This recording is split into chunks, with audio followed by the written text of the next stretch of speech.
The world knows their names, Hatfield and McCoy, a cartoon of feuding hillbillies chasing each other with shotguns over a stolen pig.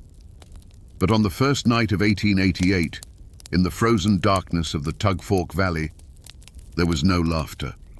There was only the smell of kerosene and the glint of rifle barrels in the moonlight as a war party surrounded a small family cabin. The goal wasn't robbery, it was extermination. They say it was all about a pig, or a Romeo and Juliet romance gone wrong. But the old-timers in these mountains and the dusty court records tell a different story. A story of Civil War wounds that never healed, of wealth and political power, and of a brand of Appalachian pride so fierce it would rather see a valley drenched in blood than surrender an inch. Today, we're not just telling the story, we're putting the legend on trial. We will find out what really happened on the Devil's Backbone and why this family war nearly became a real war between two states. Before the gunfire and the headlines, there was just the Tug Fork Valley, a rugged, isolated world carved between the mountains of West Virginia and Kentucky. The river itself was the lifeline and the boundary, a ribbon of muddy water separating two states and soon two families. In these hollows, life moved to an ancient rhythm of planting and harvest, of hard work and quiet faith. The forests were thick with timber and game, the creeks ran clear, and a family's wealth was measured not in dollars, but in the number of children they had and the loyalty of their kin. This was a world unto itself, governed by its own codes, where a man's word was his bond and his honor was worth more than his life. On the West Virginia side, the undisputed patriarch was William Anderson Hatfield, better known as Devil Anse. This was no simple-minded hillbilly. Devil Anse was a shrewd businessman who had built a successful timber operation, employing dozens of men. He was charismatic, fearless, and a natural leader. During the Civil War, he had led a Confederate guerrilla unit called the Logan Wildcats, earning a reputation for being as tough and unforgiving as the mountains themselves. He was a force of nature, a man who bent the world to his will, and his family, the Hatfields, were a powerful and respected clan. Across the river, in Kentucky, lived Randolph McCoy, or Randall. He was a different kind of man, older, leaner, and weathered by a life of farming. Where Anse was a booming presence, Randall was a quieter, more stubborn man, his pride rooted deeply in his land and his large family of 13 children. He, too, had served in the Civil War, but he had worn the blue of the Union Army. In a valley where allegiances were everything, this fact alone was a crack in the foundation of their community. For a time, this difference was just a quiet fact of life. The Hatfields and McCoys were neighbors, after all. They attended the same church picnics and harvest festivals. They traded livestock and did business together. There was even a Hatfield who had married a McCoy. They lived by the same mountain code, sharing a life that was both beautiful and brutal, a world that outsiders could never truly understand. They were two sides of the same coin, forged in the same Appalachian fire. But beneath the surface of this neighborly peace, a wound from the war had been left to fester. In 1865, Randall's brother, Asa Harmon McCoy, returned home after being discharged from the Union Army. A marked man in a region full of Confederate sympathizers, he was hunted down and killed by a band of ex-Confederate guerrillas. The leader of that posse was believed to be Jim Vance, Devil Anse Hatfield's own uncle and fiercest lieutenant. While Devil Anse was reportedly sick at home that day, the killers were his kin and his men. No one was ever arrested. For Randall McCoy, it was an unforgivable crime, a debt of blood that the law had ignored and the mountains had swallowed. The valley was calm, but it was the calm of a loaded gun. The Civil War was over on the battlefields of Virginia, but here, in the isolated heart of Appalachia, the resentments lingered. All it would take was a single spark, a stray pig, a careless word, a forbidden glance, to ignite a fire that would consume them all and turn this peaceful valley into a private battlefield. For 13 years, the valley sat on a powder keg left over from the war. The death of Asa Harmon McCoy was a wound that never closed for Randall, a quiet, bitter reminder of the justice he never got. The spark that finally lit the fuse came in the autumn of 1878, and it wasn't a bullet or a threat, but the grunting of a pig. Randall McCoy walked onto his property and accused his neighbor, Floyd Hatfield, a cousin of Devil Anse, of stealing one of his hogs. In a world where a fat hog could mean the difference between a hard winter and starvation, this was no small charge. But it was never about the value of the animal. It was about honor. It was a McCoy telling a Hatfield to his face that he was a thief. The dispute was taken to the local justice of the peace, Anderson Preacher Anse Hatfield. In an attempt at fairness, he assembled a jury of 6 Hatfields and 6 McCoys to hear the case. The makeshift courtroom, likely a small schoolhouse, was thick with tension. The fate of the pig, and perhaps the fate of the valley, rested on the word of one man, Bill Staton. He was related to both families, but everyone knew his loyalty lay with the Hatfields. Staton took the stand and swore that he had seen the pig and that it rightfully belonged to Floyd Hatfield. The jury was deadlocked until one of the McCoys, Selkirk McCoy, swayed by Staton's testimony, cast the deciding vote. The pig belonged to the Hatfields. For Randall McCoy, this was the ultimate betrayal. The law, run by a Hatfield and his own kin, had sided against him.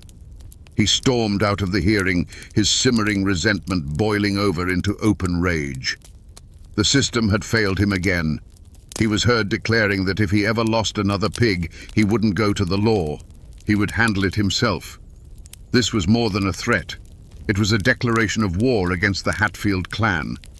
The lines were being drawn not in the dirt, but in blood. The first of that blood was spilled less than 2 years later.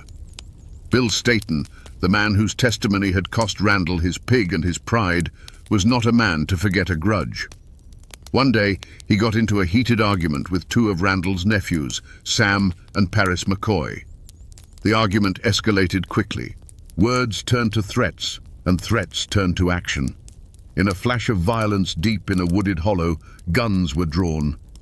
When the smoke cleared, Bill Staton lay dead on the forest floor.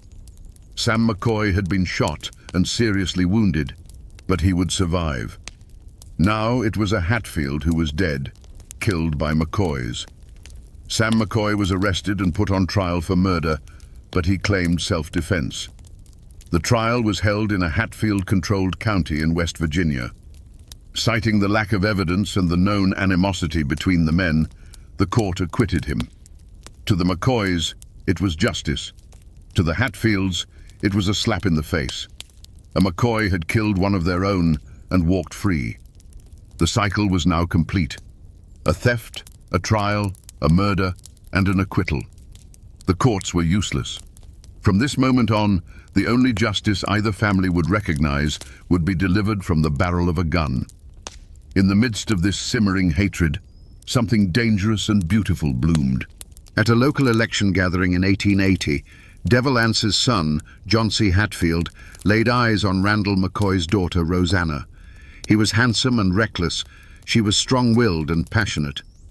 In the closed world of the Tug Fork Valley, their attraction was like a lit match tossed into a barrel of gunpowder. They fell into a whirlwind romance, ignoring the storm clouds gathering over their families. Rosanna, blinded by love, soon left her family's cabin to live with Johnsey among the Hatfields, a betrayal her father Randall would never forgive. But their love story was doomed from the start. Johnsey, a known womanizer, soon abandoned the pregnant Rosanna for her own cousin, Nancy McCoy.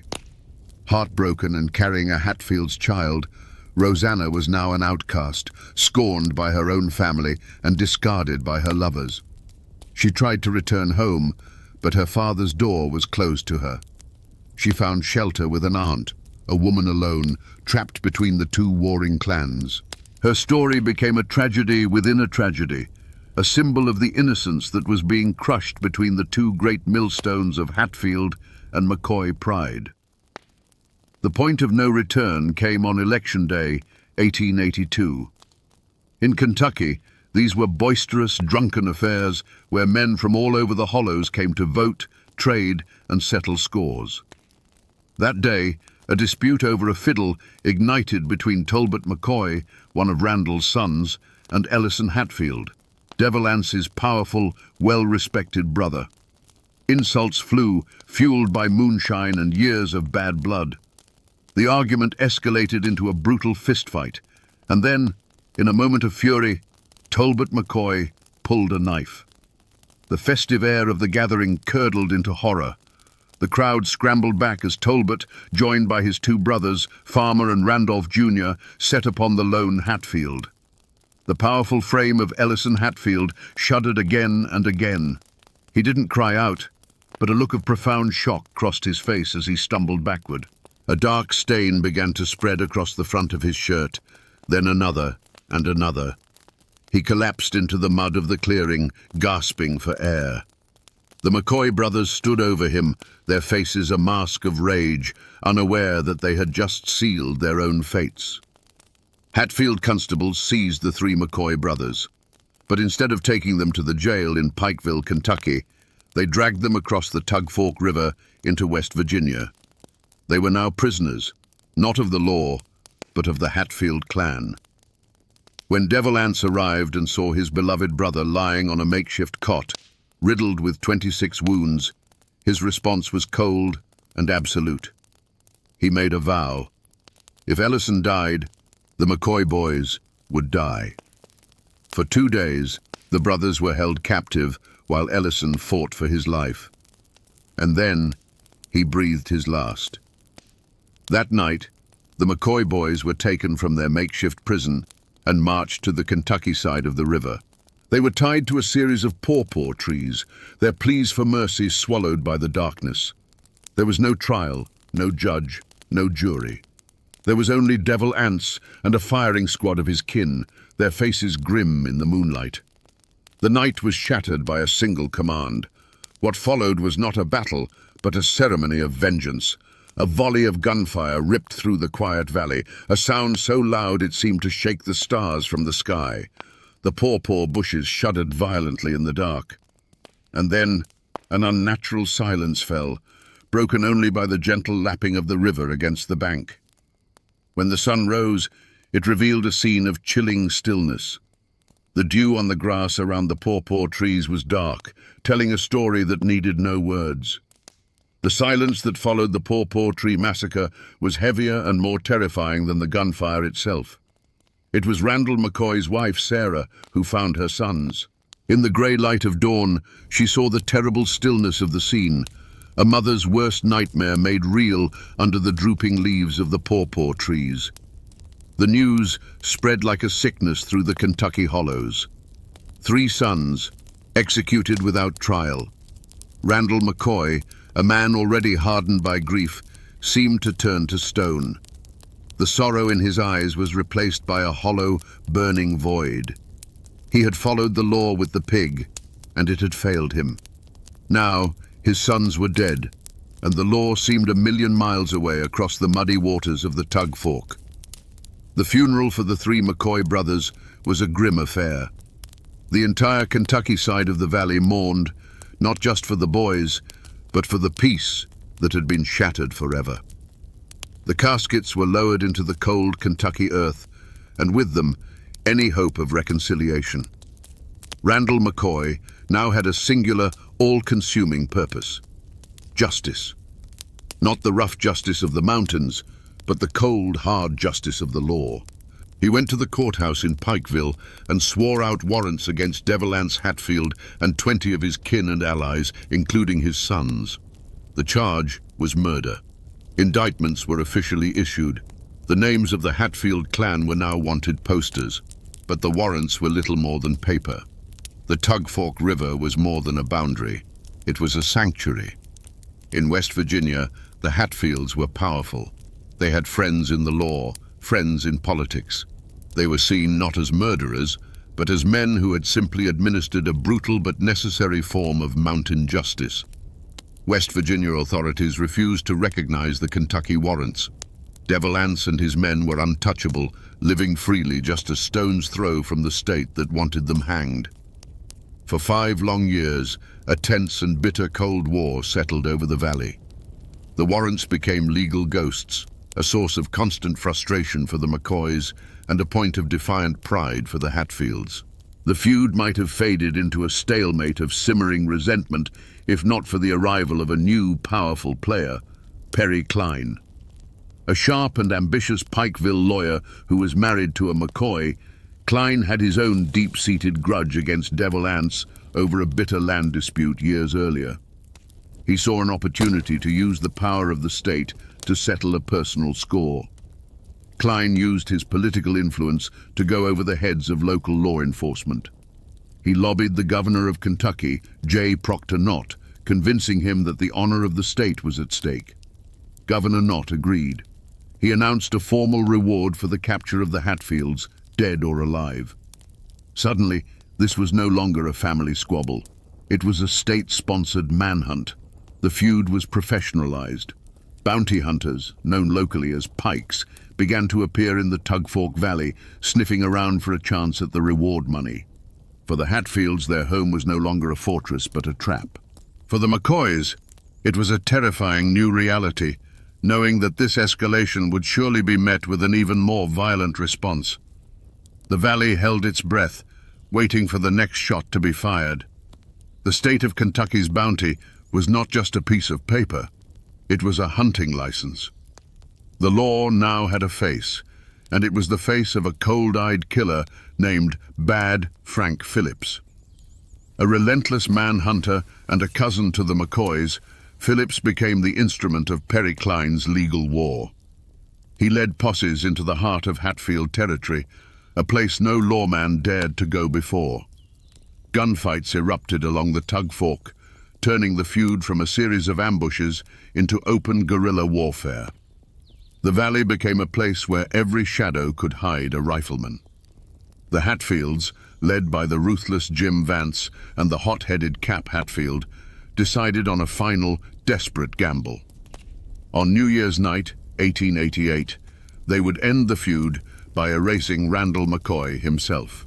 They crossed the river under the cover of a freezing winter night and surrounded the McCoy family cabin.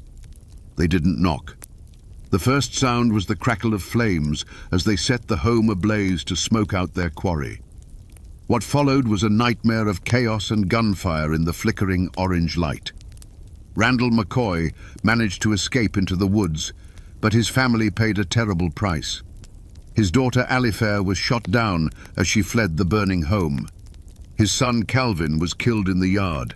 His wife Sarah was brutally beaten, left for dead with a crushed skull. This single act of savagery was a fatal miscalculation. The New Year's night massacre horrified the nation. Newspapers from New York to San Francisco printed sensational stories of the lawless Appalachian War. The full weight of the law could no longer be ignored. Frank Phillips, now fueled by a cold fury, hunted down Jim Vance and killed him in a fierce shootout.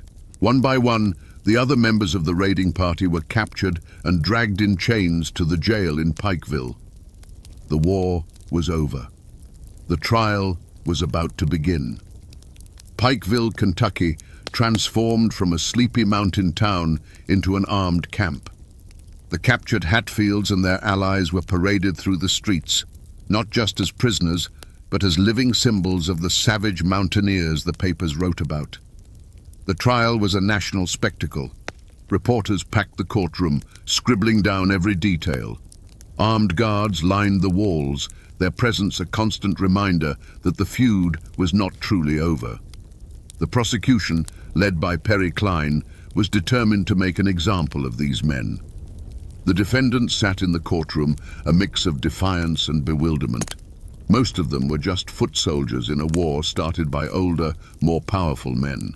The key to the prosecution's case was Ellison Cotton Top Mounts, the illegitimate and simple-minded son of the murdered Ellison Hatfield. Under interrogation, Cotton Top confessed to firing the shot that killed Alifair McCoy. Whether he was telling the truth, covering for others, or was simply coerced into a confession is a question historians still debate. For the jury, it was enough. The verdicts came down like hammer blows. Several of the men were sentenced to long years in the state penitentiary. But for Ellison Cotton Top Mounts, the sentence was death. On February 18, 1890, thousands of people crowded into Pikeville to witness the hanging. The scaffold stood stark against the Kentucky sky, the final monument to the bloodiest chapter of the feud. Cotton Top's last words were reportedly, "The Hatfields made me do it." But was it justice? Randall McCoy had won his legal battle, but he had lost everything else. Devil Anse Hatfield, the patriarch who ordered the first executions at the Paw Trees, was never arrested. He would die peacefully in his bed decades later. The law had spoken, but its voice seemed to ring hollow in the mountains, leaving only the ghost of a question. Was the hanging of one simple-minded man a triumph of justice, or just the final ugly act in a war where no one truly won? And what became of the two patriarchs who started it all? Randall McCoy, the man who lost everything, never recovered. He left the Tug Fork Valley, the land that held the ghosts of his children, and tried to start over. He ended his days operating a small ferry in Pikeville, a broken man haunted by memories. He died in 1914 after being badly burned in a cooking fire. A tragic, almost mundane end for a man whose life was defined by such epic violence. He was buried in the Dills Cemetery in Pikeville, alongside his wife Sarah and the children who were stolen from them. Across the river, Devil Anse Hatfield lived out his days as a legend in his own time. Untouched by the Kentucky warrants, he grew into a respected, almost revered elder. In a final, surprising twist, the man they called Devil was baptized in 1911, washing away his sins in the waters of Main Island Creek. He died of pneumonia in 1921, surrounded by his family. If you go to the Hatfield Family Cemetery in Logan County, West Virginia, today, you can still see his final act of defiance. A life-sized Italian marble statue of Devil Anse stands over his grave, watching over his clan, even in death, a powerful testament to the man who fought the law and won. The feud did not destroy the families. It forged them in fire. Today, the descendants of the Hatfields and McCoys are doctors, lawyers, judges, and even a former governor of West Virginia. They have moved far beyond the bloody legacy of their ancestors. In a remarkable act of reconciliation, the families began holding a joint reunion in 2000. Every year, they gather in Pikeville for a festival of peace and friendship, playing tug-of-war across the very river that once divided them. They share stories, shake hands, and symbolically sign a truce, declaring an official end to the hostilities. Yet the land itself refuses to forget. The Tug Fork Valley is now a tourist destination, with historical markers pointing out the site of Randall's burned cabin, the Paw Trees, and the place where Bad Frank Phillips shot Jim Vance. You can drive the roads and hike the trails where these men once hunted each other. The names Hatfield and McCoy have become a brand, stamped on everything from whiskey bottles to ATV trails. But if you stand quietly by the banks of the Tug Fork and listen past the hum of the tourists, you can almost hear the echoes of the past. The mountains remember the truth, even if the world has turned it into a story. So we come back to the question we asked at the very beginning. What really happened in the Tug Fork Valley? Was it all for a pig? No. The pig was just the excuse. Was it about the star-crossed love of Johnsy and Rosanna? No. They were just casualties. Their story, a single sad chapter in a much larger book. The truth, my friends, is that the Hatfield-McCoy feud was a war that began long before the first shot was fired. It was born in the divisions of the Civil War, fueled by the iron-willed pride of two patriarchs and ignited by a profound distrust in a system of law that seemed foreign and unfair. This story is a brutal lesson in what happens when honor curdles into vengeance and family loyalty demands a price paid in blood. It shows us how a community can turn on itself when it feels abandoned by the outside world, creating its own savage code of justice. It's a conflict that marks the violent transition from the old ways of the mountains, where a man's clan was his law, to the new world of courthouses and state lines. It's a testament to the fact that once the cycle of violence begins, it rarely ends with a winner. It only ends with graves. Today, the names Hatfield and McCoy are known across the world, often as a joke. But the real story is not a comedy. It is an American tragedy. It's a reminder that behind every legend, there are real people with broken hearts, and behind every punchline, there is a headstone. It's a story of hatred, yes, but it's also a story of the fierce, unyielding spirit of the Appalachian people. A spirit that could endure so much bloodshed and somehow, generations later, find its way back to forgiveness. On a snow-dusted morning in Frankfort, Kentucky, a single rifle shot cracked the winter air.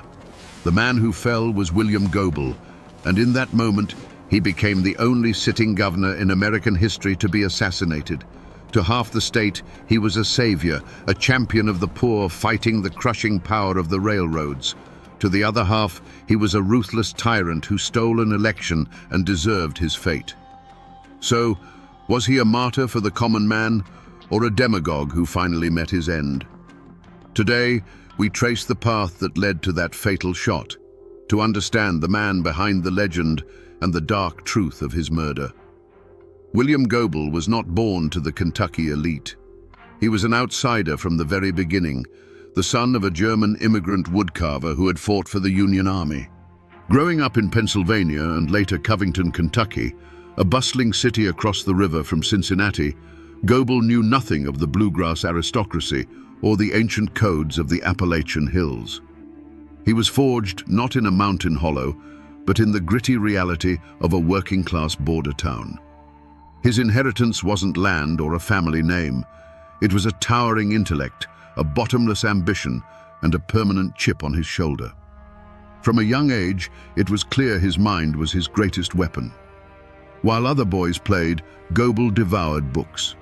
He was a gifted student who apprenticed under the powerful politician John G. Carlyle, quickly mastering the intricate, often dirty, mechanics of law and politics. He sharpened his mind like a blade, learning that power wasn't something you were given, it was something you took inch by bloody inch. His battlefield was the courtroom and the backrooms of the State House, where he built a political machine that was ruthlessly efficient and fiercely loyal only to him.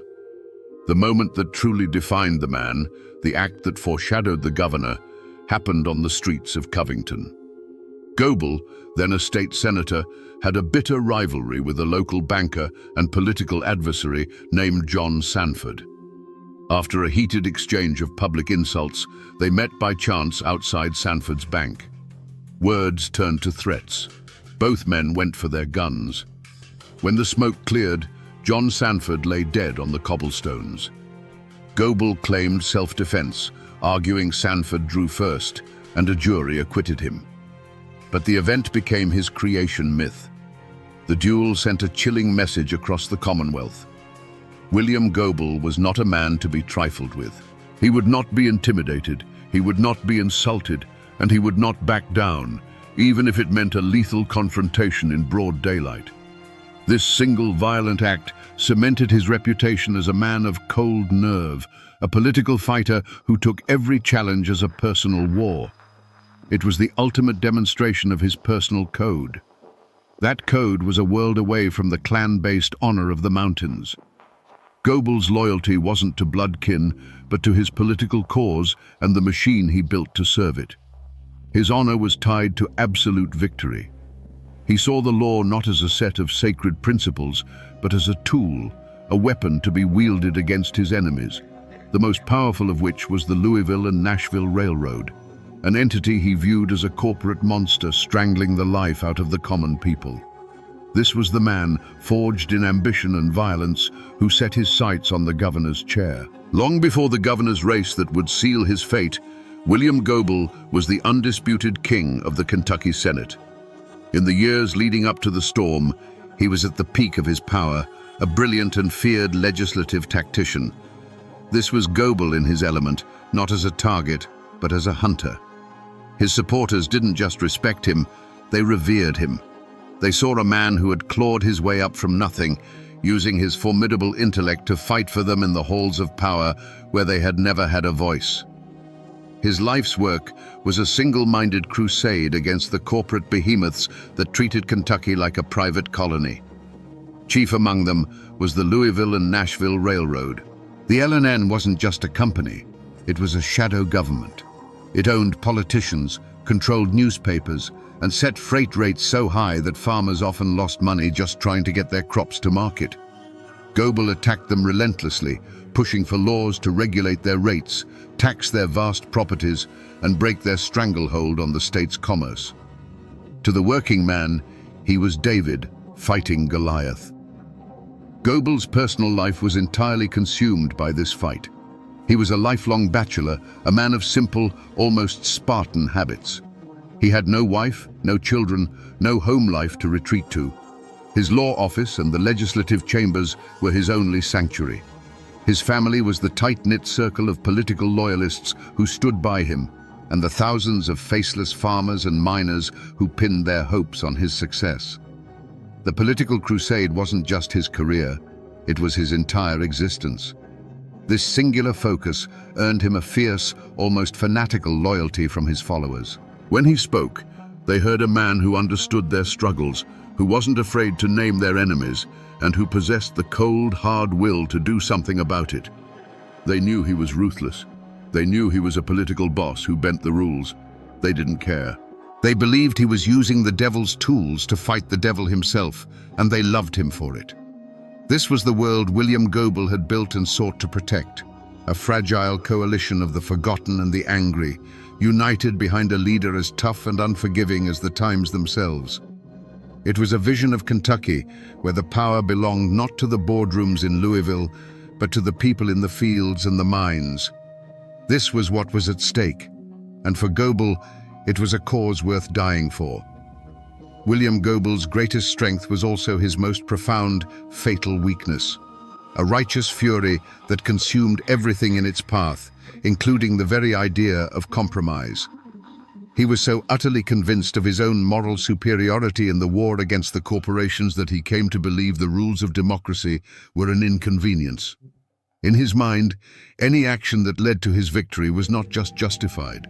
It was necessary for the salvation of the common man. He wasn't just fighting for the law, he believed he was the law. Nowhere was this flaw more apparent than in the creation of the infamous Goebel election law.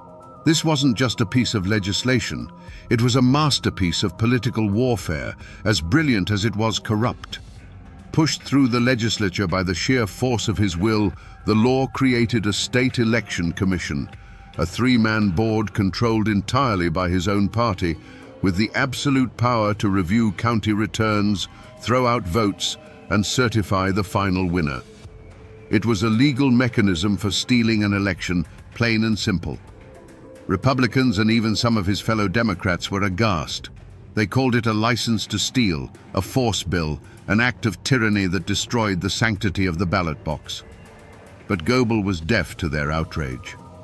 In his unbending self-righteousness, he saw their protests not as a legitimate defense of democracy, but as the desperate squeals of the corrupt establishment he was determined to crush.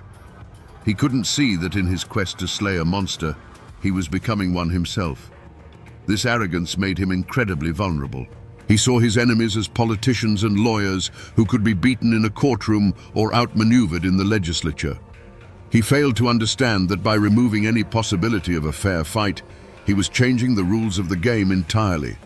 He was backing men, hard men from the mountains who lived by a different code, into a corner where they felt their only recourse was not the ballot box, but the rifle. The Goebel election law was the ultimate act of pride, the crack in his armor that ran from top to bottom. It was a declaration that he could not and would not lose. By ensuring his own victory, he unknowingly wrote his own death warrant, creating a political powder keg and then daring his enemies to light the fuse. The gubernatorial election of 1899 was not a campaign. It was a contest of pure political bloodsport. The air across Kentucky was thick with accusations of bribery, voter intimidation, and outright fraud. And hanging over it all was the specter of the Goebel election law, a weapon waiting to be used.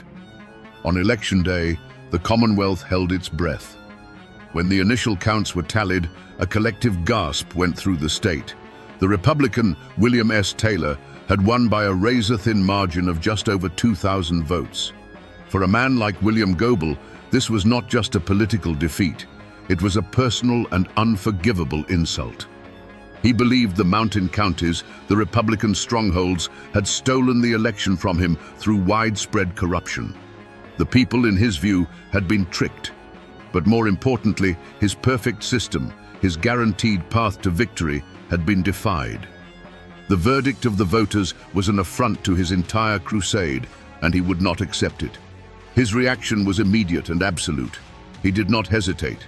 He did not concede. He declared war.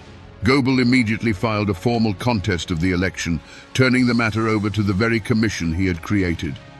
His political machine roared to life, preparing to use the full, crushing weight of the Goebel election law to invalidate just enough votes in Republican counties to reverse the outcome. To the Republicans, this was the ultimate betrayal of democracy. They had won the fight, and now Goebel was moving to steal the prize in broad daylight. This was the moment the conflict moved from the ballot box to the barrel of a gun. Enraged by Goebel's blatant attempt to overturn the election, Republican leaders sent out a call to arms. From the mountains of eastern Kentucky, a river of angry armed men began to flow towards Frankfort. These were not politicians. They were coal miners, farmers, and feudists, men with rifles on their shoulders and generations of distrust for the bluegrass Democrats in their hearts. They came by the trainload, over 1,000 strong, to make sure their governor, William Taylor, was inaugurated and that Goebel's commission did not dare to steal their victory. Frankfort was no longer a capital, it was a tinderbox. The State House grounds became an armed camp. The local militia was called in, but their loyalties were divided. Republican mountain men, bristling with Winchesters, faced off against Goebel's Democratic enforcers. The air crackled with tension. Goebel's refusal to accept defeat, driven by his unshakable self-righteousness, was the spark. The arrival of the mountain men was the powder. All that was needed now was for someone to strike the match. The city of Frankfort was no longer governing. It was holding its breath. The sight of armed mountain men on every corner was a warning more potent than any telegram. It was a physical manifestation of the state's rage, a clear signal that the political dispute was about to be settled by older, more brutal methods. The air itself was a warning, thick with the scent of coal smoke, cheap whiskey, and the metallic odor of impending violence. Any prudent man would have seen this and searched for an escape route. But William Goebel was not a prudent man. Even within his own party, whispers of caution turned into pleas. The old guard of the Democratic Party, men who had managed Kentucky politics for decades through careful compromise and backroom deals, were terrified. They saw Goebel's hardline stance not as strength, but as a form of madness that was about to tear the Commonwealth apart. They urged him to find a political solution, to let the courts decide, to offer some concession that would allow the armed men to go home. Goebel viewed their advice with contempt. He saw them as weak, as part of the very establishment that had allowed the railroads to grow so powerful in the first place. His own bodyguards, former lawmen chosen for their nerve and loyalty, begged him to take precautions. They saw the cold, hard looks in the eyes of the mountain men. They knew a dozen good places for an ambush between Goebel's hotel and the state capitol. They pleaded with him to vary his routine, to take a carriage, to stay indoors until the legislature had officially declared him governor. Goebel refused. To show fear in his mind was to show weakness. He would walk the same path to the Capitol every day in open defiance. It was a daily act of political theater, a silent declaration that he was not afraid of these railroad thugs. You have to understand, Goebel was so completely consumed by his crusade that he was blind to the nature of the threat. He saw the armed men not as a legitimate popular uprising, but as a rented army, paid for by the L&N Railroad. He believed they were bluffing, a show of force meant to intimidate him. He could not comprehend that for these men, this was not about money. It was about honor. They believed their votes had been stolen, their will had been spat upon, and they were prepared to kill and die to defend it. Every action he took pushed the situation closer to the brink. He pressed forward with the election contest, showing no signs of slowing down. He made public statements that were defiant and inflammatory, pouring fuel on an already raging fire. Each day that he walked, chin held high, past the glowering crowds of his armed enemies, he was rejecting another chance for peace. He was making his choice over and over again. With every warning ignored and every offer of caution rebuffed, the path narrowed. He had slammed and bolted every exit. The political machinery for overturning the election ground forward, and in response, the informal machinery of mountain justice began to grind as well. A violent outcome was no longer a possibility. It was an appointment William Goebel was striding with grim determination to keep. On the night of January 29, 1900, Frankfurt was a city holding its breath in the dark. The state teetered on the precipice of civil war. It was on this night, in the tense quiet of his room at the Capitol Hotel, that William Goebel was presented with one last, clear chance to walk away from the abyss. The offer came not from his enemies, but from his oldest friends, the seasoned Democratic leaders who now saw the abyss yawning before them.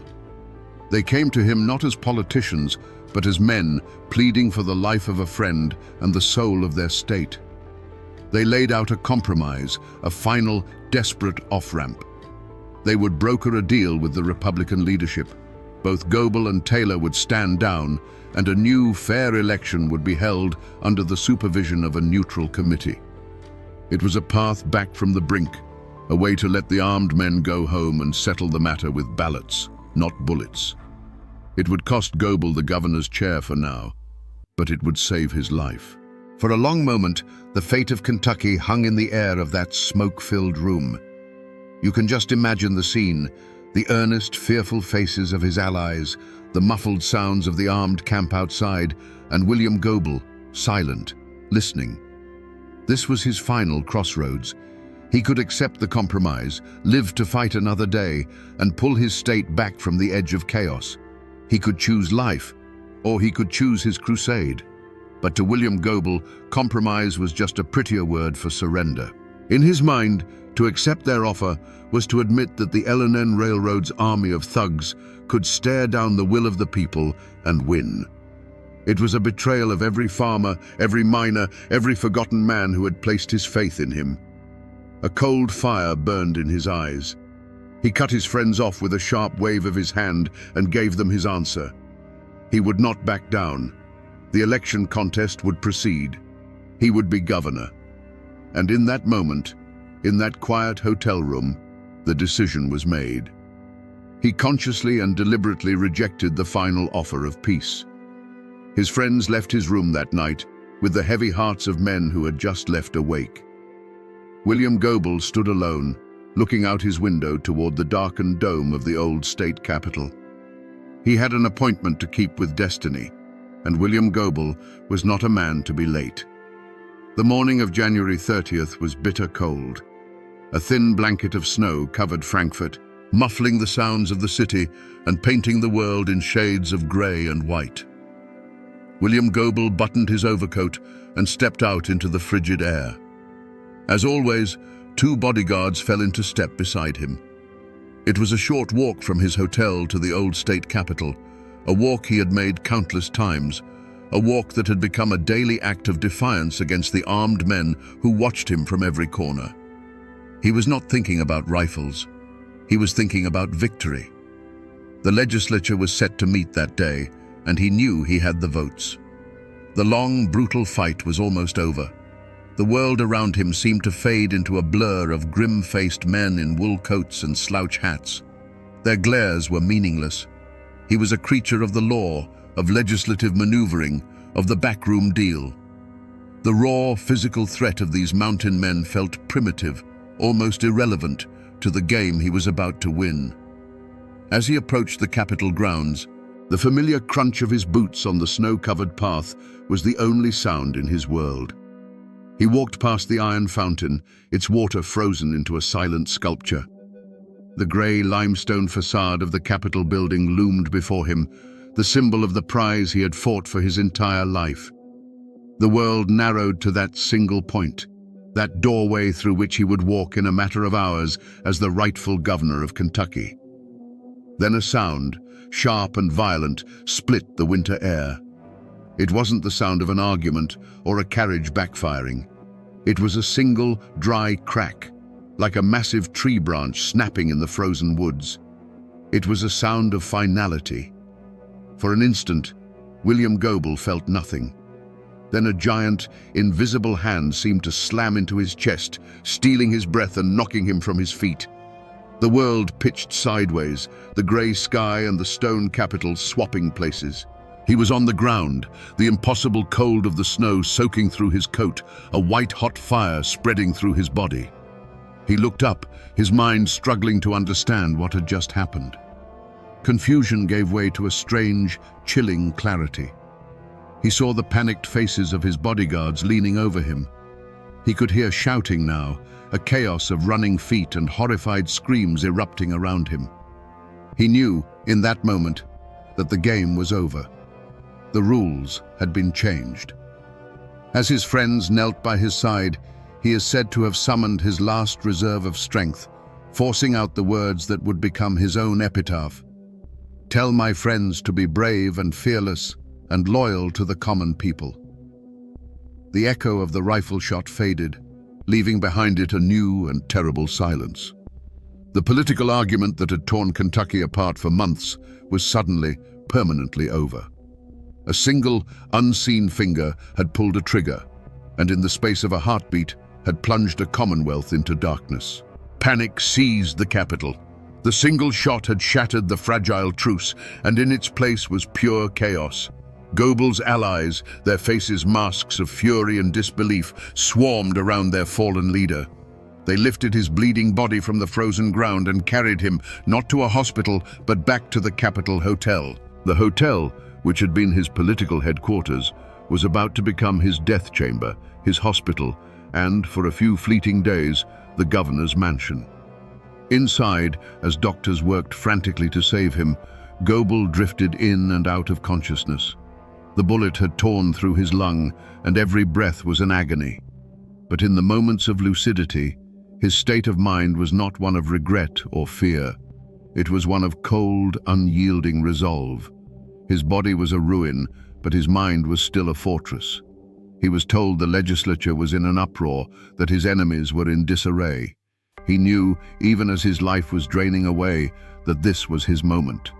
The assassin's bullet had not ended his fight. It had given him the final weapon he needed to win it. While Goebel lay dying, his political machine, the most formidable in Kentucky, executed its final, brilliant, and ruthless maneuver. With the Capitol in an uproar and the Republicans reeling from the accusation of murder, the Democratic-controlled legislature moved with breathtaking speed.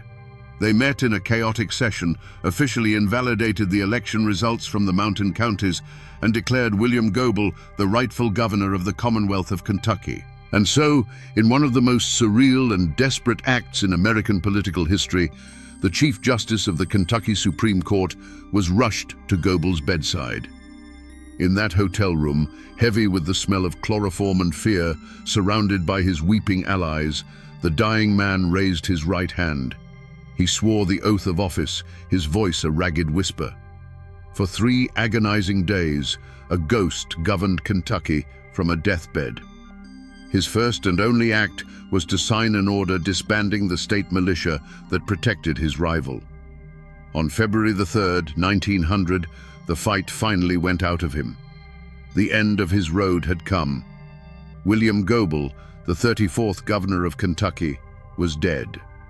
His war, however, was just beginning. The shot that killed William Goebel did not bring peace. It unleashed a plague. His death was not the end of a war, but the beginning of a long and bitter occupation of the soul of Kentucky. The wreckage left behind was not measured in broken buildings, but in shattered lives and a poison of suspicion and hatred that seeped into the very soil of the Commonwealth for a generation.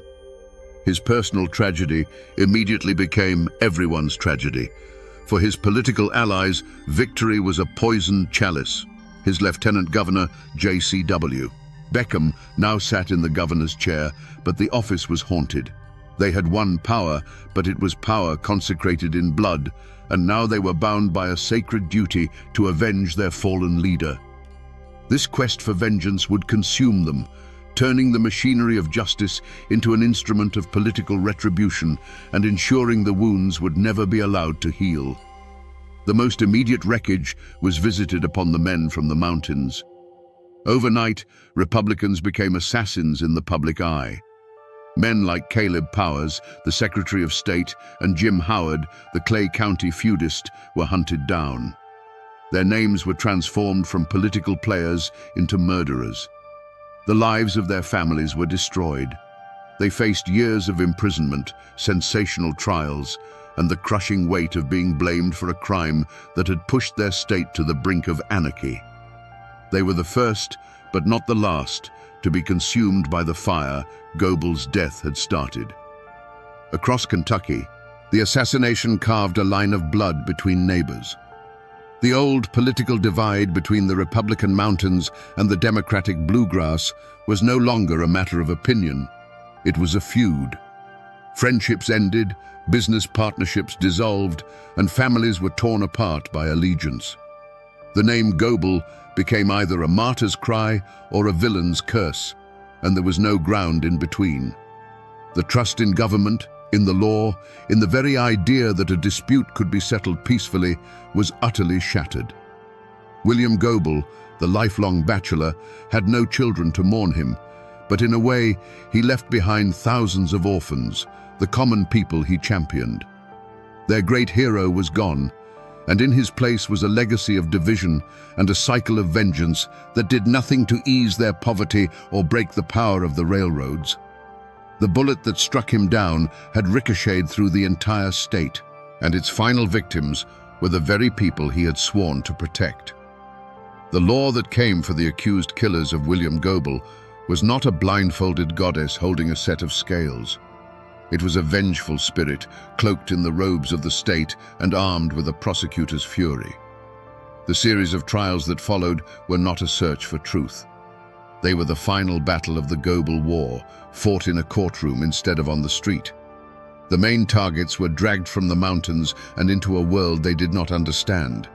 Caleb Powers, the Republican Secretary of State, branded the mastermind, and James Howard, the feudist from Clay County, accused of being the man who pulled the trigger. This was the heart of the conflict, a clash of two irreconcilable worlds. You have to picture it.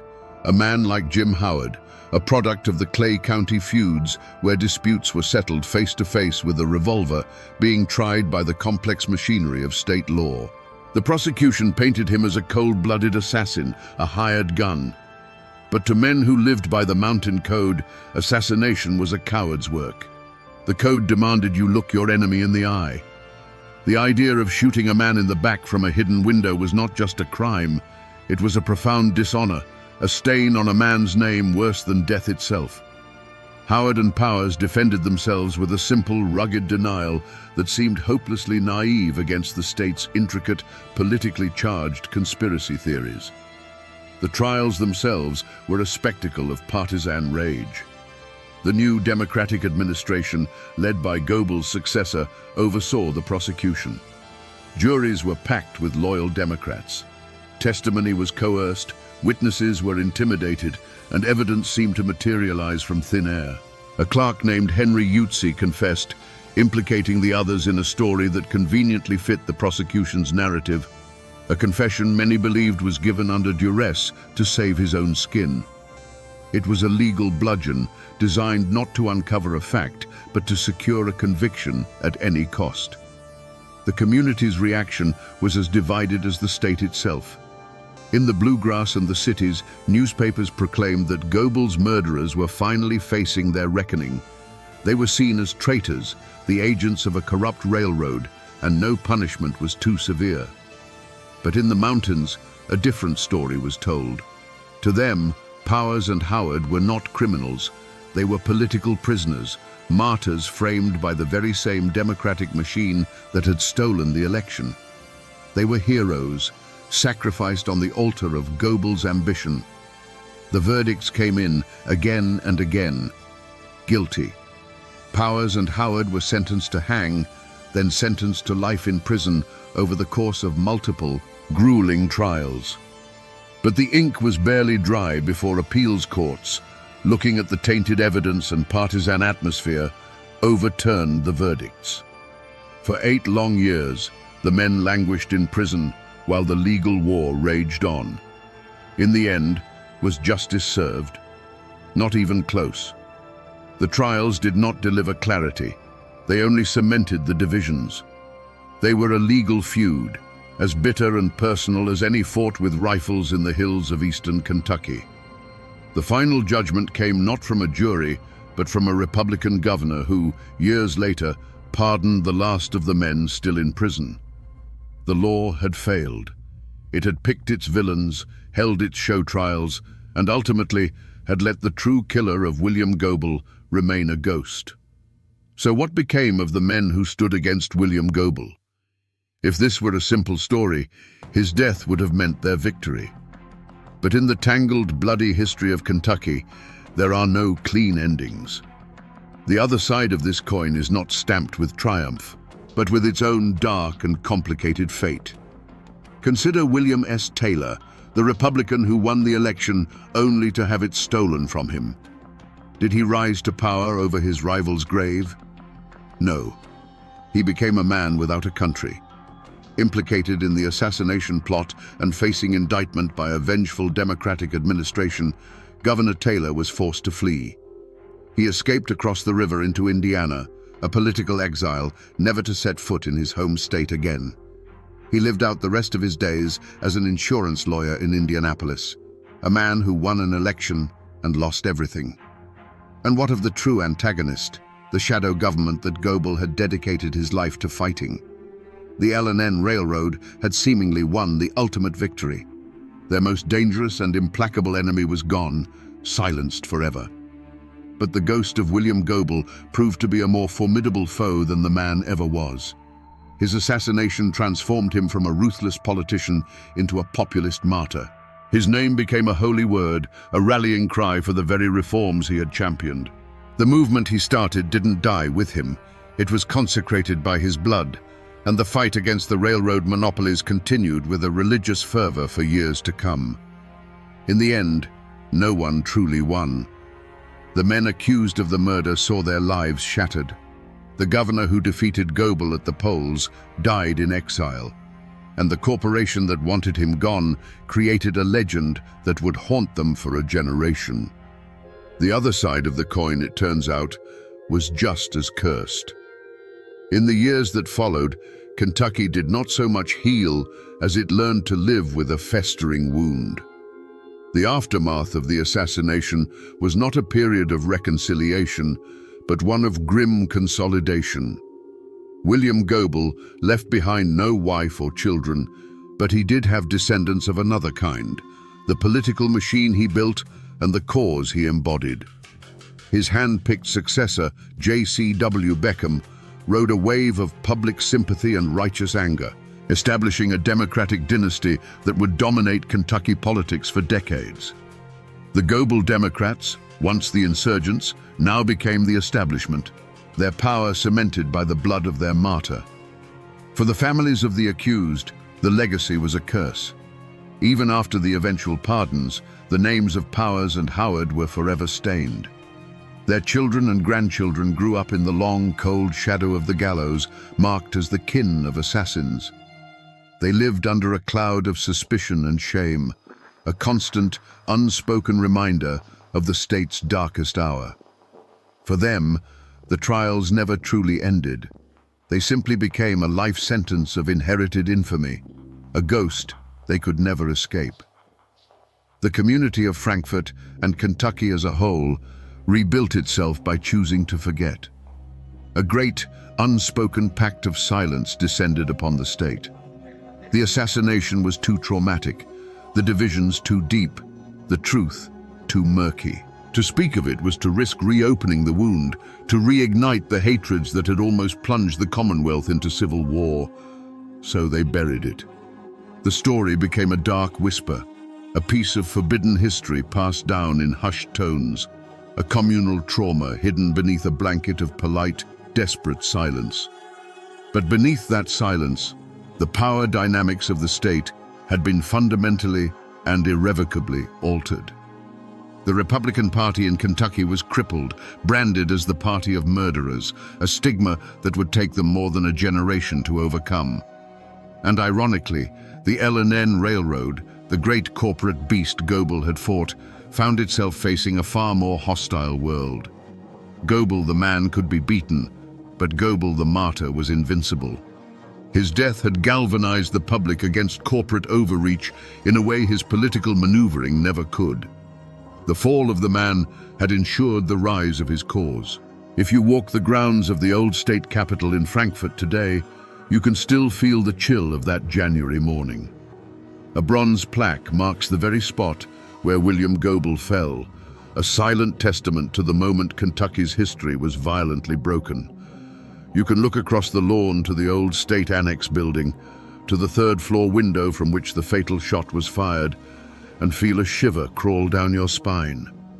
The buildings are now museums, but on that patch of ground, the past is not past. It is a cold spot that never thaws.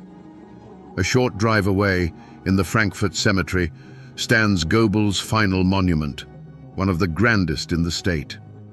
A towering obelisk pierces the sky, with a bronze statue of the man, defiant even in death, standing guard. His grave is not a place of quiet rest. It is a political statement carved in stone, a permanent declaration of his martyrdom. It's a pilgrimage site for political junkies and history buffs, a physical reminder of the man who became more powerful in death than he ever was in life. But Goebel's ghost doesn't just haunt these physical places. It lives in the stories. His assassination became the stuff of legend, a dark and bloody folk tale told in the back rooms of the State House and around kitchen tables in the mountains. Folk singers wrote ballads about the man who fought the railroad and was shot down in the snow. His name became a cautionary tale whispered to young, ambitious politicians, a warning about the deadly consequences of pride and the refusal to compromise. The story persists more than a century later because it is a perfect, unsolved mystery. The question of who truly killed William Goebel was never answered, and so it can never die. Was it the Mountain Republicans avenging a stolen election? Was it a shadowy railroad conspiracy silencing a threat to their profits? Or was it the darkest theory of all, a dissident Democrat, tired of his tyrannical rule, who pulled the trigger knowing his enemies would take the fall? The lack of a definitive answer allows the ghost to belong to everyone, his legend shaped and reshaped to fit any political narrative. And so, the spirit of William Goebel still walks the halls of Kentucky politics. Goebel's ghost became a term for the lingering bitterness, the deep partisan hatred that can still erupt in the state. The man is gone, his bones turned to dust beneath that stone monument. But the fury, the division, and the unanswerable question of his end, that part of him is immortal. It haunts the Commonwealth, a permanent echo of a single rifle shot on a cold winter morning. So, we come back to the question we asked at the very beginning, standing over the ghost of a man shot down in the snow.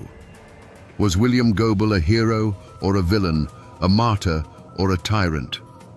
The hard truth, the one that a century of dust and argument has left us with, is that he was both.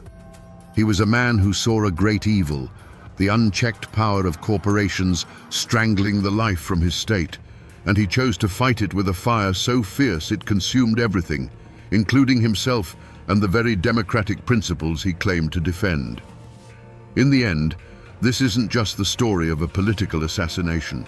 It's a timeless Appalachian tragedy about how a man's greatest strength can become his most profound and fatal weakness. It's a chilling lesson on the poison of absolute certainty, a warning that when a man becomes so convinced he is on the side of the angels, he can't see that he's started using the devil's own tools.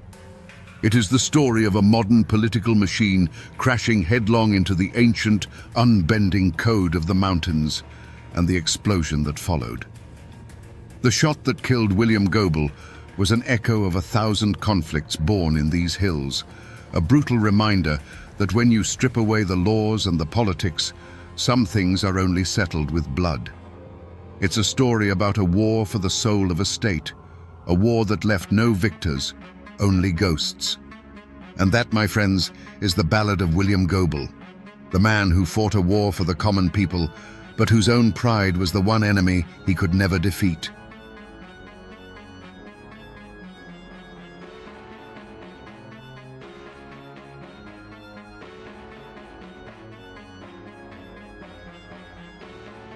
They say that on the day they strapped Floyd Allen into the electric chair, the mountains of Carroll County held their breath.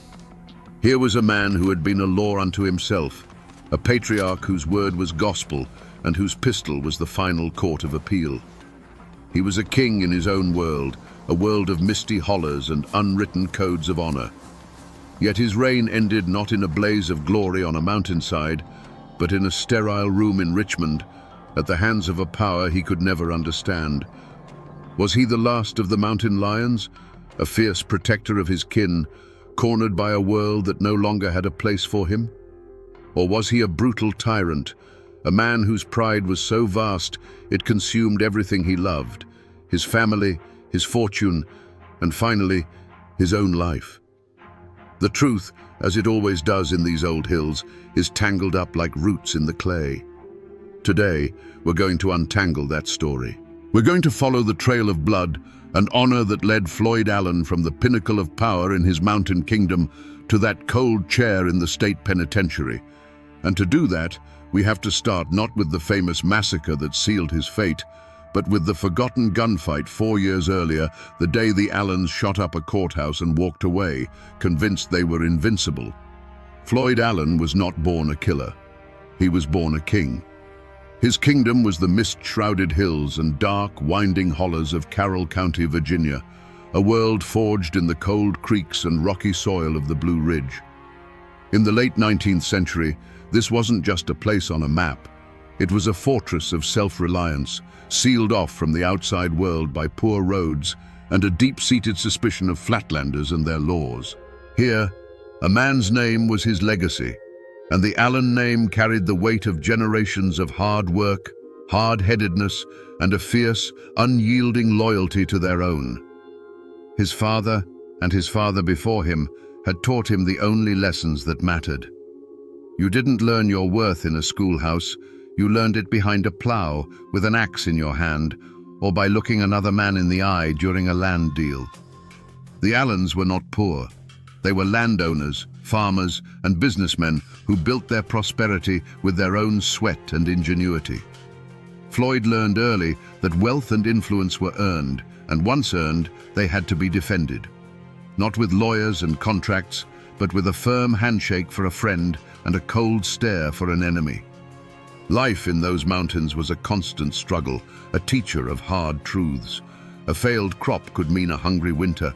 A sudden sickness could be a death sentence without a doctor for miles. You learn to depend on two things, your own strength and the strength of your kin. When a neighbor's barn burned, it wasn't the government that showed up to help, it was the community. And when trouble came looking for you, it wasn't a sheriff you called, it was your brothers and your cousins. This forged an unbreakable bond within the clan and a permanent wall against the outside world, which they saw as weak, meddlesome, and utterly untrustworthy. There's an old story, perhaps a legend, about a young Floyd Allen watching his father deal with a dispute over a timber boundary. A man from outside the county arrived with a deed from the courthouse in Richmond, waving the paper as if it were a holy scripture. He claimed the Allens had been cutting on his land. Floyd's father didn't even look at the document. He just looked at the man and said, "I know my line, and you know my line. That paper doesn't know this mountain." He stood his ground, unblinking, until the man with the deed folded it up and left. The lesson for young Floyd was seared into his soul. A man's spine was worth more than his signature, and the only true law was the one a man was willing to enforce himself. From this upbringing, Floyd Allen carried with him a code as rigid and unforgiving as the mountains themselves. First, your blood was your nation. An offense against one Allen was a declaration of war on them all. Second, your honor was your most valuable possession. An insult left unanswered was a stain that could never be washed away. Third, you stood on your own 2 feet. You solved your own problems, you fought your own battles, and you never, ever bowed your head to an outsider trying to tell you how to live on your own land. This was the world that created Floyd Allen, and he, in turn, became its perfect embodiment. He was industrious, proud, and quick to anger, but he was also known for his generosity and unwavering loyalty to those he considered his own. He wasn't just a man living by the mountain code, he was the mountain code, walking and breathing. And he was walking straight toward a collision with a modern world that had no room for kings like him.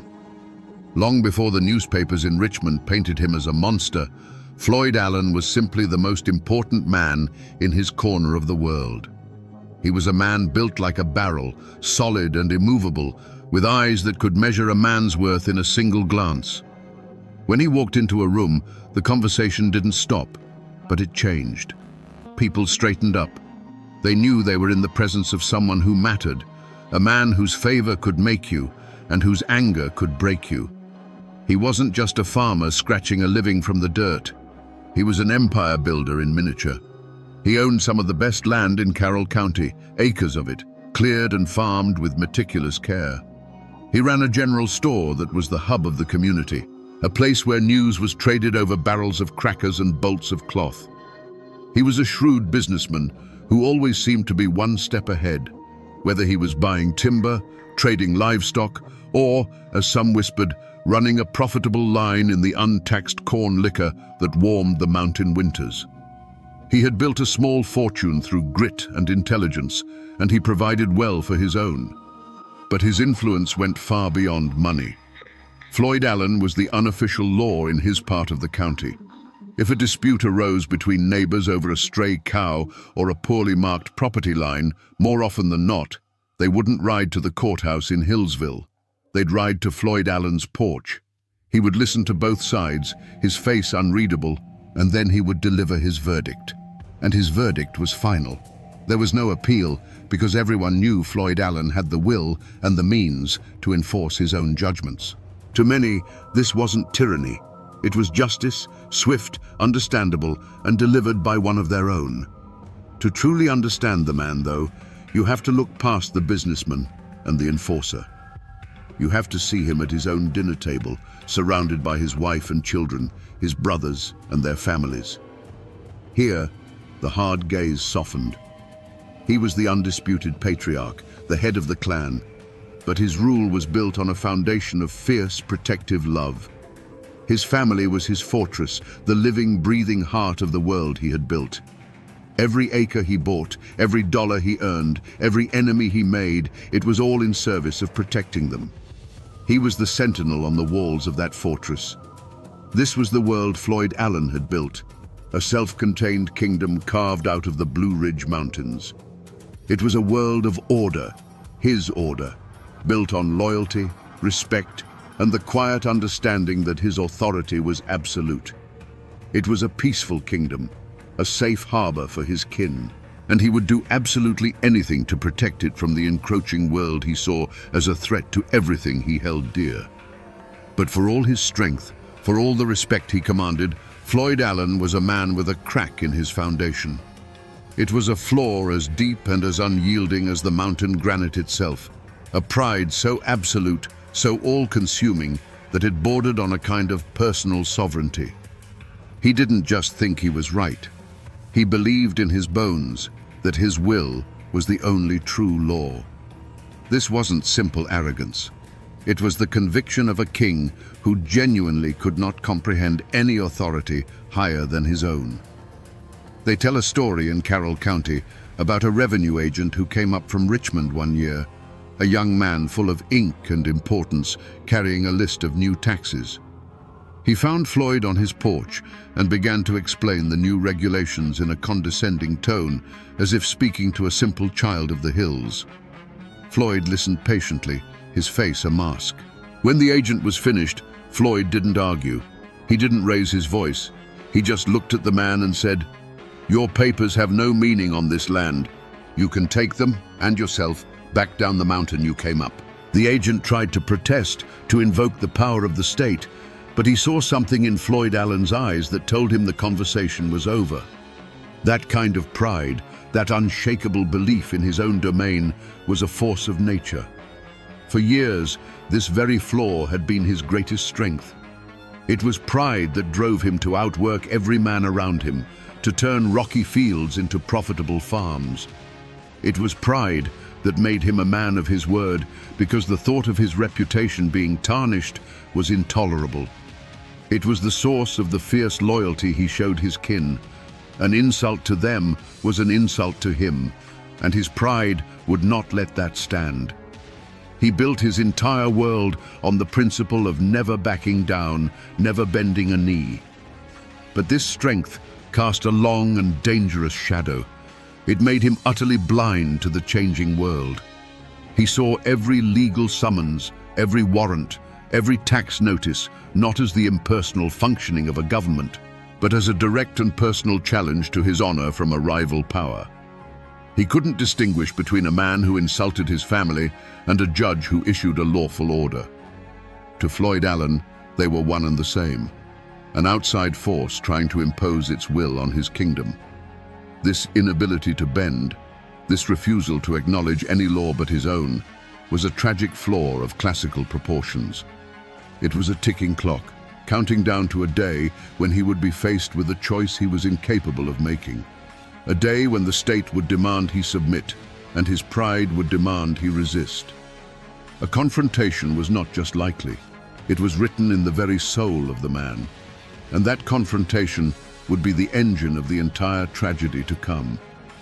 The spark that would eventually burn down the Allen dynasty was not some grand crime, no bloody murder or daring robbery. It was a piece of paper, a simple indictment from the Grayson County Court.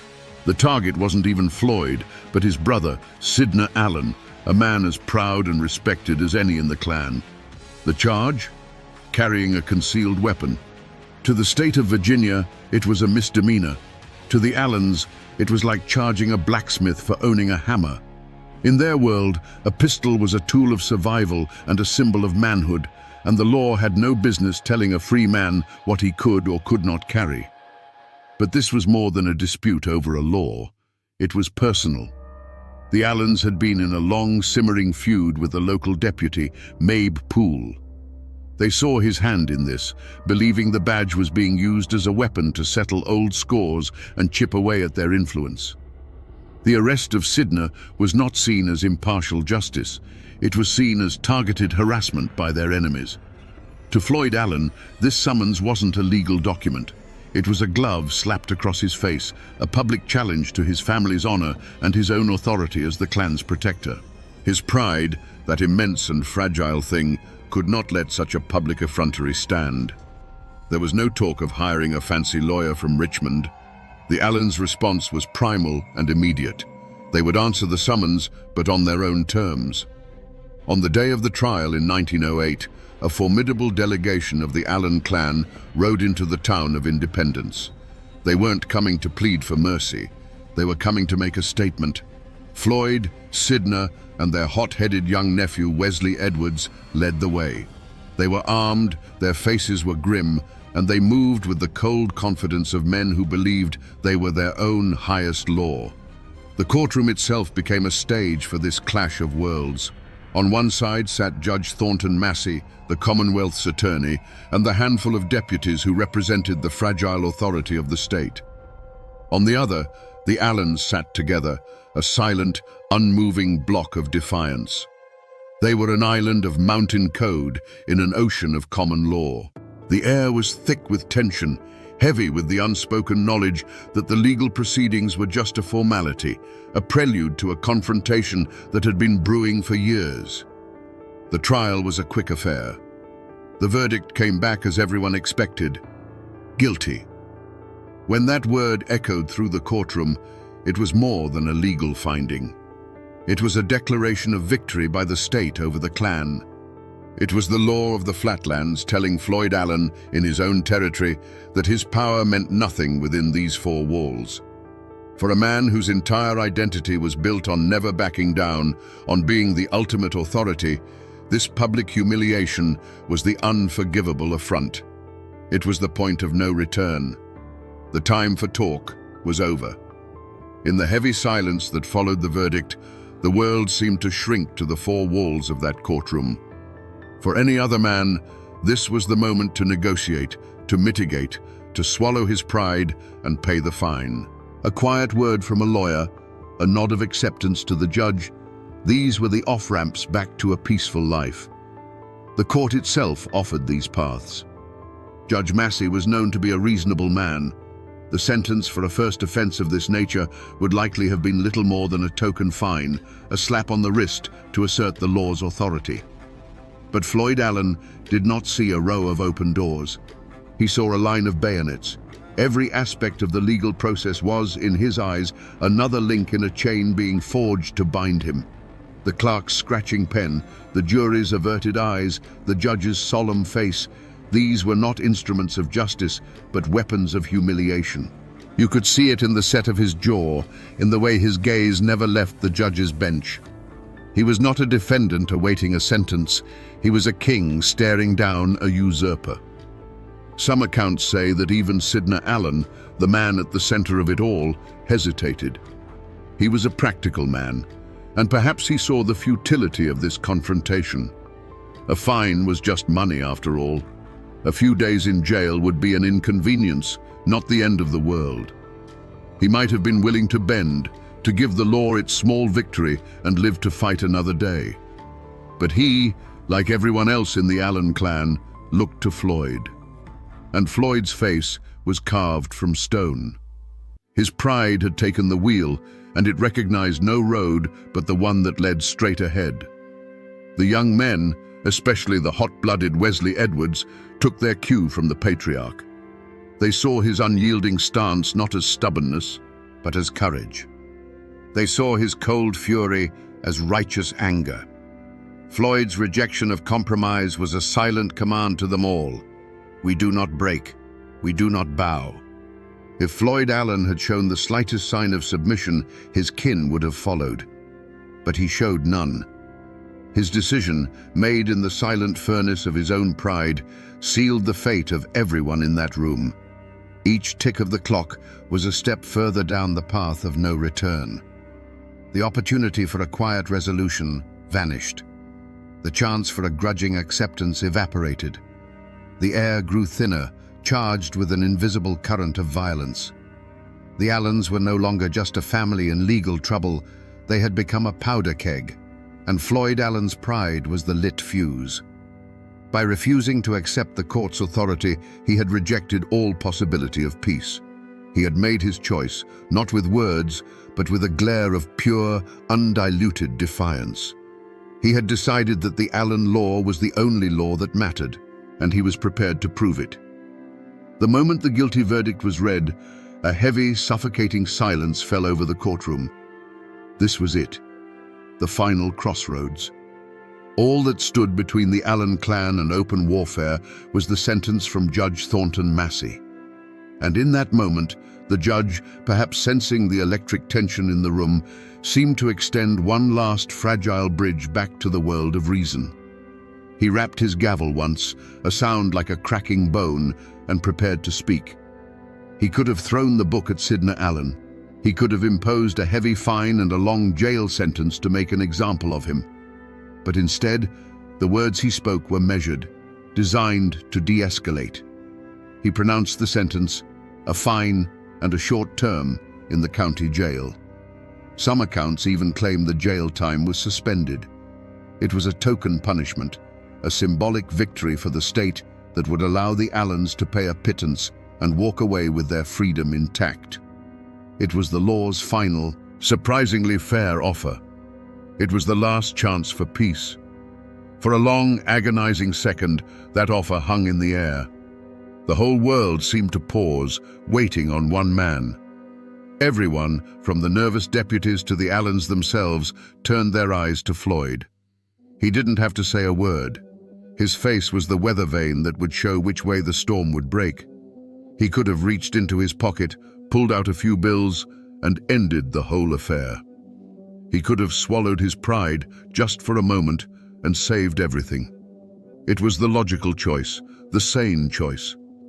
But as Floyd Allen stood there, he wasn't weighing a fine against his freedom. He was weighing submission against his very soul. In his mind, paying that fine was no different than kneeling before a conquering king. It was an admission that the law of the courthouse was stronger than the law of the clan. It was a public branding of his family as subservient. And his pride, that fierce and terrible master, screamed that death was better than such a dishonor. And so, in that final moment, he made his choice. He didn't shout or draw his weapon. The signal was far more chilling. He met the eyes of his nephew, the volatile Wesley Edwards, and gave a slow, almost imperceptible shake of his head. It was a silent, final verdict, delivered not by the judge, but by the patriarch. The verdict was war. The last door to peace had just been slammed shut and locked from the inside. As Judge Massey's words faded, the air in the courtroom became as thin as a winter razor. Then, from the Allen side of the room, a chair scraped violently against the floorboards. Young Wesley Edwards was on his feet, his face a mask of pure fury. His voice, cracking with youthful rage, cut through the tension like a thrown knife. "I'll see you in hell," he roared, "before Sidna Allen goes to jail." It was not a plea or a threat. It was a declaration of war. In that instant, the world for Floyd Allen slowed to a crawl. He saw a deputy, Mabe Poole or another man like him, take a single fateful step towards Sidna. It was a small movement, but in the supercharged atmosphere of the room, it was an act of aggression, a hand reaching out to put a chain on a king. The sound of his own heart hammered in his ears, a deep, steady drumbeat counting down the final seconds of peace. His hand, as if with a mind of its own, found the familiar cold weight of the pistol under his coat. A single sharp crack shattered the stillness. It wasn't a boom, but a sound as clean and final as a closing coffin lid. For a heartbeat, there was only the ringing echo. Then the courtroom exploded. It was a deafening, blinding chaos. Blinks of orange fire lit the suddenly dim room as more shots answered the first. The air filled with a thick, choking grey smoke from the black powder, smelling of sulfur and damnation. Women screamed, a high, thin sound that was quickly swallowed by the deeper roar of men's shouts and the splintering of wood as heavy benches overturned. Through the swirling smoke, the world was a series of terrifying snapshots. Judge Massey, the very symbol of the law, vanished from his high bench as if swallowed by the earth, scrambling for cover. Men who had moments before been instruments of the state were now just men, diving behind tables, their faces pale with shock. The courtroom, a temple of order, had been transformed into a smoky, claustrophobic battlefield where survival was the only law left. But the Allens were not panicking. They were a single organism, moving with a cold, terrifying purpose. They rose as one, not to flee, but to fight their way out. They formed a bristling line of steel and defiance, a human wall that no one dared to cross. Each man covered the other, their movements honed by a lifetime of absolute trust. They were not a mob, they were a clan, and in that moment of pure violence, they were magnificent and terrible. The few deputies in the room were outmanned, outgunned, and utterly outmatched by this unified front of cold fury. The storm of noise lasted for what felt like an eternity, but it was likely only a minute. As quickly as it began, it subsided. The last shot echoed, and a profound, ringing silence descended upon the room. The air was a thick, unbreathable fog, heavy with the metallic tang of burnt powder. The argument that had started with a piece of paper was suddenly, permanently over. Through the haze, Floyd Allen saw the wreckage of the law's authority, and he knew they had won. The thick grey smoke began to clear, not on a scene of carnage, but on a scene of absolute victory. Floyd Allen stood amidst the overturned benches and the lingering smell of gunpowder, his pistol still warm in his hand. He felt no remorse. Remorse was for men who made mistakes. He had made a choice, and he had enforced his will. He looked at his kin, Sidner, Wesley, the others, their faces smeared with soot, their eyes alight with the fire of battle. They were shaken, but unbroken. They were Allens. There was no thought of surrender, no consideration of waiting for the law to regroup. That would be admitting they had done something wrong. In Floyd's mind, they had done the only thing they could. He gave a sharp, curt nod to his brother. It was time to go. The business in this place was finished. They didn't run, they walked. With a slow, deliberate pace, the Allen clan strode out of the ruined courtroom, a phalanx of armed and dangerous men. Deputies and court officials, still dazed and disarmed by the suddenness of the assault, simply watched them go. No one dared to raise a hand to stop them. They moved through the panicked corridors and down the courthouse steps into the daylight, emerging into the gaping faces of the townsfolk who had gathered at the sound of the gunfire. Their path through the town of Independence was a corridor of fear and awe. People flattened themselves against walls, pulling their children back. The lawmen who were supposed to be the guardians of this town were nowhere to be seen, or they stood by, powerless and humiliated. The Allens walked straight to their horses, which were tied to a hitching post as if it were any other market day. There was no haste in their movements. They checked their saddles, mounted their horses, and gathered together in the middle of the street. For a final moment, Floyd Allen looked back at the courthouse, the symbol of the flatland law he so despised. It stood there, violated and silent. He had challenged it on its own ground, and he had won. He turned his horse without a word, and together the Allens rode out of town, kicking up a cloud of dust that settled back down on the defeated law. They were not fugitives fleeing into the wilderness. They were conquerors, returning to their mountain kingdom. The Allens rode home as heroes, their victory echoing through the hollows before they even reached their own land. To their kin and supporters, they were giants who had stared down the corrupt machinery of the state and made it blink. But this triumph was a poisoned chalice. While the men celebrated their defiance, the women of the clan now had to live with a new and constant dread. They had seen their husbands and sons ride off to a courthouse and return from a gunfight. From that day forward, every trip to town, every knock on the door, would carry the chilling possibility of reprisal. The victory at Independence didn't bring peace. It brought a permanent state of war. The community itself was fractured. You see, an event like this forces everyone to choose a side. There was no longer any middle ground. Families who had been neighbors for generations suddenly looked at each other with suspicion.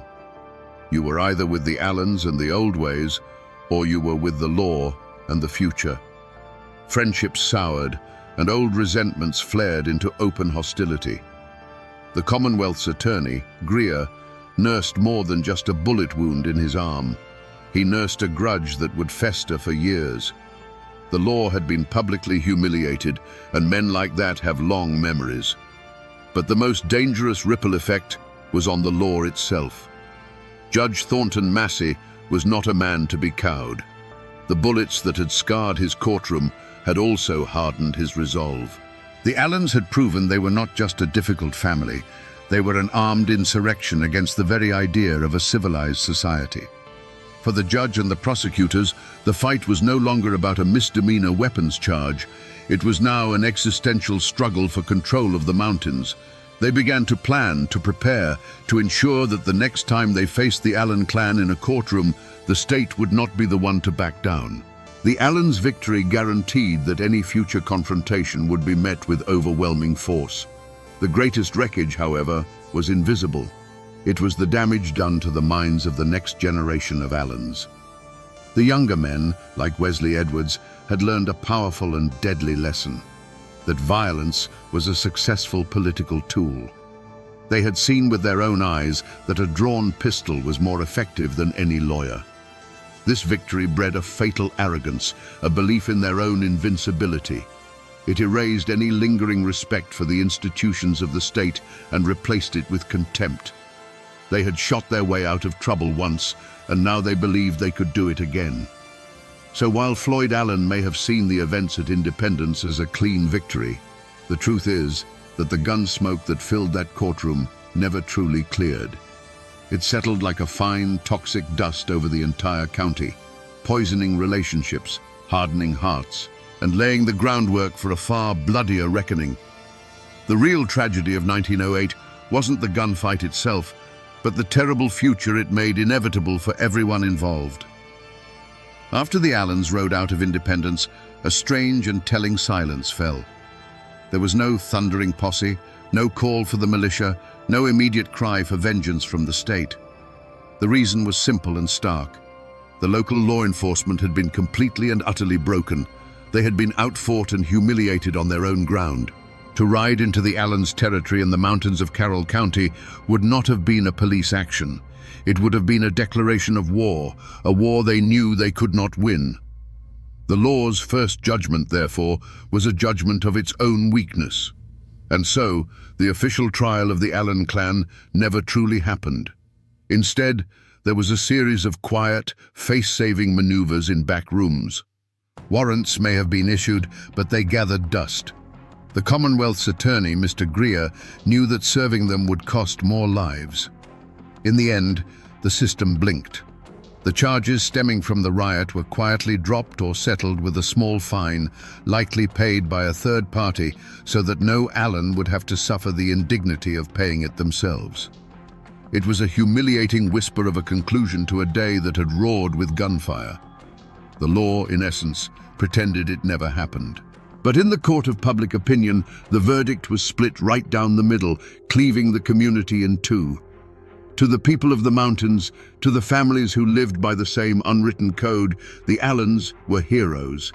They were seen as men who had refused to be harassed, who had defended their honor against a corrupt and alien system.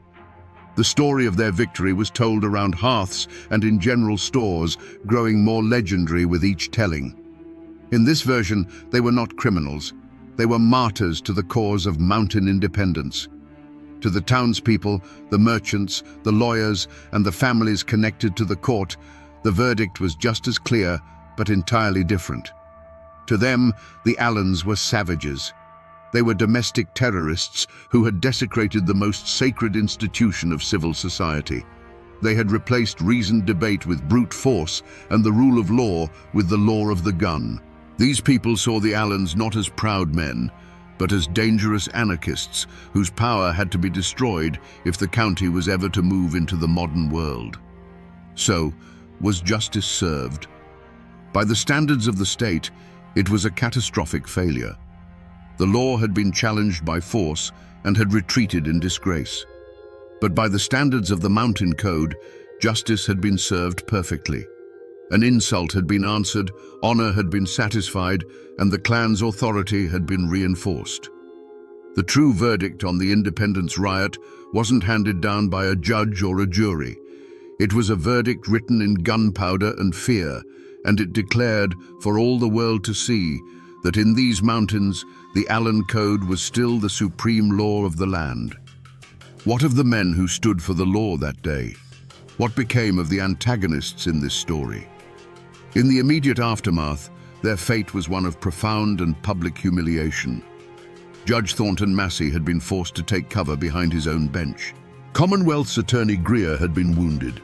The deputies of Grayson County had been rendered utterly impotent, forced to watch as a gang of men shot up their courthouse and rode away untouched.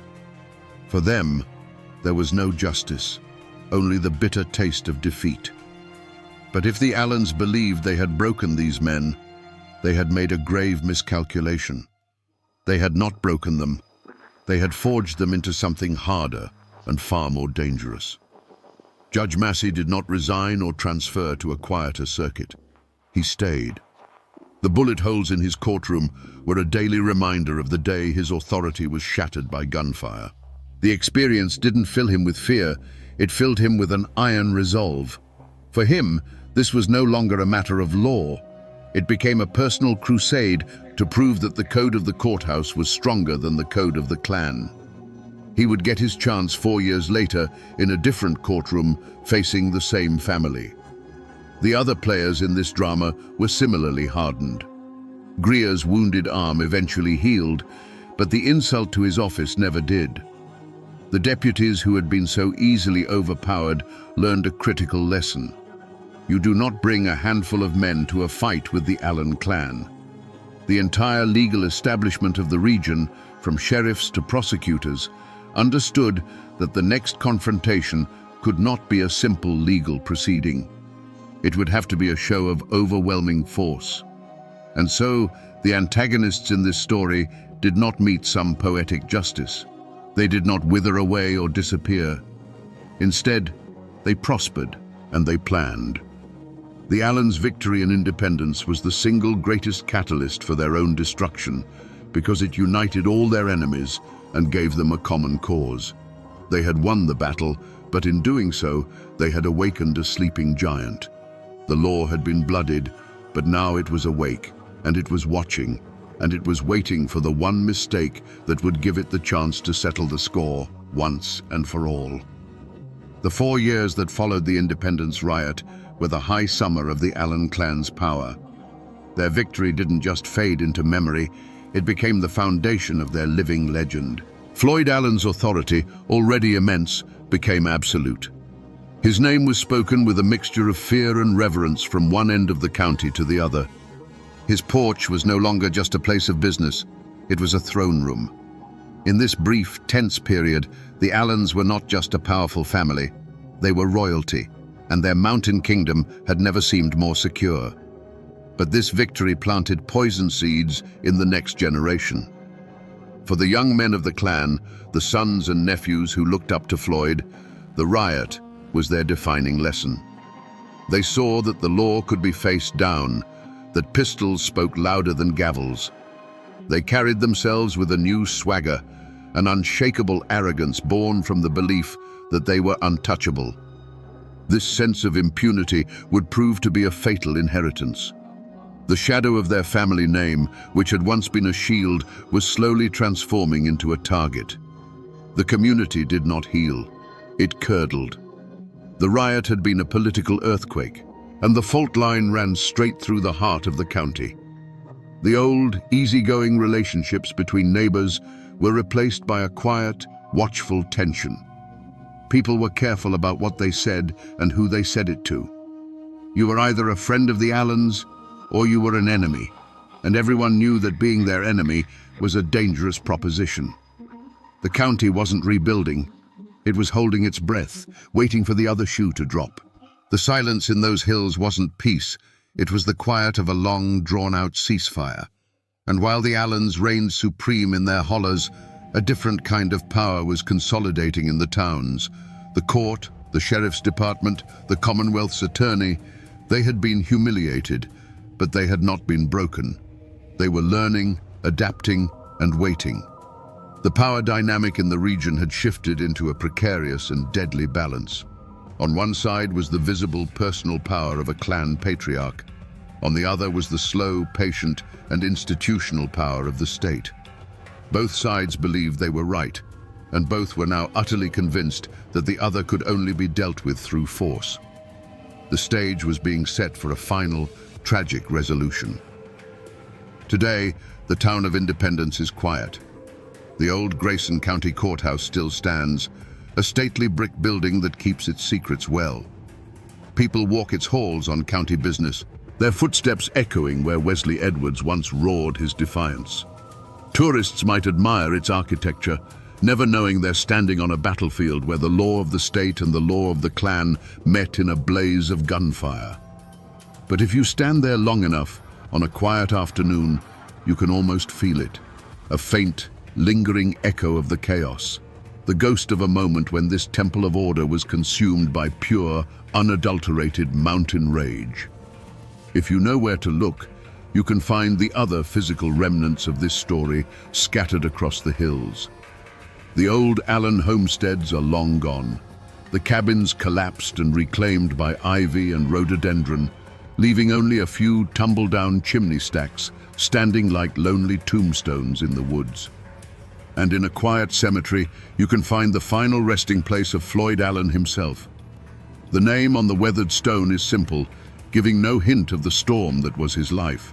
Here lies the king whose kingdom turned to dust, a silent testament to the fact that no man, no matter how powerful, can hold back the tide of the world forever. But the true legacy of the Allens isn't carved in stone or preserved in brick. It lives in the stories. The tale of the Independence Riot and the more famous Hillsville Massacre that followed has been worn smooth by a century of telling, transformed from a raw news event into a piece of local folklore. It's a cautionary tale told to hot-headed young men about the dangers of pride. It's a ballad of defiance sung by those who still feel a kinship with the old ways. Depending on who you ask, Floyd Allen is either a cold-blooded killer who got what he deserved, or a tragic folk hero who was the last king of the mountains. The man is gone. The clan's power is broken.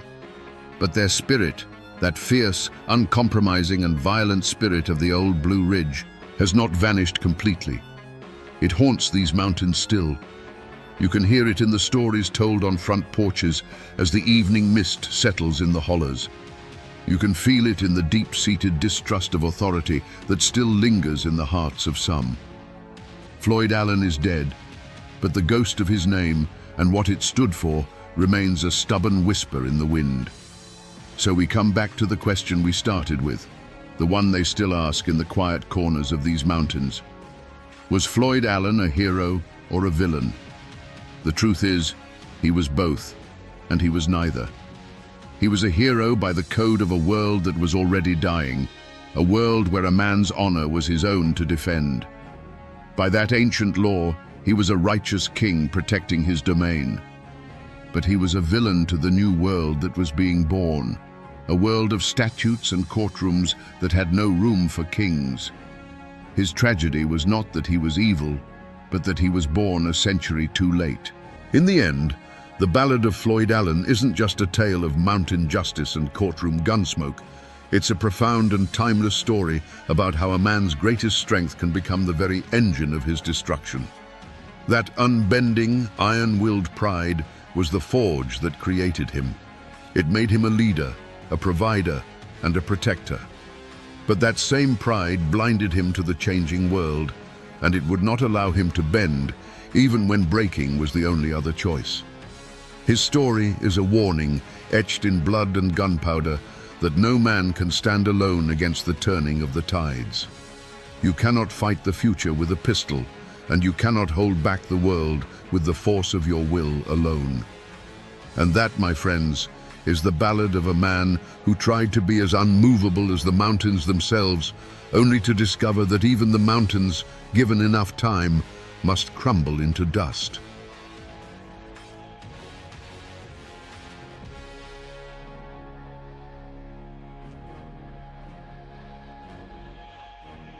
Imagine this. An old woman sits on her porch in the misty mountains, her voice thin but clear. The tune she sings is simple, almost a lullaby. But the words tell of a jealous lover, a flash of steel, and a shallow grave by the river. This isn't just a song, it's a coroner's report. It's a witness statement from a ghost. Now imagine realizing that the hills around you are filled with these musical affidavits, detailing every kind of human tragedy imaginable. What if the darkest secrets of a region weren't written in dusty court records, but were hidden in plain sight, carried on a mournful melody? And who was the strange, suit-wearing lawyer who dared to venture into those isolated hollows to collect them? Today, we follow the man who became a detective of the past, using a banjo instead of a magnifying glass to uncover the bloody sagas the mountains tried to forget. Before we follow the man in the suit, we must first understand the world he was trying to save. In the early 1900s, the Appalachian Mountains were a nation unto themselves, a place where time flowed like creek water, slowly and in its own channel. The true victims of this story weren't just the people in the ballads. It was the memory of them, a living history held together by the frailest of threads, the human voice.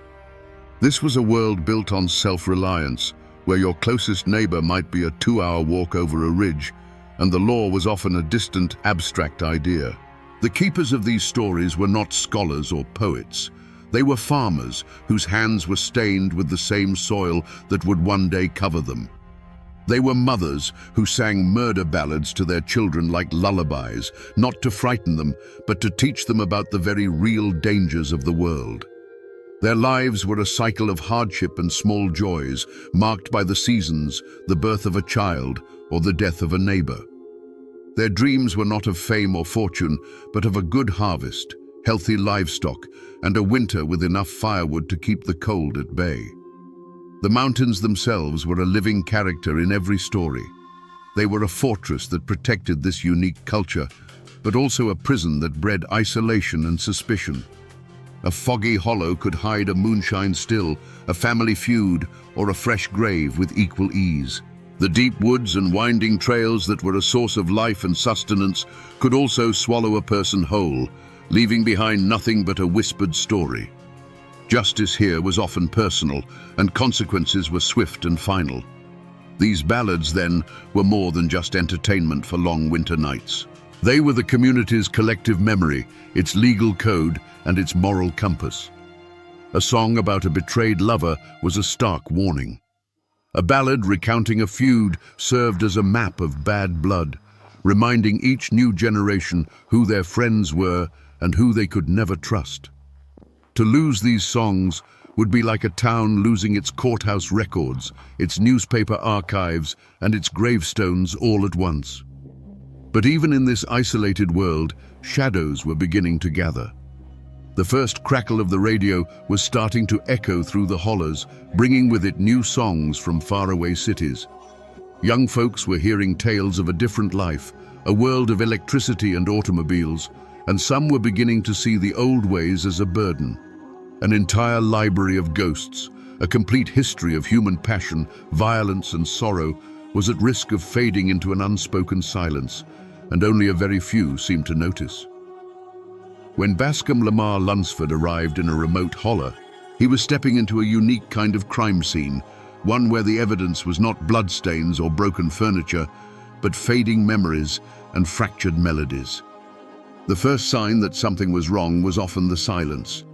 He would visit a family known for its music, only to find the younger generation knew the latest radio hit, but not the half-forgotten ballad their own grandfather used to sing about a local tragedy. The air was thick with an unnatural quiet, the sound of a culture slowly losing its voice. The clues he found were scattered and cryptic. In one cabin, he might collect a single haunting verse of the Omi Wise saga, a piece of the story preserved like a shard of bone.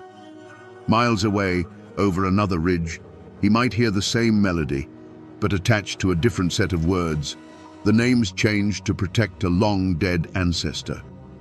He would find specific, tangible details embedded in the lyrics, the mention of the Yadkin River, or a landmark like Adams Falls, clues that felt as real and specific as a footprint left at the scene of a crime.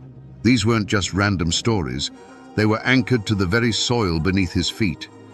Yet this evidence only deepened the mystery. The scene spoke of chaos and the ravages of time. For every fact a song seemed to preserve, it offered 10 contradictions. Was Tom Dula a heartless killer, or a handsome fool manipulated by a jealous woman? The ballads Lunsford collected painted him as both, sometimes in the very same version. The trail of truth was overgrown with decades of gossip, family pride, and the simple, inevitable erosion of memory. The mountains held the secrets, but they offered no easy answers. Lunsford quickly realized his task was far more complex than simple recording. He was an archaeologist of sorrow, trying to reconstruct a complete skeleton from a handful of scattered, mismatched bones. Every person he spoke to was a witness, but their testimony was shaped by who told them the story and why.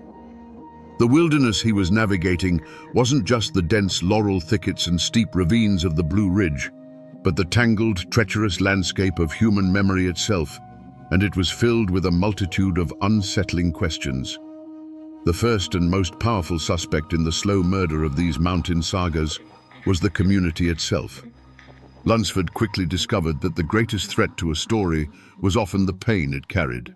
These weren't tales of distant kings and queens, they were raw, open wounds in the local memory. To sing about a young woman drowned in a river was to remember the real girl whose family still lived just down the creek. The songs were a constant reminder of a neighbor's betrayal, an ancestor's shame, or a violence that had torn families apart. Forgetting was not an accident. It was a choice, a form of self-preservation. The motive was a deep and understandable desire to bury the past. Many families felt a personal vendetta against the very history that defined them. As the 20th century progressed, the outside world began to cast a long shadow, bringing with it a condescending judgment of Appalachian life. The stereotype of the violent, feuding hillbilly was taking root, and these murder ballads felt like Exhibit A. To the younger generation especially, these songs were not a proud heritage, but a source of shame, a link to a brutal past they were desperate to escape. They wanted radios and cars, not grim reminders of the bad old days. The evidence of this quiet conspiracy was everywhere Lunsford looked. He'd approach an old man known to be a master fiddler and ask about a specific feud ballad, only to be met with a stony silence and the curt reply, "We don't trouble with that one no more." Parents actively stopped teaching the darkest songs to their children, preferring to pass on church hymns or the cheerful, impersonal tunes coming over the airwaves. This wasn't just forgetfulness, it was a deliberate act of cultural pruning, cutting away the painful branches of their own family trees. The community was turning on its own memories, hoping that silence would finally bring peace to the ghosts that haunted their hollows. If shame was driving the old songs into the shadows, a more seductive threat was beginning to change them in the open. The second suspect was someone no one wanted to point a finger at, the most gifted and ambitious musicians themselves. These were the keepers of the flame, the high priests of the tradition, the very people Lunsford sought out as his most valuable sources. Their betrayal wasn't one of malice, but of temptation, a quiet corruption that came from within the circle of trust. The secret motive was the dazzling promise of the modern world, delivered on a spinning shellac disc. In the 1920s, talent scouts from record labels like Victor and OK began venturing into the mountains. They weren't looking for historical documents, they were hunting for hits. They offered cash money, a life-changing sum for a family living on the edge of poverty, for a 3-minute recording. Suddenly, a song wasn't just a piece of heritage. It was a potential ticket to a life beyond the cornfield and the coal mine. A musician who had only ever played for neighbors at a barn dance was now being offered a small taste of immortality. Lunsford began to see the evidence of this pact everywhere. A long, grim ballad he had collected in its pure form from an elderly woman would reappear on a commercial record, but it would be different. The 15-verse saga of a bloody feud, with all its specific names and local details, was trimmed to a tidy 3 minutes. The killer's chilling, remorseless confession was replaced with a more palatable, moralizing chorus. The very soul of the story, its raw, uncomfortable truth, was being sanitized for sale. The custodians of the culture, in their understandable desire for a better life, were becoming agents of its alteration, polishing the jagged edges off the evidence until it no longer told the whole story. But the most dangerous intruder didn't carry a gun or a land deed. It arrived in a polished wooden box and spoke with 1,000 voices from a world away. The third suspect was a vast, impersonal, and relentless force, the rise of national mass media spearheaded by the radio. This was an entity with no face and no name, an invisible invader that could slip through the cracks of the tightest-knit community and whisper its promises directly into the heart of the home. Its motive was not malicious. It was something far more powerful, commerce. The radio wasn't interested in preserving the grim history of a specific mountain county. Its purpose was to create a single, unified American culture, one that bought the same soap, drove the same cars, and listened to the same songs. The old ballads, with their dark themes, rough edges, and hyper-local references, were an obstacle to this new, streamlined world. They were static in the signal of progress, a relic that didn't fit into a tidy, half-hour sponsored program. The presence of this threat created a quiet, creeping sense of cultural anxiety. The ancient art of storytelling, of passing a song from one generation to the next on a cold winter's night, was suddenly in competition with professional comedians and crooners from Nashville and New York. The local fiddler, a hero in his community for decades, now sounded amateurish compared to the polished bands broadcasting from the Grand Ole Opry. This external force didn't need to threaten or intimidate. Its very existence was a judgment. It carried an air of quiet menace, not with violence, but with the subtle, corrosive suggestion that the old ways were no longer good enough. In the beginning, Bascom Lamar Lunsford approached his collection like the lawyer he was, with a methodical belief that for every crime there was a single, definitive truth. He ventured into the mountains not just as a collector, but as an investigator, certain that he could track down the one pure version of each ballad, the original testimony that had been passed down unaltered through the generations. He believed that somewhere, in the most remote cabin, held in the memory of the oldest living soul, was the definitive, uncorrupted story of what truly happened to Laura Foster. He pursued this phantom through the rugged wilderness of human memory. He would meticulously record what he believed was the final word on the Tom Dula saga from a farmer in Wilkes County, only to travel 20 miles over the next ridge and hear a contradictory version from the man's own cousin. One song painted Tom as a romantic fool, another as a heartless killer. Ann Melton was a jealous accomplice in one holler and an innocent victim of rumor in the next. Every promising lead, every witness who claimed to have the real story from their great-grandmother, only led to another dead end, another fork in the trail. The single solid truth he sought was a red herring. He also assumed that the most celebrated local musicians, the prize-winning fiddlers and banjo pickers, would be the most reliable keepers of the ancient songs. He followed the sound of their music to barn dances and town squares, hoping to find the mother lode. But this trail, too, quickly went cold. He discovered that these were often the very people who had already been compromised. They were the first to be tempted by the record companies, the quickest to alter a 15-verse ballad into a catchy 3-minute tune. Their brilliant playing was often a cover for a story that had been stripped of its soul. The frustration for Lunsford must have been immense. The logical, orderly processes that worked in a courtroom were useless here. The evidence was alive, constantly changing with every telling. His investigation was yielding not clarity, but a growing, maddening fog. In the communities, his relentless, probing questions began to stir a quiet unease.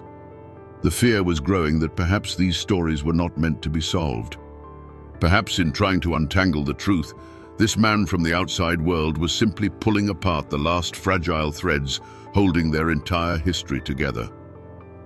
As Bascom Lamar Lunsford pushed deeper into the mountains, the friendly smiles and offered dippers of water remained, but a new barrier rose to meet him, one as real as a stone wall, yet completely invisible. He was running into the unspoken law of the hills, a code of silence as old as the feuds themselves. The moment he moved beyond pleasantries and asked for a specific bloody ballad by name, the air on the porch would grow still. Eyes would drop. The answer was almost always the same: a slow shake of the head and a quiet mumble of "don't rightly recall that one," or the even more final, "we let that story die with the old folks." The reasons for this omerta were buried deep in the soil of the community. These songs were not abstract folklore, they were active social documents. To sing the ballad of the Allen Griffin feud in front of an Allen was more than rude. It was a hostile act, a dredging up of bad blood that generations had worked to bury. The names in the verses were not characters in a fable. They were the names on the weathered tombstones in the churchyard just up the hill. Lunsford quickly learned he wasn't just asking for a song. He was asking a man to testify against his neighbor's great-grandfather, and that was a line no one was willing to cross for a stranger. There was also a deep and abiding suspicion of any outsider asking too many questions. Who was this man in a starched collar, writing down their tragedies in his little notebook? The mountains had a long memory of being exploited by timber companies, by coal barons, and by condescending writers who came to caricature their way of life. Was Lunsford any different? Was he a cultural undertaker, come to put their most painful memories on display for a gawking world that already saw them as little more than violent savages? The silence was a shield, a way of protecting what little they had left that was truly their own. The psychological toll on the few who considered breaking this code was immense. One old woman, who knew a version of a local murder ballad that Lunsford had been searching for years, would only agree to sing it for him in her spring house, with the door bolted and the sound of the running water masking her voice. She was terrified, not of physical harm, but of something worse: the judgment of her neighbors, the quiet shunning that would follow if they knew she had given away their ghosts. In these hills, a reputation was all a person had, and the price for breaking the wall of silence was to lose it forever.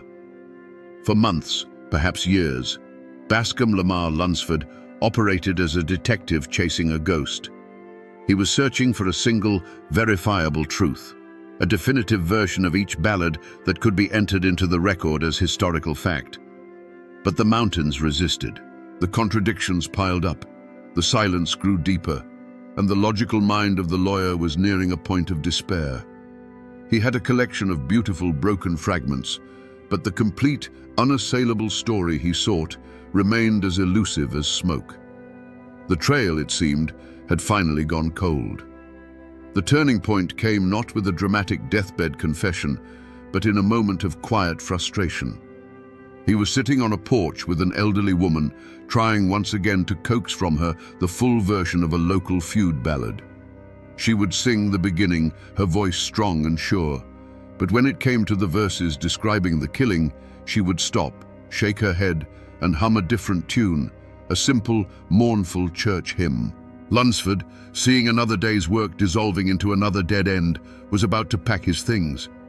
But then he stopped, and he listened. He truly listened, not to the words, but to the feeling behind them. In the sorrowful cadence of that hymn, he suddenly heard the echo of the murder ballad. The forgotten clue wasn't a hidden lyric or a secret name. It was the realization that the emotion was the one thing that had survived intact. The community might change the names, forget the details, or refuse to speak the violence, but they never forgot the grief. The hymn was their way of telling the story when the story itself became too terrible to tell. It was the emotional core, the untainted piece of evidence he had been overlooking this whole time. This moment changed everything. It was as if a key had turned in a lock he didn't even know was there. He realized his entire approach had been wrong. He was not a detective hunting for a single culprit or a single truth. He was an archivist of human heartbreak.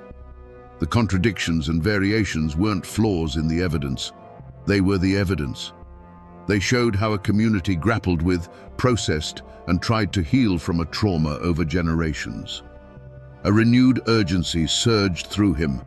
He had to collect it all, every fractured verse, every sanitized radio version, every mournful hymn that carried the ghost of the original tragedy. The real story wasn't in any single song, it was in the sum of all of them. With this new understanding, Bascom Lamar Lunsford stood like a prosecutor ready to deliver his closing argument. But in the spectral courtroom of his mind, the witness stand was empty, and the jury box was filled with ghosts. He had spent years searching for a single villain responsible for the slow death of the mountain sagas. He had cross-examined shame, ambition, and the relentless march of progress. And now, As he pieced together the fragments of evidence, the half-remembered verses, the sanitized records, the telling silences, the horrifying truth finally took shape. There was no single culprit. It was a conspiracy. He finally saw the first conspirator for what it was, the community's own shame. This was the inside man, the accomplice who unlocked the door and let the other forces in. The raw, bloody memories of the ballads had become a burden, a mark of otherness in a world that was rapidly modernizing. By choosing to bury their most painful stories, by refusing to teach their children the songs of feud and betrayal, the mountain folk had, with the best intentions, created a vacuum. They had disarmed their own culture, leaving it vulnerable and defenseless against the coming storm. Into this vacuum stepped the second conspirator, the gifted local musician, tempted by the promise of a world beyond the mountains. These were not villains, but tragic figures caught between two worlds. Driven by the understandable human desire for a few dollars and a little recognition, they became the unwitting agents of the crime. They took the raw, unvarnished testimony of the old songs and polished it for public consumption. They cut out the darkest verses, smoothed over the rough language, and sold a palatable, commercialized ghost of the real thing. They were the ones who put the forged signature on a false confession. And finally, Lunsford saw the mastermind, the cold, impersonal force that had orchestrated the entire affair, the radio and the rise of a national commercial culture. This was the entity that provided the motive, the means, and the opportunity. It offered a shiny, new, and effortless form of entertainment that made the old ways seem obsolete. It whispered the promise of a unified America where everyone listened to the same songs and shared the same simple stories. It created the very shame that had weakened the community's resolve and offered the very temptation that had turned its own guardians against it. In the end, Lunsford's discovery was far more chilling than a single, identifiable villain. The true culprit was an unholy trinity, a perfect and terrible collaboration between the past, the present, and the future. The motive wasn't malice, but something far more powerful, the inevitable crushing weight of change. The ancient, isolated world of the mountains, with its dark memories and bloody sagas, had been put on trial by the 20th century. And in this trial, there could only be one verdict. The old world was found guilty of being old, and the sentence was death by forgetting. Now that we have identified the culprits, we can finally reconstruct the crime. This was not a murder committed in a dark alley with a single sudden blow. It was a slow poisoning carried out in the warm, fire-lit cabins of the mountains themselves, with the victims' own families as unknowing accomplices. The truth, my friends, is that the ballads were not killed. They were allowed to die. Imagine an old man, a patriarch, sitting on his porch with his grandson as the evening shadows stretch across the hollow. He clears his throat to sing the old ballad, the one about the land dispute that cost his own great-uncle his life. He begins the first verse, his voice a familiar, comforting rasp. But then he looks at the boy, who is wearing a store-bought shirt and whose mind is full of things like automobiles and the world beyond the ridge. And the old man's voice falters. The next words, the ones about the gunshot and the bitter feud, freeze in his throat. In that moment of silence, a story that had survived for a century suffers a mortal wound. It doesn't end with a scream, but with a quiet, heartbreaking stillness. Now picture a different scene, a few years later. A talented young fiddler, the pride of his county, sits stiffly in front of a strange, cone-shaped microphone in a makeshift studio in a Bristol hotel room. A man in a suit tells him he has 3 minutes. He begins to sing the saga of Omi Wise, but when he gets to the part where the villain pleads with her, he softens the words. He changes a raw, brutal line into a more poetic, romantic one. The man in the suit nods in approval, and with that single, simple change, the soul of the song begins to bleed out, replaced by something cleaner, safer, and no longer entirely true. The final blow came not from a person, but from a piece of furniture. See it in your mind's eye. A family gathered in their cabin after supper. For generations, this was the time for stories, for the banjo to be taken down from its peg. But now, in the corner, sits a handsome wooden box with a glowing dial, a single cyclops eye staring into the room. They turn a knob, and a clear voice from Nashville fills the cabin with a song about a love they've never known and a city they've never seen. They are captivated.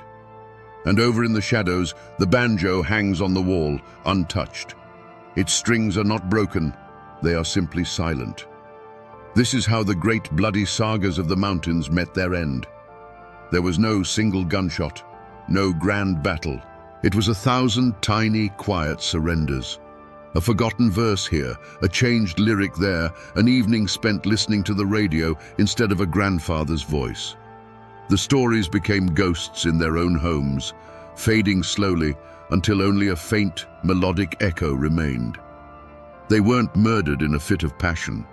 They were simply starved, one by one, in the quiet, comfortable darkness of a new and brighter world. There was no grand courtroom for this crime, no judge in black robes. The trial of the mountain ballads was held in the court of progress, and the jury was the American people, whose ears were already filled with the siren song of a new century. The prosecution, a slick and powerful attorney called the Future, presented its case with devastating force. It showed evidence of a faster, brighter, more connected world, a world of convenience and prosperity that made the old ways seem slow, dark, and obsolete. The defense was barely heard, a few faint, mournful notes from an old fiddle, drowned out by the confident roar of the radio. The accused parties reacted to the proceedings in their own ways. The commercial media, the mastermind, showed no remorse. A force of nature doesn't apologize for the storm. The ambitious musicians who had altered the songs for profit took the stand with a mix of defiance and quiet regret, arguing they had simply made a deal to survive in a world that was leaving them behind. And the community itself, the accomplice, sat in silent acceptance of its fate. They had already bought the radios and listened to the new songs. They had, in effect, already pled guilty. The verdict was swift and nearly unanimous. The ancient, bloody sagas of the mountains were found guilty on all counts, guilty of being too complex, too sorrowful, and too stubbornly local for a modern, optimistic nation. The sentence was not execution, but something far more final: obsolescence. They were to be banished from the front porch and the public square, remanded to the custody of a few dusty archives and forgotten collections, their stories replaced by a simpler, more cheerful narrative that sold more records. This verdict was, at the time, overwhelmingly popular. It was called Progress, Enlightenment, the inevitable march of history. But in this vast, impersonal courtroom, there was one man who refused to accept the judgment. Bascom Lamar Lunsford did not act as a lawyer for the defense. It was far too late for that. Instead, he appointed himself the court clerk for the condemned. He worked tirelessly, not to overturn the verdict, but to create a perfect, unassailable transcript of the proceedings. He recorded every last piece of evidence, every haunting testimony, not for this trial, but for an appeal to a higher court, the court of history. And so, while the world celebrated a victory, Lunsford preserved the memory of what was lost. He ensured that the case of the mountain ballads would never truly be closed. He created a file so thick with sorrow and beauty that future generations would be forced to reopen it, to re-examine the evidence and ask themselves a chilling question: was this justice, or was it a crime? It's a verdict that, thanks to him, still sparks arguments in these hills to this day. The verdict had been handed down, and the consequences rippled through the mountains for generations, changing the fate of everyone involved. The survivors of this cultural crime, the ballads themselves, were now safe, but forever altered. Rescued by Lunsford, they were no longer living, breathing stories shared on a porch. They became ghosts in a filing cabinet, their voices captured on wax cylinders and stored in the climate-controlled vaults of the Library of Congress. They were saved from extinction, but at the cost of their freedom. They had become specimens, butterflies pinned under glass, their beautiful, tragic patterns preserved, but their flight forever ended. For the community, the people of the mountains, the verdict of obsolete had a devastating, long-term effect. The silence that Lunsford had encountered became the new normal. A generation grew up disconnected from the bloody sagas that had once defined their ancestors' world. The caricature of the simple banjo-strumming hillbilly, once a condescending fiction, began to feel like a self-fulfilling prophecy. Many of the brightest young people, convinced that their heritage was a source of shame, left the mountains for the cities, leaving behind an aging population and a profound sense of cultural amnesia. They had been judged by the outside world, and in their hearts, many felt their own culture had been found wanting. The descendants of the guilty parties, meanwhile, thrived in ways no one could have predicted. The ambitious musicians who had sanitized the old songs for commercial appeal became the founding fathers of a global phenomenon. The DNA of their altered ballads, the simple chords, the narrative style, the themes of love and loss, mutated and evolved, becoming the bedrock of what the world would come to know as country music. In a bitter twist of fate, the very act of betrayal ensured a kind of immortality. The raw, uncomfortable truth of the mountains was gone, but its polished, commercially viable ghost now echoed from every radio in the nation. And so, the lives of everyone in those mountains were forever changed. A people who had once known exactly who they were, their identity rooted in a deep and often dark well of shared stories, were now set adrift. They inherited the accent, the family names, and the stunning, unforgiving landscape, but they had lost the lyrical map that explained what it all meant. They became haunted not by the ghosts of the old stories, but by the far more unsettling ghost of their absence. You might think the story ends there, in a dusty archive, with the final verdict rendered by a changing world. But if you know where to look, you can still find the evidence of Bascom Lamar Lunsford's investigation scattered all across these hills. The traces of his work have not vanished. They have simply sunk into the soil, becoming part of the landscape itself. The most tangible remnant of his crusade is the Mountain Dance and Folk Festival, which he founded in Asheville in 1928. It still happens every year. On a warm summer night, you can go there and see the grandchildren and great-grandchildren of the very people he interviewed. You can see them playing the same banjos, dancing the same steps, and most importantly, singing the same songs. It is a living, breathing wake, a place where the ghosts Lunsford collected are brought out into the light, not to be mourned, but to be celebrated. It is his final, defiant piece of evidence, presented to a new jury year after year. The songs themselves are another echo. Thanks to the collection he so painstakingly assembled, the ballads did not die. They were rediscovered.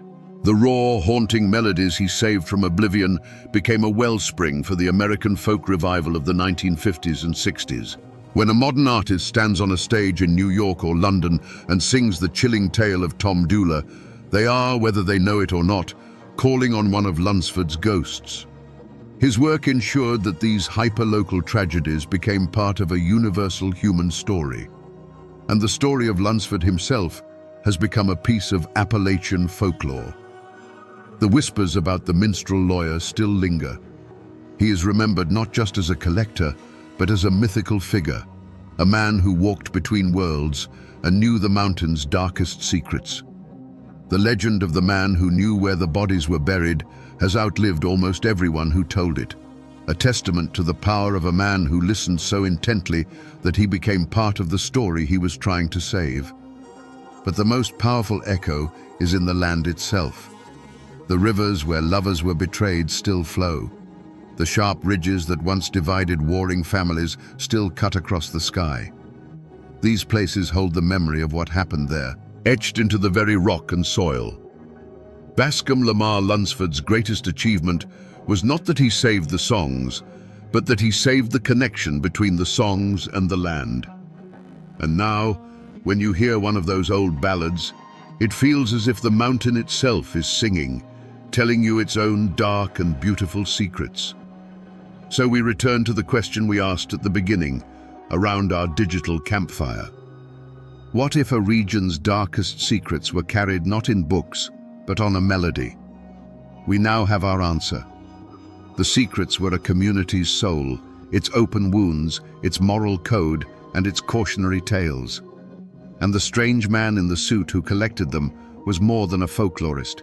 He was a custodian of ghosts. Bascom Lamar Lunsford understood that these weren't just songs. They were the last, fading testimony of a world on trial, and he was the only lawyer willing to take the case. This is a story, then, not just of a man saving songs, but of the immense, often brutal price of progress. It is a timeless lesson on the seduction of forgetting. It teaches us that the most dangerous threat to a culture is rarely an invading army, but more often a quiet, internal whisper that tells us our own complicated, painful history is a burden we should lay down in favor of a simpler, brighter future. Lunsford's great crusade was a fight against this seductive silence, an argument that our scars are not meant to be hidden. They are proof that we have lived, and they are warnings that must never, ever be forgotten. Bascom Lamar Lunsford fought a war against the quiet death of memory, and in the end, he did not win. No one could. But he achieved something far more important. He ensured that the ghosts of Appalachia would never be homeless. He gave them a permanent refuge in the archives of a nation, and a voice that could still be heard by anyone willing to listen. And now, my friends, the story is yours to keep. The next time you hear an old, mournful tune carried on the wind, listen closely. It might not be the wind at all, but a story that, thanks to one stubborn man, refused to stay silent. The judge pronounced the sentence, 1 year in the county jail. A dead silence fell over the packed Virginia courthouse. Then, the patriarch of the most powerful clan in these mountains, Floyd Allen, rose to his feet. His eyes blazed as he uttered the words that would become a signal for slaughter. "Gentlemen, I ain't a-goin'." A split second later, the courtroom exploded in a firestorm of bullets. When the gun smoke cleared, the judge, the sheriff, and the prosecutor lay dead. The newspapers called it an act of savage barbarism. But was it a cold-blooded ambush, or the last desperate stand of a man defending his honor? Today, we will try to find the truth behind the 90 seconds of hell that forever scarred these mountains. To understand the blood that was spilled, you first have to understand the world that was about to be lost. This was Hillsville, Virginia, at the dawn of the 20th century. Tucked deep in the Blue Ridge Mountains, this wasn't just a town, it was a fortress of tradition, a kingdom unto itself. Here, the hollows held the morning mist like secrets, and the rugged peaks stood as silent guardians against a world that was changing too fast. This was a land governed not by laws written on paper in some distant capital, but by the unwritten code of the mountains.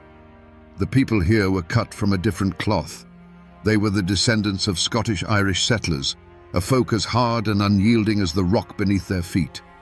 They were fiercely independent, deeply suspicious of outsiders, especially the Flatlanders and their government. For them, the ultimate authority wasn't a judge or a sheriff, it was the family, the clan. Loyalty was the highest virtue, and honor was a currency more valuable than gold. An insult to one was an insult to all, and a man was expected to defend his name with a steady hand and a loaded gun. And in this world of shadow and stone, no clan cast a longer shadow than the Allens. They were the embodiment of the mountain spirit, powerful, proud, and absolutely uncompromising. They weren't just a family, they were a force of nature, with dozens of kin and supporters who looked to them for leadership, protection, and justice. When the Allens spoke, Carroll County listened. At their head stood the patriarch, 56-year-old Floyd Allen. Don't picture some simple farmer. Floyd was a titan of the mountains, a wealthy landowner, a savvy businessman who owned a general store and a sawmill. He was known for his immense strength, his quick temper, and a will made of iron. He never backed down from a fight, and he never broke a promise. To the people of Carroll County, he was more than a man. He was their king. The Allens lived by a simple, terrifying creed, an oath that was whispered with a mix of fear and admiration across the county. It was the foundation of their power and the very core of their identity. No Allen will ever go to jail. This wasn't just a boast. It was a declaration of sovereignty, a promise that they would answer to their own code of honor before they ever answered to the laws of the Flatlanders. But the outside world, with its telegraphs, its railroads, and its centralized government, was creeping closer. The authority of the state was pressing in on this isolated kingdom, seeking to replace the ancient law of the clan with the modern law of the land. The world of the Allens and the world of Judge Thornton Massey were two massive millstones, grinding slowly, inevitably, toward each other. It was only a matter of time before someone got crushed between them. Great tragedies often begin with the smallest of things, a spark in a tinder-dry forest. For the Allens, that spark was a clumsy gesture at a local corn festival. Floyd's young nephew, Wesley Edwards, tried to kiss a girl. It was a foolish, youthful act, but in the mountains, where a woman's honor is fiercely guarded, it was a profound offense. The girl's brothers, Will and Sid, saw it, and fists flew. News of the fight traveled fast, echoing through the hollows until it reached the ears of Floyd Allen. His nephew had been challenged, his kin had been disrespected. This was not a simple brawl to him, it was a stain on the honor of the entire Allen clan. He didn't wait for the law, he dispensed his own. He met the Edwards brothers on a dusty road, and the conversation was short. According to witnesses, Floyd, a man of formidable strength, beat one of the brothers so severely with the butt of his pistol that he left him bleeding and broken in the dirt. Now the outside world was forced to act. The beating was too public, too brutal to ignore. A warrant was issued for the arrest of Floyd Allen. Sheriff Lewis Webb and his deputy, men who knew exactly who they were dealing with, rode out to Floyd's home. They were met on the porch by the patriarch himself, not with his hands up, but with a rifle cradled in his arms. In a tense standoff, Floyd made his position clear. He had been insulted, he said, and he would not be dragged from his home like a common criminal. This was the moment the line was truly crossed. Floyd Allen looked the law in the eye and did not blink. He told the sheriff that he would come to court, but he would come on his own time, on his own terms. And incredibly, that's exactly what happened. The sheriff and his deputy retreated, empty-handed. Floyd surrendered when he was ready, walking into town not as a prisoner, but as a king granting an audience. He had bent the law to his will, proving to everyone in Carroll County that he was a power unto himself. But in doing so, he had thrown down a gauntlet. He had publicly humiliated the court and dared it to challenge him. Now, all eyes turned to the Hillsville courthouse. It was no longer a place for a simple assault trial. It was a battlefield, and everyone knew the Allens were coming prepared for war. March 14th, 1912. The Hillsville courthouse was not a hall of justice. It was a powder keg, and Judge Thornton Massey had just lit the fuse. As the sentence, 1 year in jail, hung in the electrified air, Floyd Allen rose. He looked not at the judge nor the jury, but at the entire system that dared to put a chain on him. "Gentlemen," he said, his voice low and steady, "I ain't a-goin'." He turned to leave, a king dismissing his court. Sheriff Webb lunged forward to grab his arm, a single fatal motion that broke the spell. In that instant, a single sharp crack of a revolver split the silence. To this day, no one knows for sure who fired it. Was it Floyd? Was it his son Claude, leaping to his father's defense? Or was it a deputy trying to enforce the law? It no longer mattered. That first shot was a signal. It was the first drop of rain that unleashes a hurricane. The courtroom didn't just erupt, it detonated. From every corner of the room, revolvers and rifles appeared as if from thin air. The Allens and their supporters, strategically placed among the crowd, unleashed a devastating crossfire. For those trapped inside, it wasn't a gunfight, it was the end of the world. The air turned into a deafening thunderclap of noise, punctuated by the flash of muzzles and the high-pitched whine of ricochets. The solid wood of the benches and the judge's dais splintered, chewed to pieces by an invisible hail of lead. The men who represented the law were the first to fall. Judge Massey, who had just sealed Floyd's fate, sought cover behind his bench. A moment later, his gavel fell silent forever. Sheriff Webb, the man who had taken that fateful step forward, crumpled to the floor. His last act on this earth was to pull his own revolver and send a bullet tearing into Floyd Allen's thigh, a final defiant gesture of the law he served. Prosecutor William Foster fell nearby, and a juror, a farmer named Augustus Fowler, was trying to scramble for the door when his escape was cut tragically short. Panic turned the crowd into a human stampede. People screamed, clawing their way towards the doors, trampling one another in a desperate bid for survival. A thick, choking cloud of gunpowder smoke filled the room, turning the scene into a blind, suffocating hell. Witnesses said it felt like an eternity, but the storm of bullets lasted no more than 90 seconds. When the last echo of gunfire faded, a ringing silence descended. The smoke began to clear, revealing a tableau of silent horror. Dark, ugly pockmarks scarred the courthouse walls, 57 of them, each one a testament to the madness that had just passed. Through the haze, figures moved with purpose. Floyd Allen, wounded but alive, was lifted by his kinsmen and carried from the building. The Allen clan mounted their horses and vanished back into the mountains, leaving a blood-soaked courthouse and a nation in shock. When the last of the Allen clan galloped out of sight, a profound, ringing silence fell over the Hillsville courthouse. It was a silence heavier than any sound, broken only by the whimpers of the wounded and the terrified gasps of the survivors. The air, thick with the acrid stench of gunpowder, now carried a new, coppery smell. On the blood-soaked floorboards, the law of the Commonwealth of Virginia lay dead.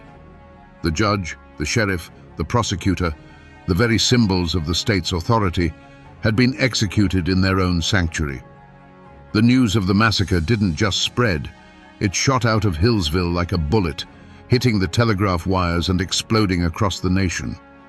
Newspapers from Richmond to New York screamed with headlines that painted a picture of a savage war against civilization itself. They called the Allens mountain degenerates, barbaric clansmen who had risen up against the rule of law.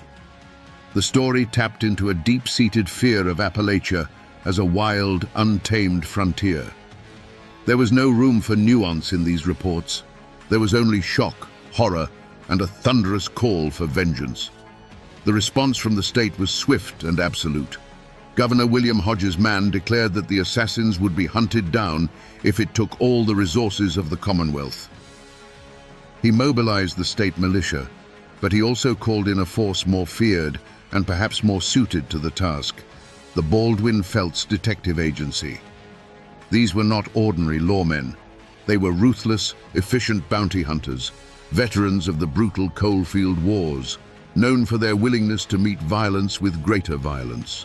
They were the modern world's answer to the Mountain Clan, a hired army that understood the language of the gun. The great hunt began.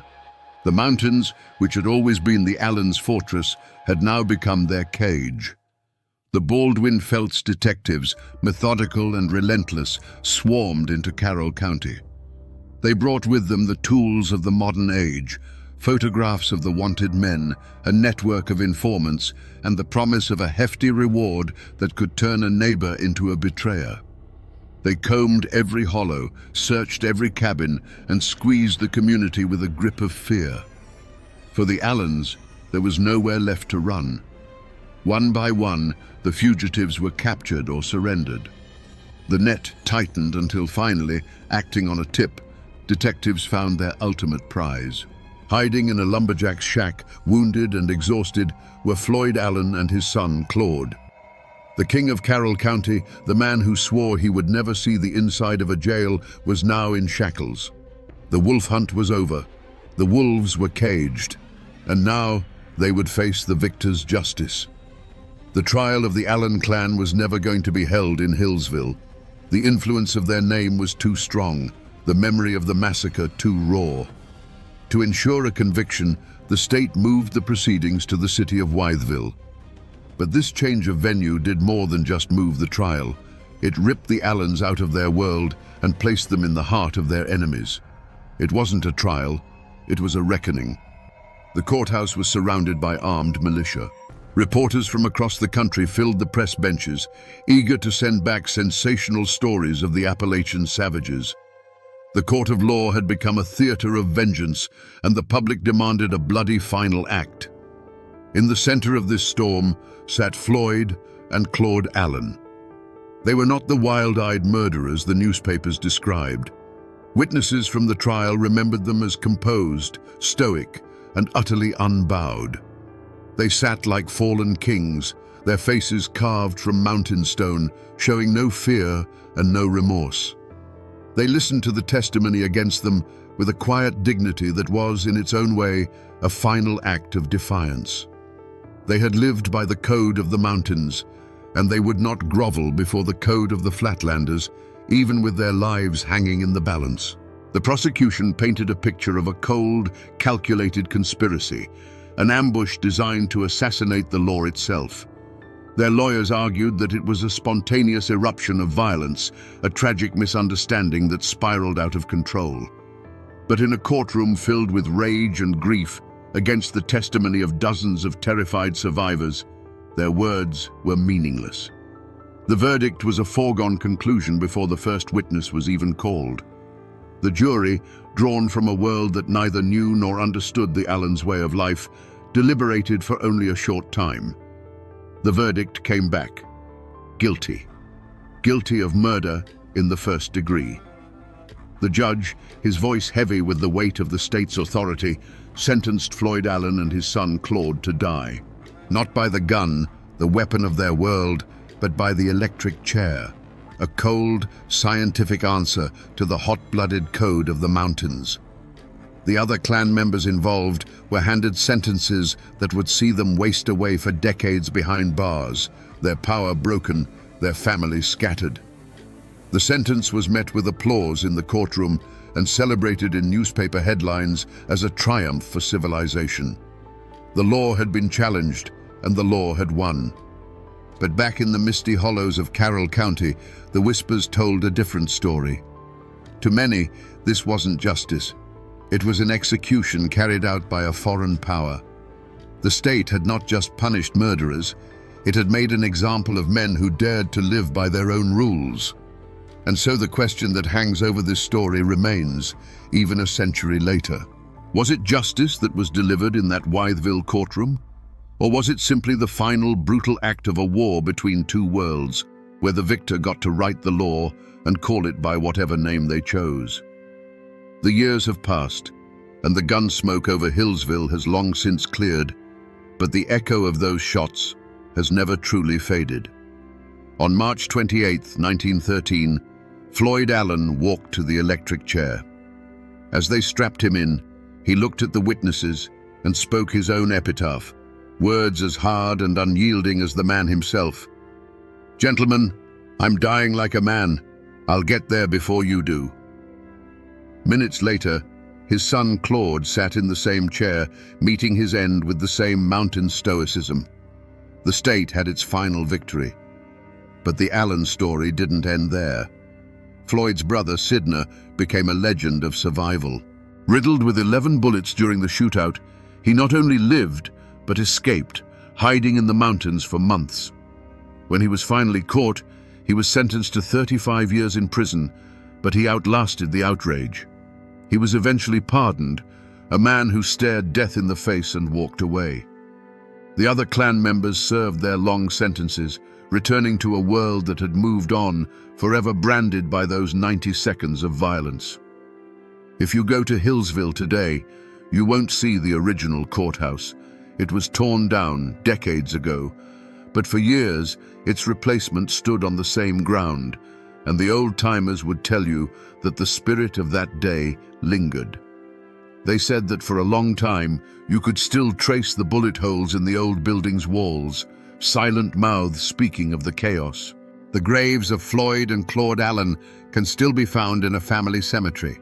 Their stones a quiet, somber testament to the clan's vow. They are not just graves, they are a landmark, a place where the past feels close enough to touch. The rest of the world has largely forgotten the Carroll County Courthouse massacre. It's become a dusty footnote in the history books. But here, in these mountains, it is not forgotten. It has seeped into the soil and become folklore. The story is told not as history, but as a cautionary tale about pride, honor, and the terrible price of defiance.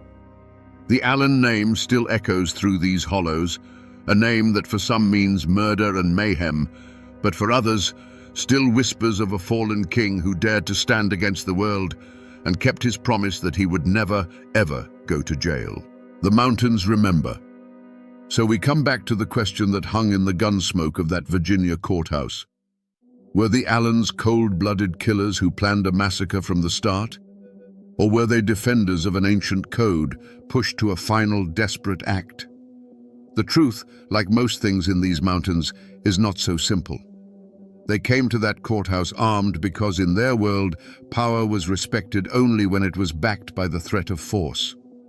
They didn't see themselves as criminals defying the law. They saw themselves as sovereigns of their own kingdom, defending its honor against a foreign invasion. The Hillsville massacre was more than just a crime. It was the bloody, violent end of an era. It was the moment the modern world, with its courts and its electric chairs, finally broke the back of the old world, with its clans and its code of blood honor. The state sent a message that day, written in the language the Allens understood best. Its power was now absolute, its reach inescapable. The Allen clan wasn't just fighting a one-year jail sentence, they were fighting the 20th century, and the 20th century won. This is a story of brutality, yes, but it is also a story of the indomitable Appalachian spirit, a spirit so fiercely independent that it can lead to both greatness and ruin. Floyd Allen was a king who refused to watch his kingdom crumble. He and his family were not heroes, but their tragic, violent story has become a dark legend, a warning of what happens when pride and honor demand a price that can only be paid in blood. And while the law won the war that day, the story of the clan who swore they would never go to prison and kept that oath at the cost of everything still haunts these hills.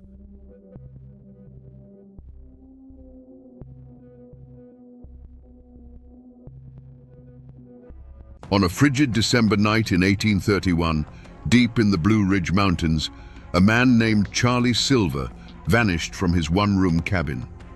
When the search party arrived, they found his body dismembered, burned in the hearth, and buried beneath the floorboards. His killer was his 18-year-old wife, Frankie. The newspapers screamed of a jealous monster who butchered her husband with an axe. But under the laws of that time, Frankie Silver was forbidden from speaking a single word in her own defense at trial. So what really happened in that isolated cabin? Was this the cold-blooded act of a she-devil, or was it the desperate last stand of a terrified girl with no other way out? To understand what happened, you have to understand the world they lived in. This wasn't a town. It wasn't even a settlement. This was the raw, untamed heart of the Blue Ridge Mountains in the early 1830s, a place carved from rock and hardship. Their home was a single-room log cabin perched in a lonely hollow near the rushing waters of the Tow River. The wind didn't just whistle through the gaps in the logs, it moaned. The mountains weren't just a backdrop, they were a green cage, beautiful and deadly, that cut you off from the rest of the world. Life in that cabin was a relentless battle for survival. Their entire universe was contained within those 4 log walls, with a dirt floor under their feet and a stone hearth that was the center of their existence. It was where they cooked, where they slept, and where they found their only defense against the bone-deep cold of a mountain winter. It was a place of immense intimacy, but also a place with nowhere to hide, where every frustration and every dark thought had no room to escape. Charlie Silver was just 19, but he was a man of the woods. He lived by his rifle and his traps, often disappearing for days at a time into the deep forest, chasing deer or checking his lines for beaver and fox. He was young, strong, and restless, a man who understood the language of the wilderness far better than the quiet, contained life of a husband and father. He was the one who brought the outside world and the meat for their table back to that isolated cabin. And in that cabin was Frankie. At 18, she was already a wife and a mother to their 1-year-old daughter, Nancy.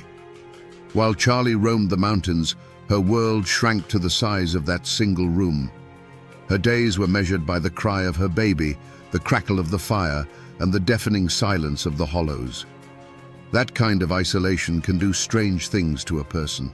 It can sharpen your fears until they have a razor's edge, and it can make the 4 walls of your home feel like a tomb. You can imagine their life was a cycle of hard work, long waits, and the brief, simple relief of reunion. The smell of wood smoke, the sound of an axe splitting firewood, the sight of Charlie returning through the trees with game slung over his shoulder. This was their ordinary life. This was the world they had built, fragile as it was. But the winter of 1831 was coming, and it carried a cold that had nothing to do with the weather. The conflict that ended Charlie Silver's life didn't begin that December night. Its seeds were planted generations before in the very soil of those mountains. You have to remember who these people were. They were the descendants of Scots-Irish pioneers, a people known for their fierce independence and their stubborn refusal to bow to anyone. They hadn't been given this land, they had tamed it. They had wrestled a living from the rocky hillsides, fighting the woods, the winters, and sometimes each other for every acre. This land held memories of blood. It was not a peaceful place. Many of their grandfathers had been over-mountain men, the frontier riflemen who fought with brutal efficiency in the Revolutionary War. They learned a hard lesson in those days, that the only law you can truly count on is the one you enforce yourself. That belief seeped into the ground and rose up like a mountain mist. They distrusted authority from distant towns like Morganton. They settled their own disputes, often with a fist or a rifle, and they kept their secrets locked tight within the family. To be a Silver in that part of the country meant something. They were known as a hardy clan of hunters and trappers, men who knew the mountains like the back of their own calloused hands. They were proud, quick-tempered, and not to be crossed. A Silver man was expected to be the master of his domain, whether that was 100 acres of woodland or the 4 walls of a one-room cabin. It was a heavy legacy for a young man like Charlie to carry, a pressure to be tough, to be in control, to never show weakness. Frankie came from the Stewart clan, people just as tough and rooted in the mountains as the Silvers. But when she married Charlie, she crossed a line. She became a Silver. In that world, a woman's identity was tied completely to her husband. Her reputation was his reputation. Her duty was to him. This wasn't a partnership of equals. It was a hierarchy as old and as unyielding as the mountains themselves. Frankie wasn't just an isolated wife. She was an outsider who now lived under the formidable shadow of the Silver name. In a place this isolated, the only thing that traveled faster than a winter storm was a rumor. And the air around the Silver cabin had grown thick with them. The community wasn't just a collection of distant neighbors. It was a web of eyes and ears. Every family was connected by blood, marriage, or shared hardship, and they all kept a close watch on one another. The 2 most watchful sets of eyes belonged to Charlie's father, Jacob, and his brother, John. The Silvers looked after their own, and from the start they viewed Frankie, the Stewart girl, with a certain suspicion. They saw her as the outsider who had taken one of their boys. Whispers followed Charlie Silver when he came down from the mountains. Some said he had a temper that could flare up like a flash flood, especially when he'd been drinking. Stories of arguments that echoed through the hollow, of a young man growing restless and bitter with the heavy burdens of a wife and child, were passed from cabin to cabin. These weren't necessarily malicious tales. They were just observations, the way mountain people took the measure of a man. But each story added another thread to a net that was slowly tightening around that little cabin. The most poisonous rumor of all was that Charlie was planning to leave, not just for a long hunt, but for good.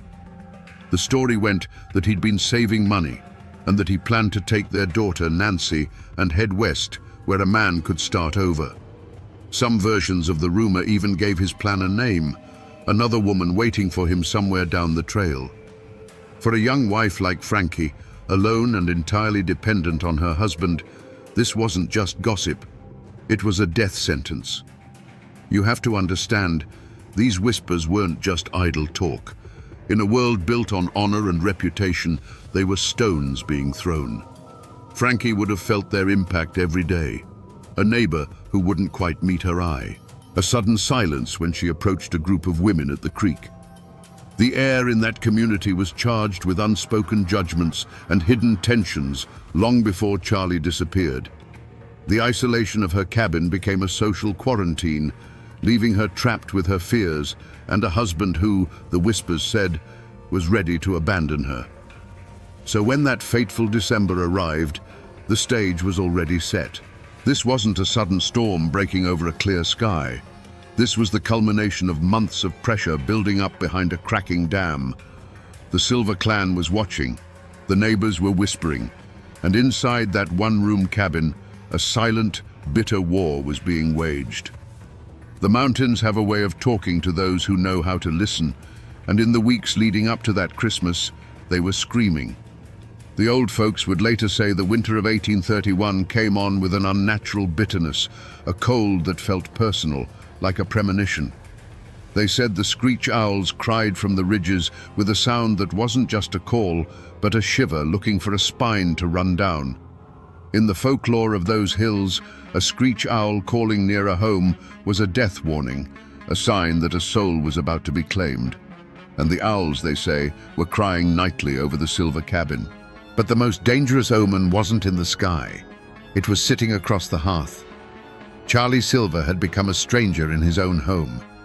The restlessness that had always been part of him had curdled into something darker. He was a caged animal, pacing the confines of his small life, and his eyes were fixed on the distant promise of the West. Every mention of leaving, every coin he saved and hid away, wasn't just a plan, it was a threat. His presence in the cabin was no longer a comfort for Frankie, but a constant, grinding source of tension.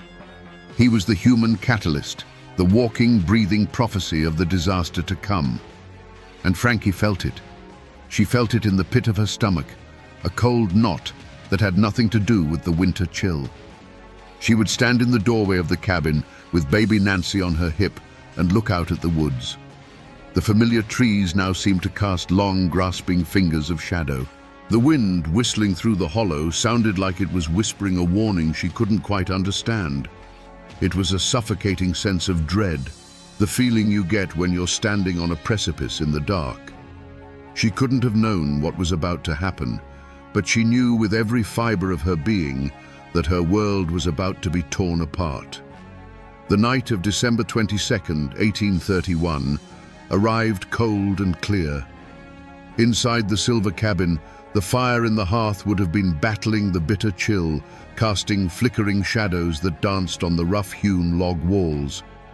The baby, Nancy, was asleep, and in that suffocating little room, the final act began. We will never know the exact words that were spoken between Frankie and Charlie.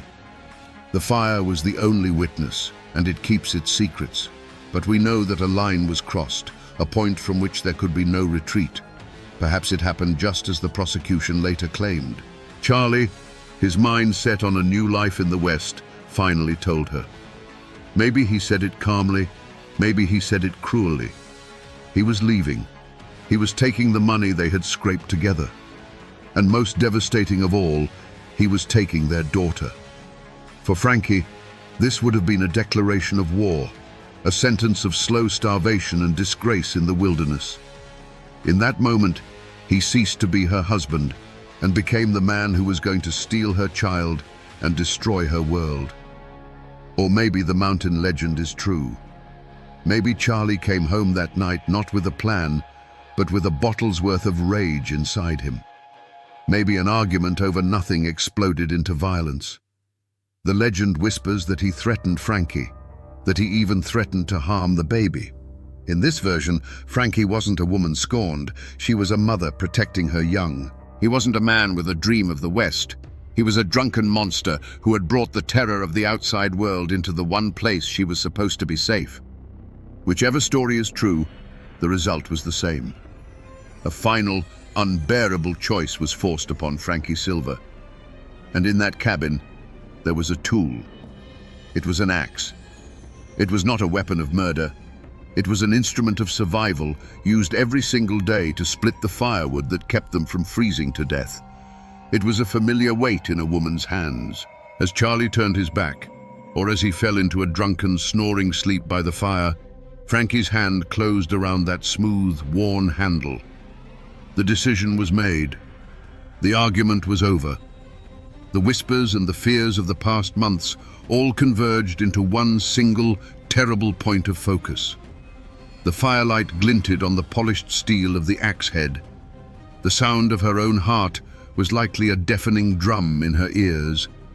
In the silence that followed the last angry word, she lifted the tool that had kept her family alive, and in the next moment, she would use it to end her husband's life. The first drops of blood were about to fall. We must now step into that cabin, into the moment after the axe has fallen. There was no scream. There was only a dull, wet thud that was nothing like the sound of splitting firewood. It was a soft, final sound. And then, a silence so complete it seemed to swallow the crackle of the fire itself. In that instant, the world stopped. Charlie Silver lay still on the floor, a dark stain spreading slowly from his head into the packed earth. The argument was over. The threats were silenced. And a new, more terrible reality had begun. Imagine the scene. The firelight flickers, casting long, wavering shadows across the room. The baby, Nancy, stirs in her sleep, but does not wake. For Frankie, this must have been a moment of pure, frozen terror. The man who had been her husband, the father of her child, was now just a body. An impossible problem. He was too heavy to move, too large to bury in the frozen winter ground. To leave him was to be discovered instantly. And in that small, isolated space, a desperate, gruesome plan began to form in the mind of a terrified 18-year-old girl. What followed was not an act of rage, but a feat of horrific, back-breaking labor. In the long, cold hours of that December night, Frankie Silver, a small woman by all accounts, began the task of dismantling her husband's body. She used the same tools they used for survival, the axe that had killed him, the knives they used for skinning deer. This was not the work of a monster reveling in gore. It was the frantic mechanical work of someone trying to erase a terrible truth, to make a man disappear. The only witness was the fire in the hearth. That fire, which had been the heart of their home, the source of warmth and life, now became a hungry mouth. Piece by piece, she fed the flames. The smoke that curled up the chimney and out into the cold mountain air would have changed, growing heavy and greasy, carrying a secret that would stain the very stones of the fireplace. The smell in that cabin must have been unimaginable, the air thick with the evidence of her work. Some parts would not burn. For these, she pried up the heavy puncheon floorboards of her own home. She dug into the cold, damp earth beneath the cabin and buried what the fire could not consume. With every handful of dirt she replaced, she was turning her home into a grave, a tomb sealed by her own hands. The pools of blood seeped down between the logs, a silent testament to the slaughter that had occurred just a few feet above. According to the stories, one piece was treated differently. The heart. It wasn't burned or buried with the rest. It was hidden away separately, found later in a hollowed-out stump near the cabin. Why? Was this a final symbolic act of hatred? Or was it something else, a moment of confusion in a mind pushed past the edge of sanity? We will never know. It remains one of the most chilling and inexplicable details of the entire affair. As the first grey light of dawn crept over the mountain ridges, the work was finally done. The fire smoldered with a strange, unnatural heat. The floorboards were back in place. From the outside, the cabin looked just as it always had, a lonely puff of smoke rising into the winter sky. But inside, everything had changed. Frankie Silver was alone with her child, and a secret that was buried in the ashes and under the floor, a secret that could never be contained. Let us, for a moment, try to do what the court never could. Let's try to step inside the mind of Frankie Silver in those terrifying hours. This is not to excuse what she did, but to understand the mechanics of how a human being can arrive at such a brutal act. What switch flips in a person's mind to turn a wife and mother into a killer who could dismember her husband by the light of their own hearth fire? Let's first walk the path the prosecution laid out, the path of the jealous monster. In this version, her mind was a pressure cooker of resentment and fear. The core of her logic was twisted but simple. He is going to destroy me. In her world, a woman abandoned by her husband, her child stolen away, was a non-person. She would be an object of pity and scorn, left to starve or depend on the charity of relatives who already saw her as an outsider. Charlie's plan to go west wasn't just a betrayal, it was an act of annihilation. The switch flipped the moment his threat became real. The instant he said the words, he ceased to be her husband and became a mortal enemy who had to be stopped. What followed was not a crime of passion, but an act of ice-cold logic. The dismemberment, then, was not a frenzy. It was a problem to be solved. A grim, terrible task performed with the methodical efficiency of a woman who had spent her entire life learning how to survive in the wilderness. But there is another path, the one whispered in the mountains. The path of the terrified victim. Here, the logic is not twisted. It is primal. He is going to kill my child. In this scenario, Charlie is not a man with a plan, but a drunken, violent force of nature. The switch flips the instant his rage turns towards the baby's crib. In that second, all thought of wife, husband, law, and future vanishes. There is only the mother animal, cornered in her den, protecting her young from a predator. The axe is not a tool of murder. It is a fang, a claw, a desperate act of defense. What happens next is not cold calculation, but pure, shrieking panic. The dismemberment is a frantic, horrifying attempt to hide what she has done, driven by the certain knowledge that no one will ever believe her. She isn't trying to erase a man. She's trying to erase a moment of justifiable terror that she knows will be her death sentence. After the deed was done, did she feel triumph, relief, or a chilling, bottomless emptiness? If she was the jealous killer, she might have felt a grim sense of victory, the quiet of a problem solved, quickly replaced by the cold fear of discovery. If she was the abused wife, she would have felt nothing but a hollow, ringing terror, a mind shattered by what she'd been forced to do. Only Frankie knew which path she walked in her own mind. And that is the most terrifying part of all. In the days that followed, an unnatural quiet settled over the Silver cabin. It was the silence of a secret. Frankie moved like a ghost through the small room, tending to the baby, stoking the fire, sweeping the dirt floor with a frantic energy. To any neighbor who might pass, she would have looked like a woman waiting for her husband to return from a long hunt. But inside, the air was thick with what was missing. Every creak of the logs, every cry from the baby, must have sounded like an accusation. The outside world soon came knocking. First came the questions, casual at first. Seen Charlie? Frankie had her stories ready, but they shifted like smoke. To one person, she'd say he'd gone off on a long hunting trip and was overdue.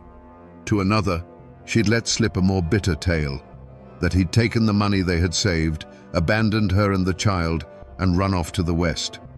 The stories didn't match, and in a community where every detail was noted and remembered, these contradictions were like cracks appearing in a frozen river.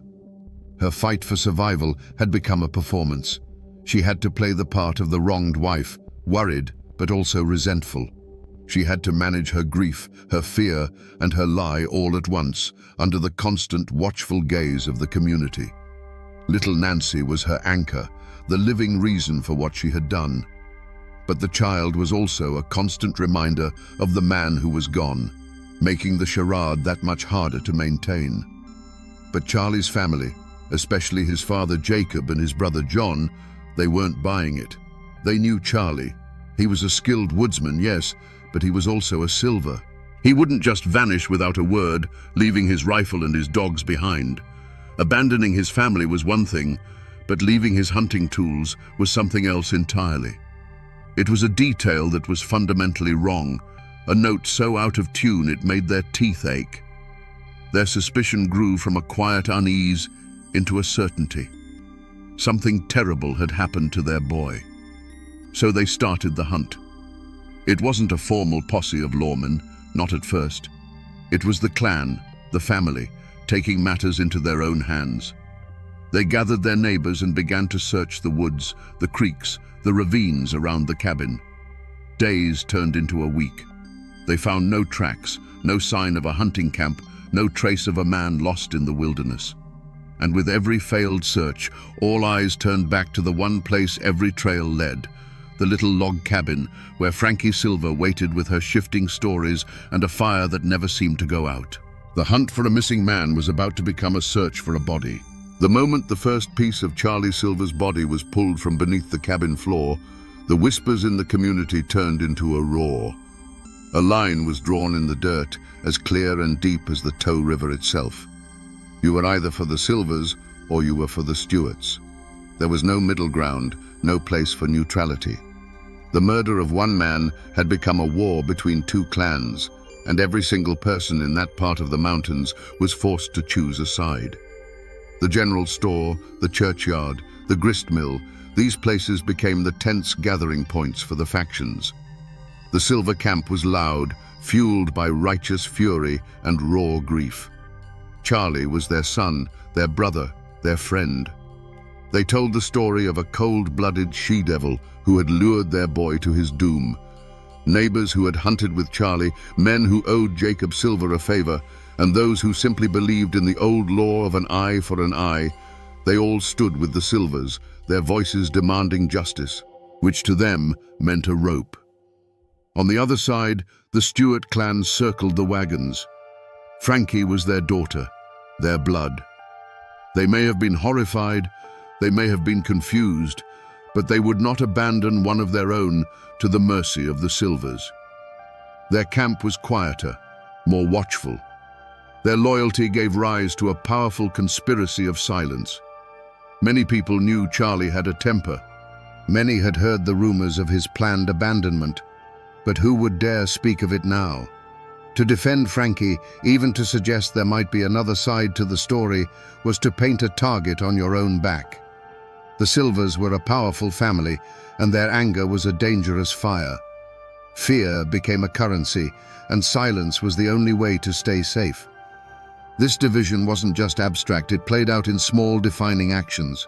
Frankie's own mother and brother were immediately suspected of helping her, of choosing the loyalty of blood over the law of men.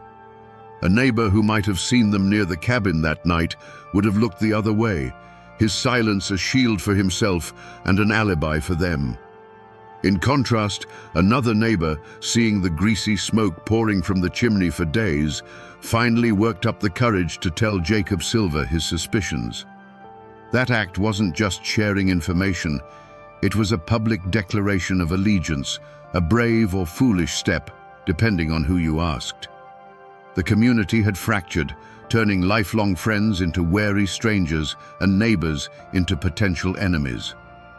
After the verdict, Frankie Silver was a dead woman walking.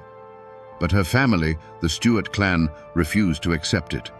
To them, the trial in Morganton had been a farce, a piece of legal theater orchestrated by the Silvers. Justice wasn't a blindfolded woman with a scale.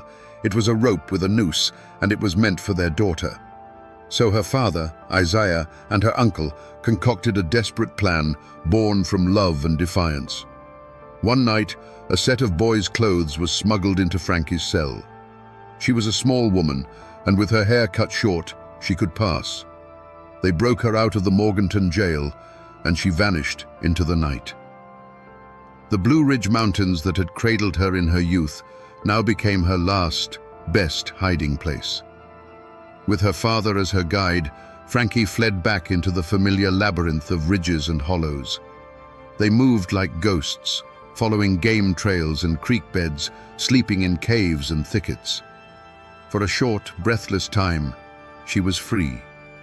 She was no longer Frankie Silver, the convicted killer. She was just a boy, lost in the woods, a shadow among shadows. The mountains, which had been her cage, were now her sanctuary, their ancient silence her only shield. But back in the flatlands, a firestorm of rage had erupted. A posse was formed, led by the sheriff, but fueled by the cold fury of the Silver clan.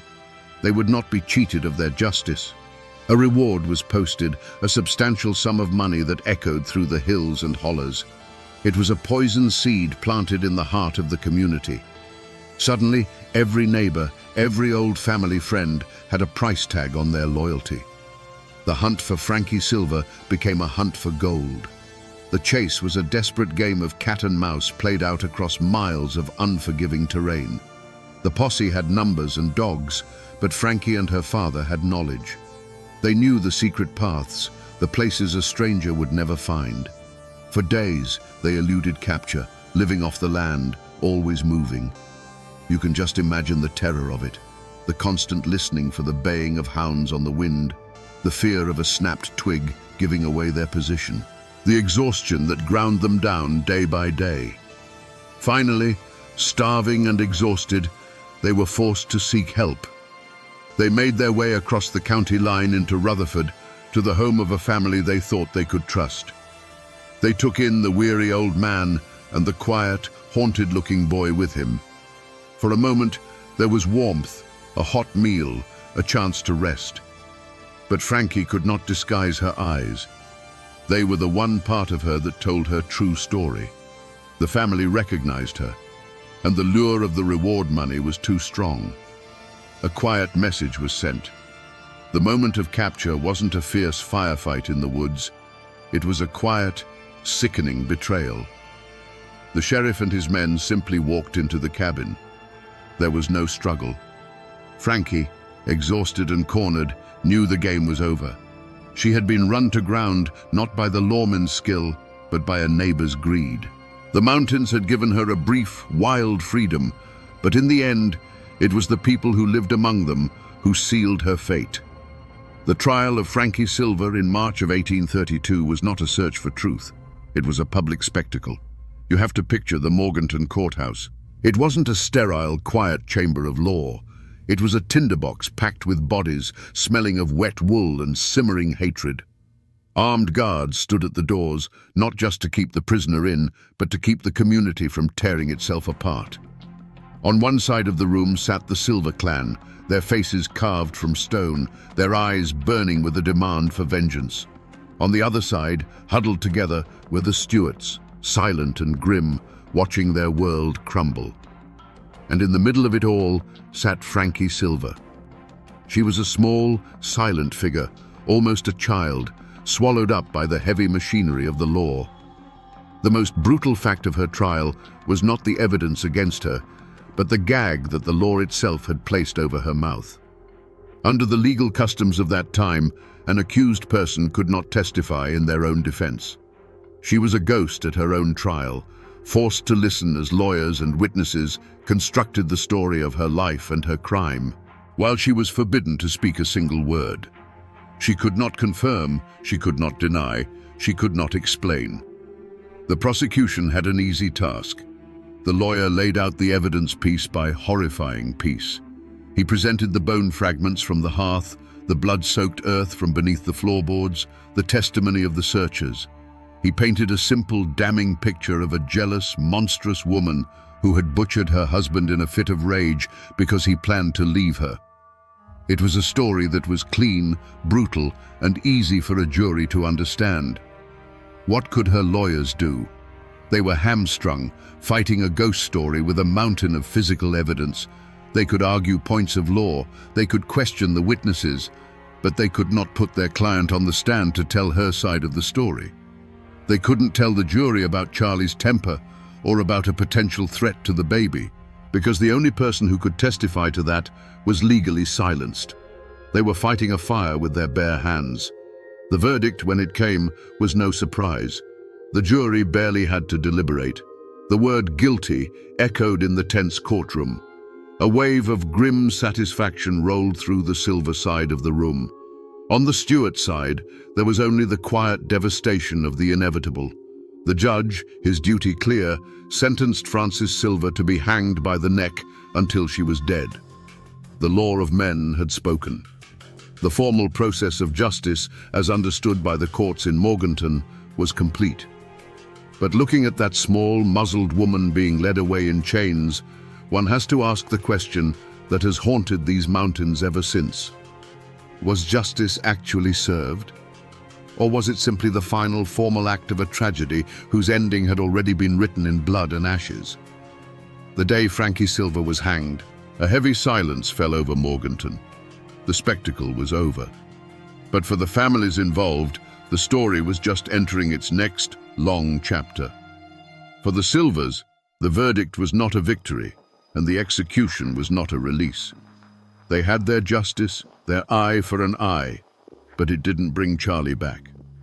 The horror of his death became a dark stone in the foundation of their family, a cautionary tale whispered to future generations about the dangers of marrying an outsider. The name Frankie Silver became a curse in their homes, a synonym for the ultimate betrayal. The justice they had won felt as cold and empty as a winter grave. For Frankie's family, the Stewarts, the shame was a poison that seeped into the ground they walked on. They were now the kin of a convicted killer, the first woman ever hanged in North Carolina. They bore the weight of her crime in every sideways glance at the general store, in every conversation that stopped when they approached.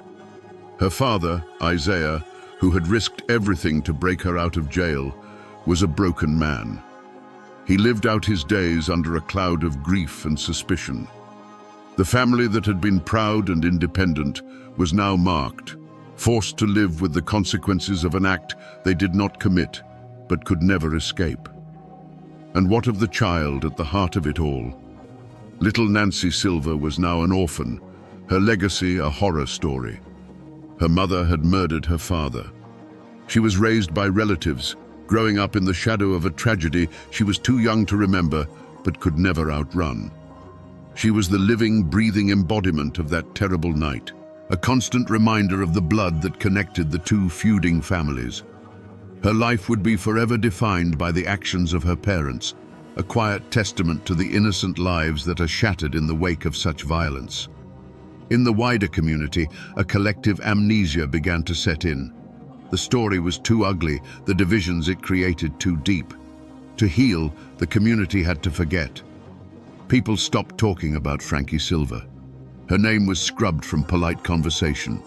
The brutal murder, the sensational trial, the dramatic escape, it was all pushed down, buried under the relentless demands of survival. The scar on the community was deep, and the only way to live with it was to pretend it wasn't there, to cover it with a thick blanket of silence. But in the mountains, stories don't die. They just go to sleep, waiting for the right voice to wake them up again. And what is left of this story today? If you go looking for the physical traces of Frankie Silver, you will find mostly ghosts. The one-room cabin is long gone, its logs rotted back into the earth, reclaimed by the deep woods of the Tow River Valley. The forest has swallowed it whole, erasing the scar from the land, but not from the memory.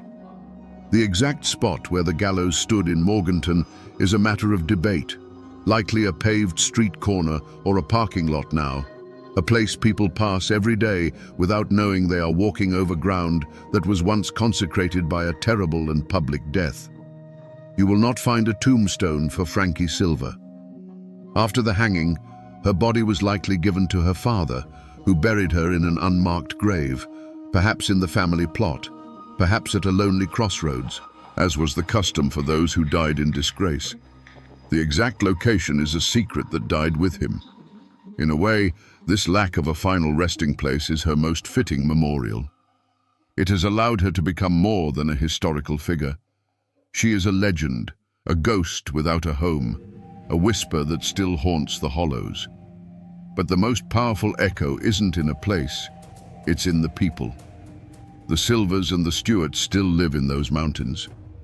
For over a century, the two families lived in a state of tense silence, the memory of the murder a deep, uncrossable chasm between them. But in recent decades, the descendants of both Frankie and Charlie, many of them descended directly from their orphaned daughter Nancy, have begun to come together. They hold joint reunions, not to forget the tragedy, but to finally acknowledge their shared, tangled, and bloody roots. They are living proof that the wounds of the past, even the deepest ones, can eventually begin to heal. And yet, the most enduring monument to this entire tragedy is not made of stone or of flesh and blood. It is made of words and a simple, haunting melody. The ballad of Frankie Silver, whether it was her confession or her father's creation, became her true headstone. It escaped the mountains and was carried across the country by folk singers and storytellers. The ballad is what kept her story alive, ensuring that even when the community tried to bury it in silence, her name would never truly be forgotten. The people tried to move on, the buildings fell, and the graves were lost, but the mountains remember. And in the quiet hollows, if you listen closely, you can still hear the echo of that lonesome, tragic song. So we come back to the question we asked at the very beginning, standing in the cold ashes of that 1831 cabin. Was Frankie Silver a cold-blooded monster of jealousy? Or was she a terrified victim of abuse who made a desperate last stand? The honest answer is that we will never know. The law of her time did not care about her reasons, her fears, or her side of the story. It cared only about the horrifying evidence found under her floorboards. Because she was legally forbidden to speak, we are left forever with two competing ghosts, the ghost of a brutally murdered man and the ghost of his wife's untold truth. The official record calls her a killer. The mountain legend calls her a victim. The reality is buried with her in that unmarked grave, and it will remain there forever. This story, then, is more than just a grim tale of murder. It is a profound and chilling lesson about the power of a voice and the terrible consequences of silence. Frankie Silver was silenced by the law, but an entire community was silenced by fear and by a fierce clan loyalty that chose sides instead of seeking truth. Her story warns us what happens when justice becomes a synonym for vengeance, and when a person's humanity is stripped away until they are nothing more than the sum of their worst possible act. It is a story not just of cruelty, but of the immense weight of the past in these mountains, and how a single act of violence can send ripples of grief and division down through the generations. The court of men gave its verdict. The whispers of the mountains gave another. And now, you have heard the evidence, the rumors, and the legends that surround one of Appalachia's darkest and most enduring tragedies. The truth itself is lost to the wind that blows through the Tow River Valley. But the story, the warning, the mystery, the sorrow of it all, that story is now yours to keep. And now, my friends, you know the rest of the story.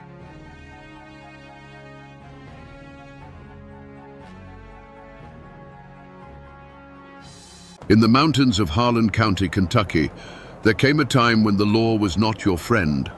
It was a hired gun, a time when a union card was a death warrant, and children learned to sleep on the floor to dodge the bullets fired through their bedroom walls in the dead of night.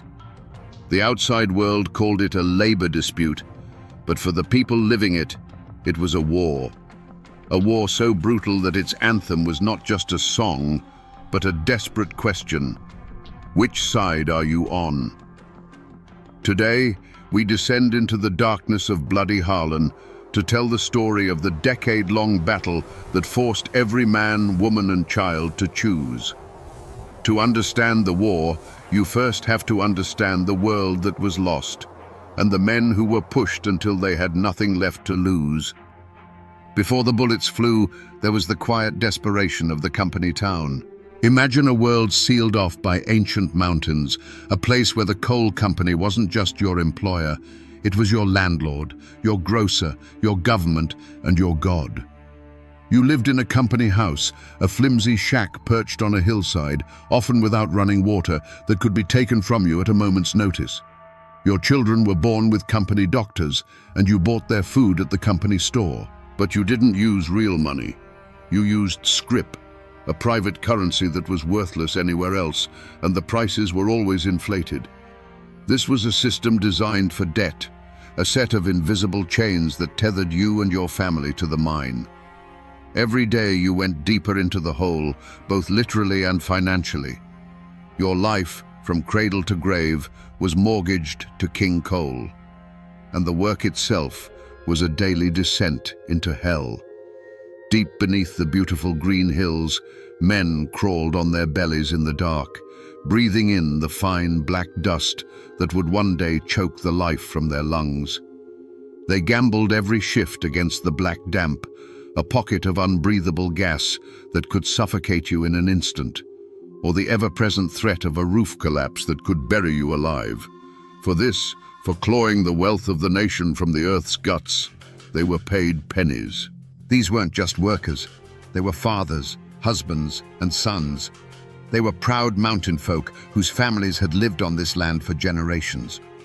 Their dreams were simple: a small plot of land to call their own, shoes for their children, and the dignity of a fair day's pay for a deadly day's work. They were men who understood hardship, who accepted the risks of the mine as a fact of life. They were patient, they were resilient, and they were quiet.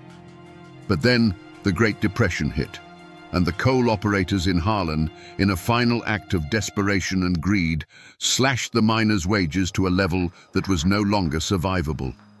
It was the final turn of the screw on a people already pressed to their limits. This wasn't just an insult, it was a death sentence delivered by starvation.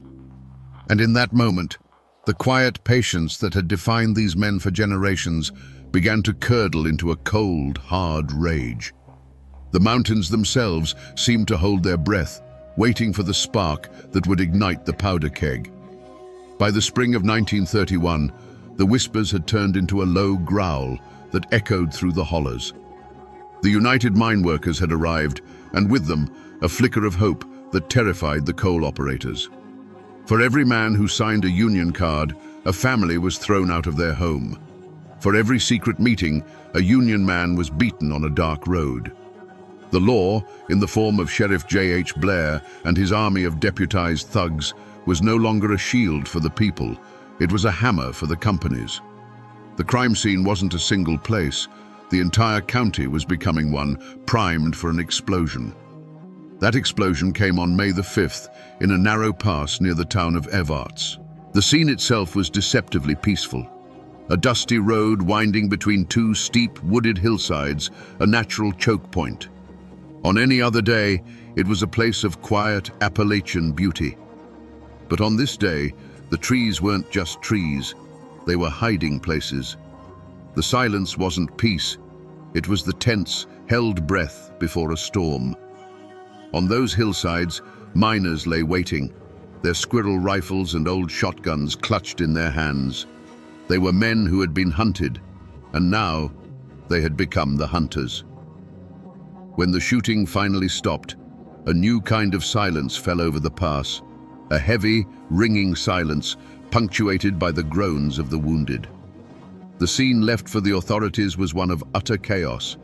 3 company cars, riddled with bullet holes, sat stalled on the road. The dust was littered with a confusing mix of shell casings, the heavy brass of the deputies' machine guns, and the simple spent shells from the miners' hunting rifles. Blood stained the dirt road, a testament to the ferocity of the 15-minute battle. The immediate evidence told a terrifying story, but offered no easy answers. 3 deputies and 1 miner were dead. The official report would call it a cold-blooded ambush, an act of insurrection by lawless miners. But the miners would whisper a different tale, one of self-defense, of a motorcade of gun thugs on their way to shoot up another picket line, of a people who finally decided to shoot back. The tracks leading away from the road vanished into the dense woods, swallowed by a wilderness that knew how to keep its secrets. The Battle of Evarts left behind more than bodies and brass. It left behind a bone-chilling question that hung in the smoke-filled air. This wasn't a simple murder. This was an organized, armed uprising. Who had planned it? Who gave the order to fire? The scene spoke of desperation and rage, but the wilderness offered no confessions. It only confirmed a terrible new reality. The war in Harlan County had gone hot, and the mountains themselves had become the first and most mysterious witness to the bloodshed. In the chaotic hours after the Battle of Evarts, as the bodies of the deputies were carried out of the pass, Sheriff J.H. Blair didn't need a detective to find his prime suspects. He already had his culprits. For months, a clear and public enemy had been challenging his authority and the absolute power of the coal operators. The finger of blame pointed squarely, and without a moment's hesitation, at the organizers of the United Mine Workers of America. These were the men who had come into his county preaching a gospel of discontent. They were, in the eyes of the establishment, outside agitators with foreign ideas about collective bargaining and workers' rights. They held secret meetings in darkened schoolhouses and on remote hillsides, whispering promises of a better life into the ears of desperate men. They were the ones who had lit the fuse of rebellion, and in the minds of the company men, the explosion at Evarts was the inevitable result. Their motive seemed undeniable. For weeks, Blair's deputies had been systematically breaking the strike, beating organizers and evicting families with brutal efficiency. The union was losing. The ambush at Evarts wasn't just a random act of violence, it was a calculated message, a bloody declaration that the UMWA would not be crushed without a fight. It was a violent attempt to seize control of the county and to terrorize the law-abiding citizens and workers who had refused to join their cause. This wasn't a mystery. It was an open war, and the Union had just fired its deadliest shot. The evidence, as far as the law in Harlan was concerned, was self-evident. Every man on that hillside was either a Union member or a sympathizer. The Union had been advocating for resistance, and now resistance had turned deadly. Whispers immediately became official reports. Names of known Union leaders and the most outspoken miners were put on arrest warrants. The narrative was simple and powerful. The Union came, and then there was violence. Therefore, the Union was to blame. For Sheriff Blair, the case was already open and shut, and the manhunt for the Union men began immediately. But while Sheriff Blair's fury was aimed squarely at the Union men on the hills, a colder, more complicated suspicion began to take root behind the closed doors of the Coal Operators Association. The ambush at Evarts had been too perfect, too precise. The miners were desperate, yes, but this level of coordination suggested something more than just spontaneous rage. It suggested information. It suggested a leak, and a leak could only come from the inside. Suspicion, like a mountain mist, began to curl around the figures who stood between the two warring camps, the mine foreman and the company guards who had been deputized by Blair. These were men who came from mining families themselves, who spoke the same language and understood the grievances of the men in the pits, yet they drew their paychecks directly from the operators. They were trusted by both sides, and therefore trusted by neither. Could one of these men, a man who walked the line between loyalty and blood, have been the true architect of the massacre? The motive wouldn't have been a simple cry for workers' rights. It would have been something far more personal and venomous. Imagine a foreman whose father had been killed in a roof collapse years earlier, a death ruled an accident, but always whispered to have been caused by company negligence. He had risen through the ranks, his loyalty a perfect mask for a patient, simmering hatred. For a man like that, the union wasn't a cause, it was a weapon. Looking back, the signs were there. One particular foreman, known for his harsh discipline, had been conspicuously absent from the convoy that day, claiming a sudden illness. In the aftermath, his grief seemed hollow, his questions to the other deputies sharp, not with sorrow, but with the careful precision of a man confirming the details of a plan gone right. He knew the convoy's route, their departure time, and their numbers. A single, anonymous tip to a Union contact was all it would have taken to turn that dusty road into a killing field, sacrificing a few of Blair's thugs to ignite a war that could burn his true enemies to the ground. The thought was chilling, that the Battle of Evarts wasn't an act of rebellion, but a calculated act of revenge, orchestrated by a traitor who wore the company's own badge. But there was a third shadow that fell across the mountains, one that terrified the Union and the operators alike. This wasn't a local feud. The Great Depression had set the entire nation on edge, and whispers of revolution were drifting out of the cities and into the forgotten hollows of Appalachia. This third suspect wasn't a man, but an idea, a radical, violent ideology that saw the struggle in Harlan not as a labor dispute, but as the first battleground in a new American Civil War. Agents of more extreme movements, men who found the United Mine Workers too tame, began to slip into the county. They weren't miners, they were professional organizers, hardened veterans of bloodier conflicts in other parts of the country. They spoke not of contracts and wage increases, but of seizing the mines and overthrowing the system entirely. They saw the miners' desperation not as a problem to be solved, but as fuel for a much larger fire. Their motive was pure and terrifyingly impersonal: chaos. For them, a negotiated peace was a failure. They needed martyrs. They needed headlines. They needed a war. The Battle of Evarts, with its shocking death toll, was a perfect victory in their eyes. It escalated the conflict beyond the point of no return, forcing the hand of both the Union and the state. It transformed a local strike into a national symbol of class warfare. Their presence was felt not in public speeches, but in the shadows. Strange pamphlets would appear in the mining camps overnight, calling for armed resistance. Seasoned men with city accents were seen in hushed conversations with the most desperate and angry of the young miners, teaching them not how to picket, but how to build a barricade, how to choose a location for an ambush.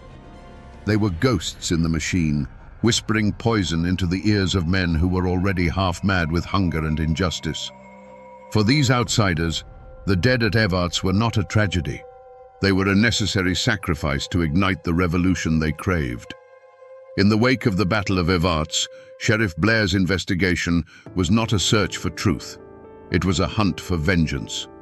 He unleashed his army of deputies with a single simple objective: round up every known Union man and sympathizer. Warrants were issued for dozens of miners, but this wasn't a process of careful arrests. It was a brutal sweep. Doors were kicked in at midnight. Men were dragged from their beds in front of their screaming wives and children, their faces already bloodied by the time they were thrown into the back of a truck. But the mountains, which had served as a fortress for the coal operators, now became a sanctuary for the miners. The deputies, many of them outsiders themselves, were clumsy and loud in this terrain. They knew the roads, but the miners knew the land.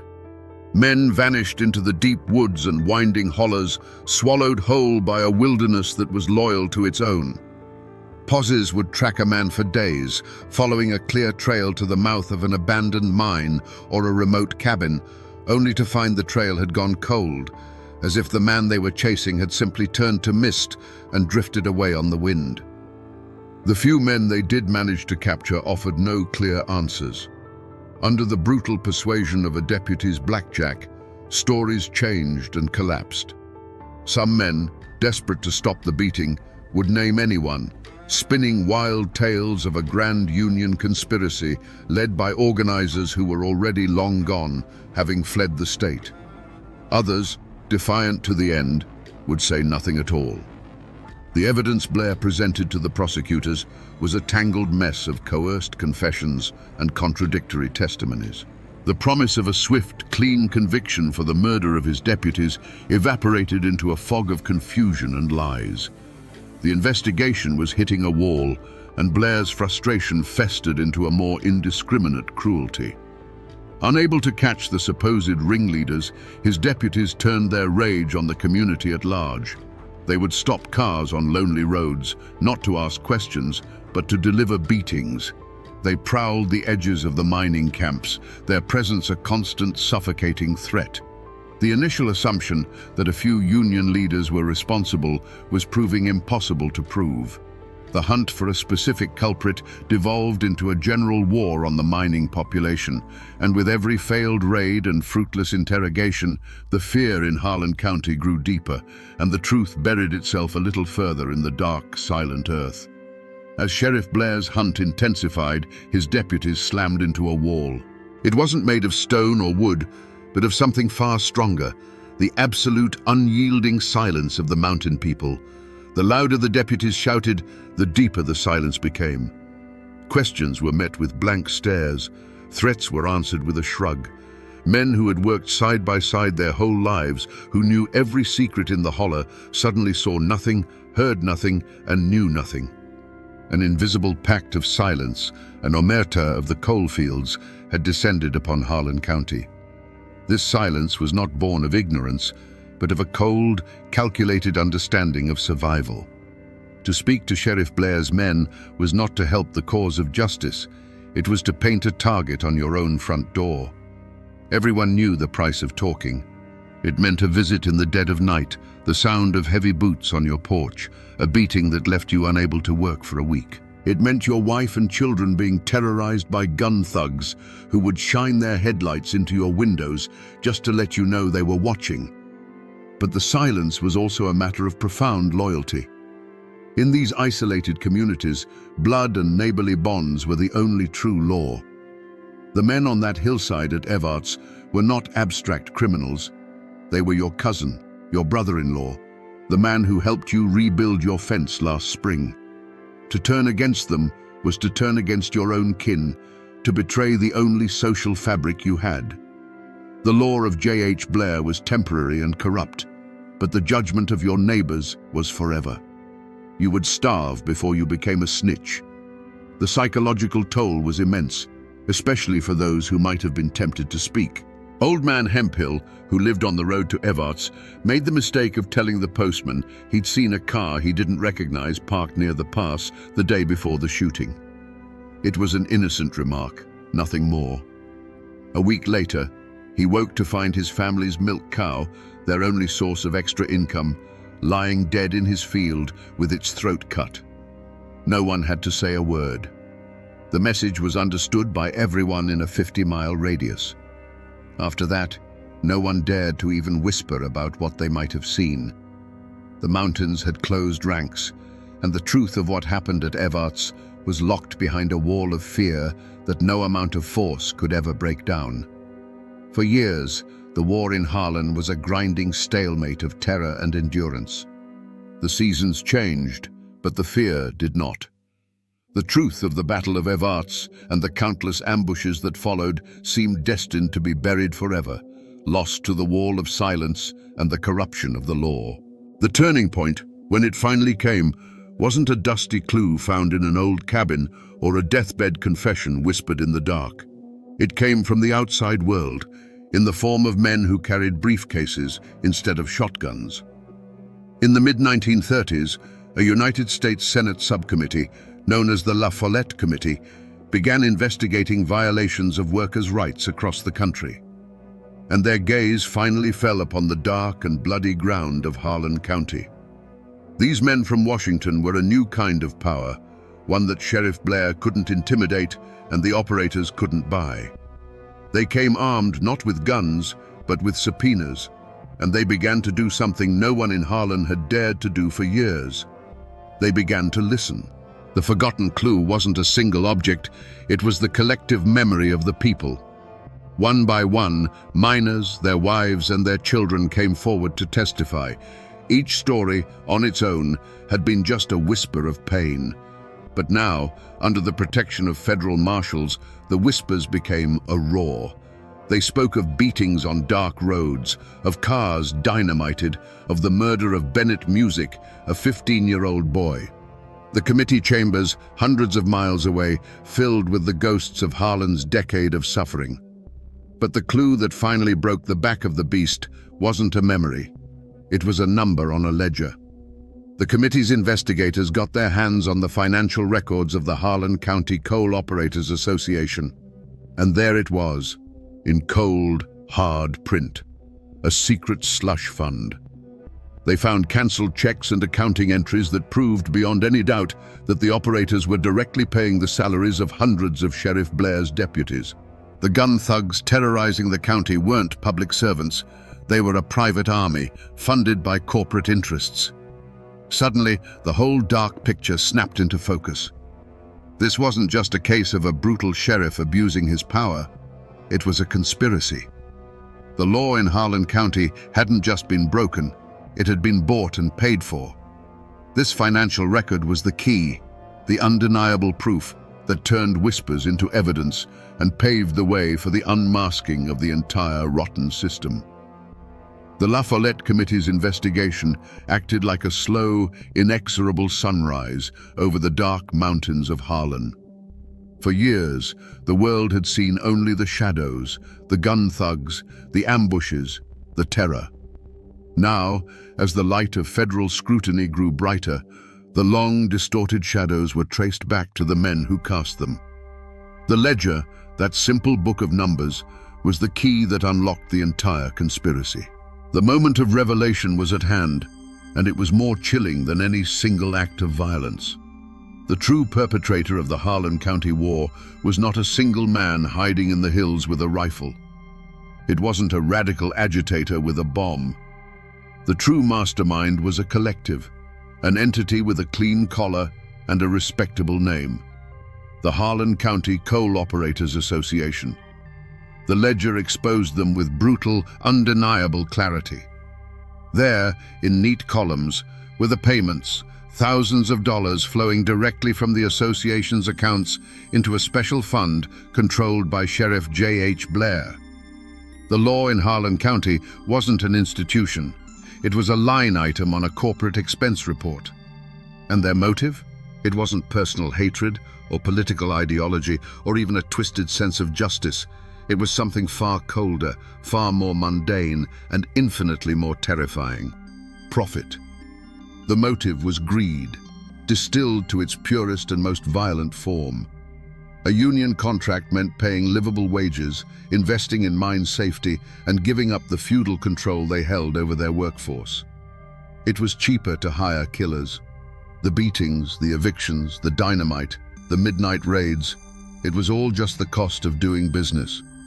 It was a simple, brutal equation where a miner's life was worth less than the cost of a union contract. This single damning revelation unmasked the entire decade of terror. Sheriff J.H. Blair was not a rogue lawman. He was the highly effective, well-paid manager of the association's security forces. His deputies were not peacekeepers. They were mercenaries on a corporate payroll. The violence wasn't random chaos. It was a calculated, systematic campaign of intimidation designed to protect profits at any human cost. The web of terror that had seemed so tangled and confusing was, in fact, devastatingly simple. It was a privately funded war waged by the rich against the poor. The unmasking was complete. The smoke of the Battle of Evarts finally cleared to reveal the true enemy, and they weren't wearing a miner's dusty overalls or a deputy's badge. They were wearing business suits and sitting on the boards of coal companies. They had turned an entire county into their personal fiefdom and had purchased the law itself to serve as their private army. The gun wasn't in the hand of one man, but in the ink of the men who signed the checks. Now that we know the truth, let's go back. Let's stand in the shadows of those mountains and watch the tragedy unfold, not as a mystery, but as the execution of a plan. The terror in Harlan County began not with the roar of a gun, but with the quiet scratch of a pen on a checkbook in a smoke-filled office. It was decided, with the cold arithmetic of greed, that it was cheaper to pay for violence than to pay a living wage. A ledger became a rifle, and an accountant's entry became an ambush. Picture again that dusty road near Evarts. The convoy of company cars rolls into the narrow pass, full of men who believe the law is on their side because they carry the sheriff's badge. They don't know that their lives are just a down payment. Then, from the hillside, comes a single crack, sharp and clear, echoing off the rock faces. And in its echo, a hellstorm erupts. The air fills with the deep, stuttering bark of Thompson submachine guns and the sharp, scattered retort of hunting rifles. For 15 minutes, the pass is a vortex of smoke, splintered glass, and the deafening noise of a community tearing itself apart. Then, as suddenly as it began, there is silence. A silence made heavy by the sight of stalled cars, shattered windows, and still forms lying in the road. Imagine being a child in a company shack, trying to sleep. The only sound is the crickets and the wind in the pines. Then, another sound. The low rumble of a car coming slowly up the holler, a car that doesn't belong. Your mother's hand is suddenly on your shoulder, pulling you from the bed to the floorboards. You lie there, heart hammering against your ribs, smelling the damp earth beneath the house. A moment later, the night explodes. The window shatters inward, and the wall next to your bed splinters as a shotgun blast tears through the thin wood. The car speeds away, its taillights vanishing into the darkness, leaving behind the tinkle of falling glass, your mother's whispered prayers, and a fear that will never, ever leave you. The roads themselves became weapons. A union man driving home to his family would see a pair of headlights appear in his rearview mirror, growing closer, pinning him in their glare. He would grip the wheel, his knuckles white, his mind racing. Was it just a neighbor, or was it them? Every curve in the road was a potential trap. Every dark stretch of woods a place to be run off into a ditch. The county, once a home, had become a hunting ground, and the journey from the mine to your front porch was the most dangerous part of the day. And then there was the ultimate act of this calculated terror. A union organizer, Marshall Music, is driving with his family. The road ahead is clear. For a moment, it might feel like a normal day, but then the world is ripped apart by a deafening roar. The force of the blast throws the car from the road, twisting it into a barely recognizable shape of steel and smoke. In that single horrific instant, a journey is ended. A family is shattered. A 15-year-old boy's life is extinguished, not in a moment of passion or rage, but as a consequence of a line item in a corporate budget titled "Strike Expenses." This was the war in Harlan. It wasn't a fight between two equal sides. It was a systematic campaign of terror, planned in boardrooms and executed by men who had sold their badges and their souls. Every scream in the night, every bullet hole in a cabin wall, every newly dug grave was a direct result of a choice made by men in suits who likely never set foot in a mine. The true horror of Bloody Harlan is not just what happened, but the chilling, deliberate reason why. When the trials finally began, they were not held in the small, compromised courthouse in Harlan. The case had been elevated to the federal level, and the coal operators and Sheriff Blair, men who were once kings in their own domain, were now defendants in a United States court. The atmosphere was electric. Miners who had once hidden from Blair's thugs now sat in the witness stand, protected by federal marshals, their faces illuminated by the flashbulbs of a curious national press. For the first time, the quiet, fearful whispers of the hollers were being entered into the official record, spoken aloud for the whole world to hear. The defendants, the powerful men of the Coal Operators Association, and their chief enforcer, J.H. Blair, sat at their tables with an air of defiant indignation. They were not accustomed to being questioned. In their eyes, this was a political circus, a witch hunt orchestrated by Roosevelt's New Deal to break the rightful power of industry. Their high-priced lawyers spun tales of defending private property against a violent, communist-inspired insurrection. They portrayed Blair not as a tyrant, but as a heroic lawman standing against anarchy. But their narrative began to crumble under the weight of the testimony. One by one, miners and their wives took the stand. With simple, halting words, they painted a devastating mural of the decade of terror. They spoke of night riding, of beatings, of houses riddled with buckshot, of the constant, gnawing fear. They presented the ledger, the cold, hard proof of a conspiracy. The trial became a battle of two realities, the operator's world of contracts and legal rights, and the miner's world of blood and survival. And yet, in a stunning blow to the government and the miners, the first trial in 1938 ended in a hung jury. The operators' immense influence, their deep connections, and their ability to cast doubt had proven just strong enough. For a moment, it seemed as if the wall of power was unbreakable. The operators walked out of the courtroom, not convicted, their smirks a final insult to the men and women who had dared to speak against them. It was a moment of profound injustice, an echo of the crooked law they had mastered for so long. But the verdict in the court of public opinion had already been delivered. The La Follette Committee's investigation and the national press coverage had exposed the rot in Harlan County to the entire nation. The operators had escaped a conviction, but they had not escaped the shame. Facing the certainty of a second, even more grueling federal trial, and with their public reputation in tatters, they finally understood that their private war was over. In 1939, after nearly a decade of bloodshed, the Harlan County Coal Operators Association did what no amount of violence could force them to do. They surrendered. They signed a contract with the United Mine Workers of America. There were no jail sentences for the masterminds, no hangman's noose for the architects of the terror. The justice served wasn't the clean, righteous verdict the miners had hoped for, but it was a victory nonetheless, won not by a gavel, but by sheer, bloody-minded endurance. The ink on the union contract was barely dry, but the war had already left ghosts that would walk the hollers for generations. For the miners and their families, the victory was real, but it was not clean. They had won a measure of dignity, a livable wage, and the right to stand together, but the cost was etched into their very souls. A piece of paper couldn't bring back a murdered son, heal the memory of a shotgun blast through a bedroom wall, or erase the years spent living in the shadow of a gun thug's menace. The men who survived the mines and the picket lines carried the war home with them. It showed in the haunted look in their eyes, in the way they taught their children to distrust any man in a suit, any car that slowed down on a dark road.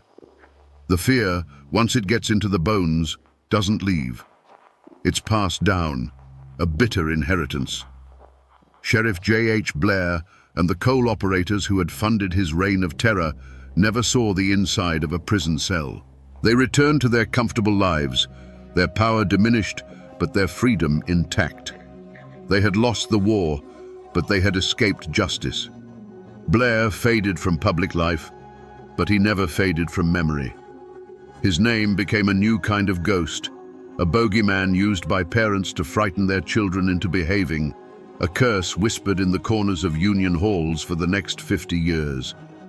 The families of the deputies and gun thugs, many of whom were just local men trying to earn a paycheck, found themselves on the wrong side of a line that would never be erased.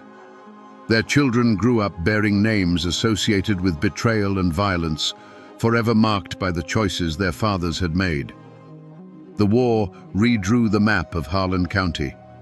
The lines weren't on any piece of paper. They were lines of loyalty and betrayal that ran straight through families, churches, and neighborhoods.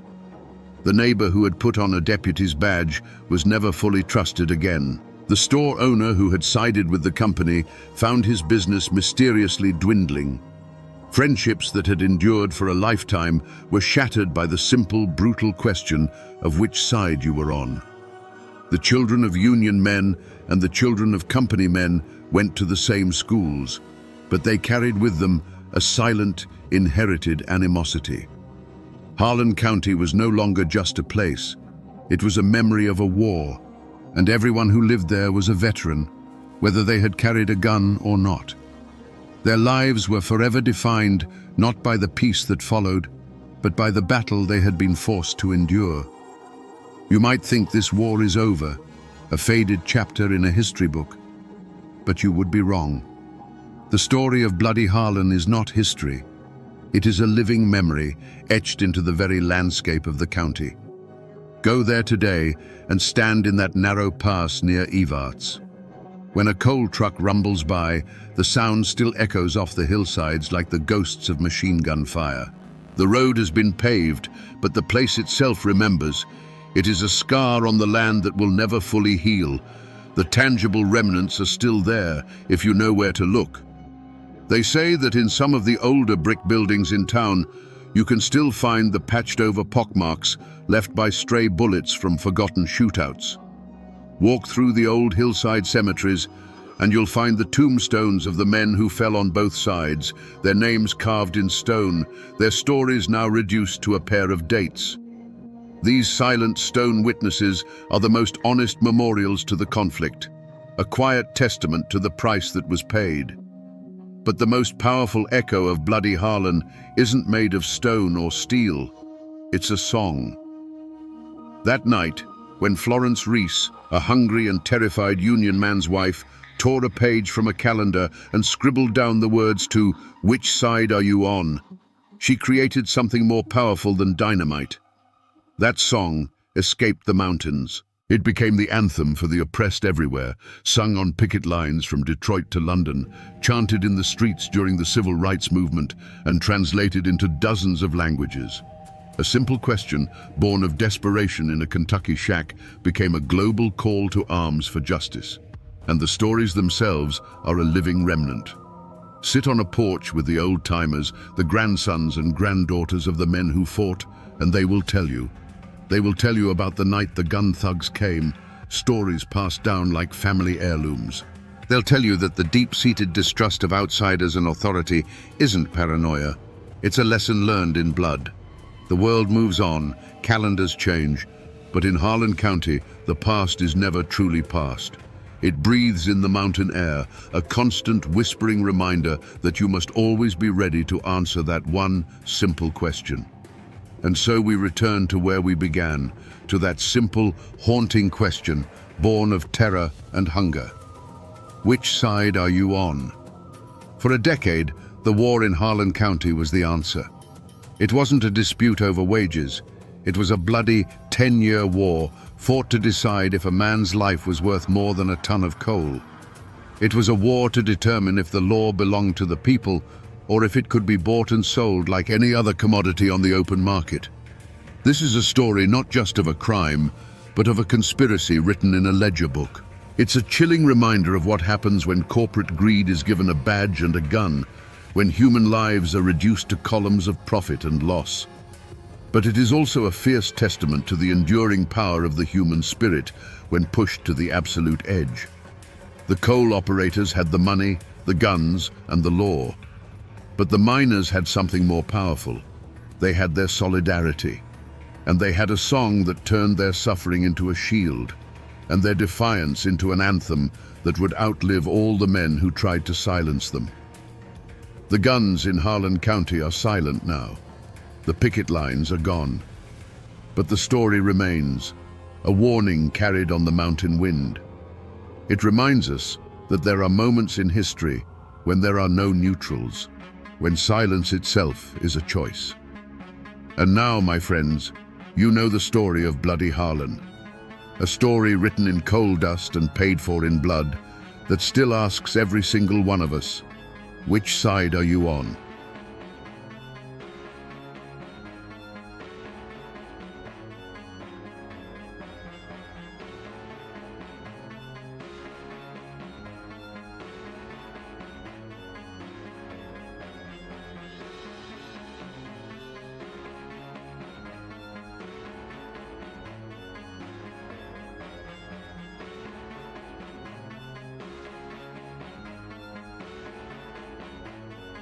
Standing on the banks of a slow-moving creek in the heart of Clay County, Kentucky. It's quiet here, peaceful. The only sounds are the rustle of leaves in the poplar trees and the gentle murmur of water flowing over smooth gray stones. But this place holds a violent secret. If you stand here long enough and you listen past the wind, you can almost hear a different sound. The echo of a quiet morning being torn apart by a dozen rifles firing all at once. It was right here, on this ground, that one of the most feared men in Appalachian history drew his last breath. His name was Thomas Baker, but no one called him that. They called him Bad Tom. For years, he was a ghost in these hills, a peerless marksman who seemed untouchable. Today, we're going to piece together the lost story of how a man like that ended up here, ambushed and alone, with nothing in his hand but a bar of soap. We're here to listen to the whispers from the past. To understand the man, you have to understand the world that forged him. Let's wind the clock back, long before that morning at the creek, to the years after the Civil War. Clay County wasn't a peaceful place then. It was a hornet's nest. The war between the states hadn't washed this land clean. It had just given old grudges a new flag to hide behind. Neighbor had fought neighbor in brutal guerrilla bands, and when the official armies went home, the bitterness remained, thick and suffocating as the summer fog in these hollows. In this world, the law from the state capital was a distant rumor. The real law was kinship. Your family name was your shield, your jury, and your executioner. A man's honor wasn't just a word. It was the most valuable thing he owned, and an insult was a debt that could only be paid in blood. This was a land of hard men, where disputes were settled not with lawsuits, but with long rifles and steady hands. At the center of this world stood the Howard clan. They were a powerful family, deeply rooted in the soil of Clay County, their influence tied to the wealth of the Goose Creek salt works. They were proud, numerous, and saw themselves as the rightful leaders of the region. They were men who expected respect and were quick to answer any perceived challenge to their authority. To them, the county had a natural order, and they were at the top of it. And then there was Thomas Baker. He was a different kind of force, a Union veteran who had walked through the fire of the war and come out the other side harder than mountain stone. He wasn't loud or boastful. He was a man of few words, with what people called a cold, glittering eye that seemed to look right through you. He was a hunter, and his time in the army had perfected his aim to a terrifying degree.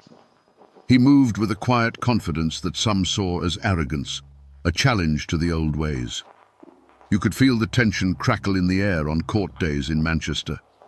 The Howards and their kin would stand on one side of the dusty street, and Tom Baker and his family would stand on the other. They were like two storm fronts gathering on opposite sides of a valley, dark and heavy with unspoken threats. Everyone knew it wasn't a matter of if the storm would break, but when. All it would take was a single spark to ignite an inferno that would consume them all. Feuds like this don't just appear out of thin air. They start with a single moment, a single choice. But the real reason, the human reason, often gets buried under decades of hearsay and legend. To find the truth, you have to dig. So I went to the local archives, to the place where old stories go to be forgotten, and I started scrolling through the ghosts of old newspapers on a dusty microfilm reader. After hours of searching, I found it. It's not much to look at. A faded column in an 1888 edition of a local paper, the text blurry at the edges. The headline is simple, almost sterile. Man shot and killed at logging camp. There's no picture, just a few short paragraphs. But this small, forgotten piece of newsprint is the Rosetta Stone of the Baker-Howard feud. The article reports that a man named Abner Eversole was killed by Thomas Baker following a dispute. It mentions cards and it mentions liquor. But the key detail, the one that tells you this wasn't just some drunken brawl, is Eversole's family name. He was a Howard kinsman. This wasn't a murder, it was an assassination. This small article is the official declaration of war, printed in black and white for all the world to see. But this yellowed paper, for all its facts, leaves the most important question unanswered. It tells us what happened, but it doesn't tell us why. What was the argument really about? The paper just says a dispute, but a dispute doesn't start a war that will last for over a decade and claim dozens of lives. To find that answer, we have to go back to the logging camp itself and listen to what the official record left out. Let's travel back to that logging camp in 1888. Picture a rough-hewn bunkhouse, smelling of pine sap, sweat and cheap whiskey. A game of cards is underway by lantern light, a circle of hard men who worked with their hands all day and gambled with their pay at night. On one side of the table sat Tom Baker, on the other, Abner Eversole and a few of his Howard cousins. The air was already thick with a tension that had little to do with the cards being dealt. The game got heated, as it always did when liquor and pride were on the table. An argument started over a disputed pot. Eversole, maybe feeling brave with his kinsman beside him, pointed a finger at Baker and accused him of cheating. The other men fell silent. It was a dangerous accusation to level against any man in that camp, but to say it to Tom Baker was like throwing a lit match into a barrel of gunpowder. But it wasn't just about the cards. A darker rumor had been festering in the county for weeks, a whisper that Tom Baker had stolen a pig from a Howard family homestead. In a place where livestock was a family's wealth and a man's reputation was everything, this was the gravest of insults. It branded him a common thief. And now, in the middle of the tense bunkhouse, Eversole made the fatal mistake of saying the quiet part out loud. He threw the accusation of the stolen pig right in Baker's face. The room went dead still. This was the moment, the point of no return. Tom Baker didn't shout. He didn't curse. He simply pushed his chair back and stood up. In a voice that was low and steady, a voice colder than a winter creek, he looked Eversole in the eye, denied the charge, and demanded he take it back. For a long second, Abner Eversole had a choice: swallow his pride and live, or stand his ground and die. Emboldened by his friends and the whiskey burning in his gut, he made his choice. He refused to apologize, and his hand went for the pistol at his belt. He never cleared the holster. Baker's draw was a single fluid motion, a flash of steel and a deafening roar that shook the tiny bunkhouse. Abner Eversole crumpled to the floor. The card game was over, and the story behind that brief newspaper article was written in blood. Paper records and newspaper clippings can only tell you so much. They give you the bones of a story, but not the heart. To find that, you have to talk to the people who carry the story in their blood. I found James Baker sitting on the front porch of his small house, tucked away on a ridge overlooking the same hills his infamous ancestor once roamed. He's a man in his 80s now, with his great-grandfather's clear, steady eyes and hands weathered by a lifetime of working this land. He offered me a seat and listened patiently as I explained what I was doing. He'd heard it all before, from reporters, from authors, from curious outsiders. He nodded slowly, a tired smile playing on his lips. "You've been reading the books," he said, his voice a low Appalachian drawl. "They all talk about a stolen pig. They make my great-grandfather out to be a common thief who killed a man over a card game. That's the story the Howards wanted everyone to believe. It's cleaner that way." Then he leaned forward in his rocking chair, his eyes locking onto mine with an intensity that spanned a century. "But the story my father told me, the one his father told him, is different. There was no stolen pig. That was a lie, a slander cooked up by the Howards because Tom was becoming too well respected, and they couldn't stand it. They wanted to tear down his name. My great-grandfather," he continued, his voice dropping, "was not a man who started fights, but he was damn sure a man who finished them. In that logging camp, Abner Eversole didn't just accuse him of stealing. He'd been drinking, and he got mean. He looked Tom square in the face, and he said something vile about his wife, Mary. An insult so foul that in those days, for a man to say that about another man's wife, there was only one possible answer. It wasn't a choice, it was a duty. Hearing him say that, the whole story shifted. The dusty newspaper article felt hollow, incomplete. This wasn't a feud over property or a card game. According to the Baker family, this was about a sacred line being crossed. A husband defending his wife's honor in the only way his world understood. Suddenly, Tom Baker wasn't just a killer. He was an avenger. Let's go back inside that cramped, smoky bunkhouse. The argument over the cards and the stolen pig was just the kindling. Abner Eversole, full of liquor and backed by his kin, decided to throw gasoline on the fire. He looked Tom Baker dead in the eye, and the words that came out of his mouth were not about cheating or theft. They were a vile personal attack aimed squarely at Tom's wife, Mary. It was a poisoned dart of an insult designed to strip a man of his dignity in front of his peers, to stain the one thing in his life he held sacred. The air in the room was sucked out in an instant. The other men froze, their eyes wide. This was no longer a squabble. This was a line being crossed, a taboo violated. In the code of the mountains, you could challenge a man's strength, his word, even his life. But you did not speak ill of his wife. To do so was to invite death to your door. Everyone in that room knew that Abner Eversole had just signed his own death warrant. Tom Baker's reaction was terrifying in its stillness. There was no explosion of rage, no shouted curses. A deep, cold calm settled over him.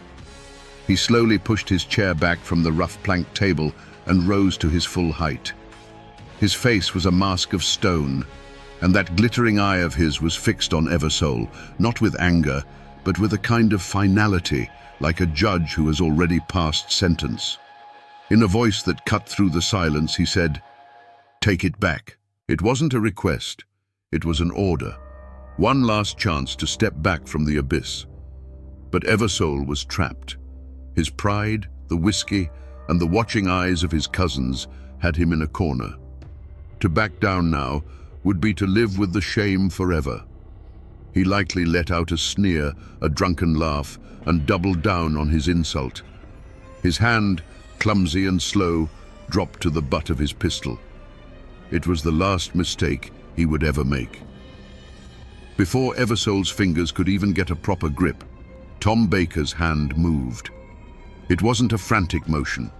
It was a blur of practiced economy, a movement he had honed in the chaos of war and the solitude of the hunt. The gunshot wasn't just a sound. It was a physical blow that slammed into the walls of the small room. Abner Eversole was thrown backward, the look of shock permanently etched on his face as he hit the floor. Tom Baker stood for a moment in the ringing silence, the smoke curling from the barrel of his revolver. He didn't look at the other men. He simply holstered his weapon, turned, and walked out into the night. He knew what he had just done. He hadn't just ended a man's life. He had sounded the first trumpet of a long and bloody war. From that moment on, there would be no apologies, no truces, and no peace. There would only be the feud. The killing of Abner Eversole lit the fuse. What followed was an explosion of violence that turned Clay County into a war zone. The feud spilled out of the isolated hollers and into the streets, and the epicenter of it all was right here, where I'm standing now, the town square in Manchester. Today, it's a peaceful place. Cars pass by, people go in and out of the shops. It's hard to imagine it as anything else. But if you walk with me over to the old courthouse, a proud red brick building that has seen more history than any person alive, and you run your hand along the wall facing the street, you'll feel it. The surface isn't smooth. It's dotted with small dark pockmarks, little craters where the brick has been chipped away. Most people probably walk past these scars every day and never give them a second thought. But these aren't from weather or age. Right here. This is where it happened. Each of these marks is a silent testament to the chaos, a bullet hole left from a day when this town square was a free fire zone. This place, the very symbol of law and order in the county, became a hunting ground. The courthouse steps were turned into a fortress, and men used wagons and street corners as cover while they waged their private war in public, with no regard for who was caught in the crossfire. We're about to go back to one of those days, to a moment when the gunfire was so intense its echoes are still trapped in this very brick. Imagine a stiflingly hot court day in Manchester. The town square is crowded, but it's a tense, watchful crowd. The unwritten rule on these days was that the town itself was neutral ground, but nobody believed it. Men with rifles leaned against porch posts, their eyes never still. The Bakers and their allies gathered near the livery stable. The Howards and their faction stood in a tight knot on the courthouse steps, a clear claim to the seat of power. It was a powder keg waiting for a spark. The spark came in the most ordinary way. A Howard man coming down the steps bumped hard into a Baker cousin going up. Words were exchanged, a curse muttered under the breath. A hand moved instinctively toward a pistol grip, not to draw, but as a warning. It was a fatal gesture. A sharp crack echoed off the brick facade, and the first man stumbled backward, a look of disbelief on his face. In a heartbeat, the square erupted. It wasn't a battle, it was a maelstrom of chaos, the deep boom of rifles mixed with the sharp bark of revolvers.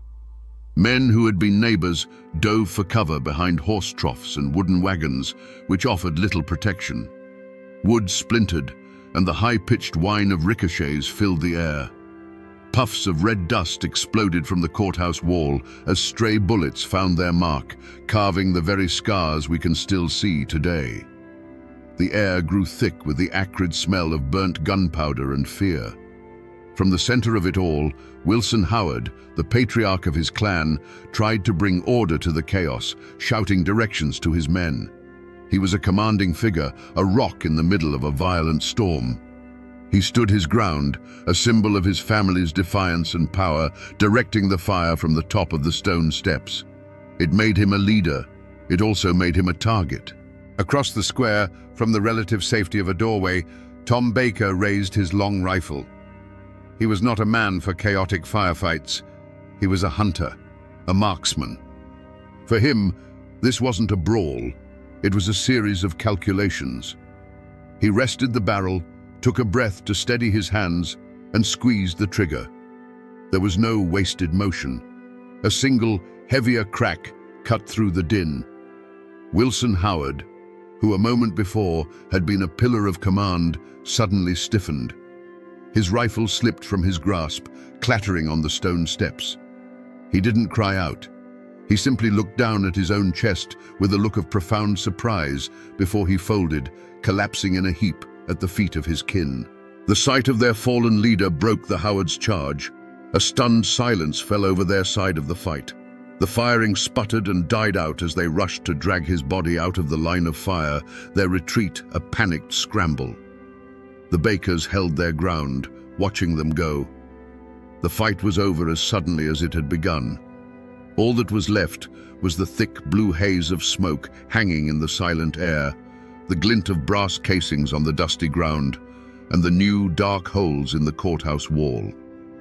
After a storm of violence like the one that swept through Manchester, the official machinery of the law begins to grind, slowly and often ineffectively. And it leaves behind a paper trail. I'm holding a copy of the coroner's inquest into the death of Wilson Howard. It's a formal document, written in a looping bureaucratic script that tries to impose order on a day of pure chaos. You read through the dry, legalistic language, and it feels like it's describing a different event entirely. It lists the deceased, Wilson Howard. It notes the location, the town square. Then you get to the most important part, the cause of death. It simply says, "Deceased came to his end by means of a gunshot wound." That's it. A few simple words to sanitize a brutal public execution. There's no mention of the dozens of other shots fired, of the terror, of the fact that the town's main street was turned into a battlefield. Then you look at the indictments that were handed down by the grand jury in the following weeks. And there, among a list of names from the Baker clan, is the one that mattered most. Thomas Baker. On this piece of paper, he's just another name, a defendant in a murder case. The document doesn't tell you that he was a legend, that his single calculated shot had decapitated the rival clan in broad daylight. It reduces the most dramatic moment of the entire feud to a line of ink on a page. This is the official truth, the version of the story that's written down in the county archives. But it's a sterile, bloodless truth. It's a lie by omission. Because in the mountains of Clay County, an indictment from a courthouse in Manchester was one thing. Getting a man like Tom Baker to stand for trial was another thing entirely. The law had pointed its finger at him, and now it had to come into the hills and get him. That piece of paper, the indictment, was a challenge. And so the law, slow and uncertain, sent a posse into the hills to retrieve Tom Baker. But this was not their world. They were men of the town, sent into a labyrinth of creeks and hollers where every tree could hide a rifleman and every shadow felt like a threat. They were hunting a legend in his own kingdom, and they knew it. Tom Baker wasn't hiding. He was simply gone, absorbed back into the landscape that had made him. The posse would ride for days, finding nothing but cold campfires and tracks that vanished on stony ground. The locals they questioned would meet their eyes with a vacant, unhelpful stare. No one had seen Tom Baker. No one knew anything. But the posse felt his presence everywhere. They felt it in the snap of a twig in the woods just beyond their camp at night, in the unnerving silence of the forest. They weren't the hunters here. They were the hunted, trespassing in a land that answered to a different authority. The manhunt was a failure before it even began. Then, just as the law was about to give up, Tom Baker did the last thing anyone expected. He walked out of the hills on his own. He strode into the center of Manchester, his rifle held loosely in the crook of his arm, and turned himself in to the sheriff. It wasn't a surrender, it was a strategic move. He knew he couldn't be caught, but living as a fugitive put his family in constant danger. By facing the court, he was taking control of the narrative, daring the system to try and hold him. The trial was a spectacle of fear. The small courthouse was packed, but it was divided down the middle like a church at a funeral. On one side sat the Baker clan, their faces hard and unreadable, their hands never far from the pistols concealed beneath their coats. On the other side sat the Howards, their eyes burning with a cold fire of hatred and grief. Between them sat a terrified judge and a jury of 12 local men who knew with absolute certainty that their decision would have consequences far beyond the courtroom walls. Witnesses mumbled, their memories suddenly foggy. Evidence seemed to disappear. The prosecution's case, so clear on paper, began to fall apart under the crushing weight of unspoken threats. The jury didn't deliberate for long.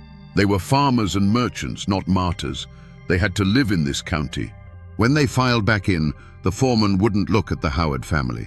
In a quiet, nervous voice, he delivered the verdict: not guilty.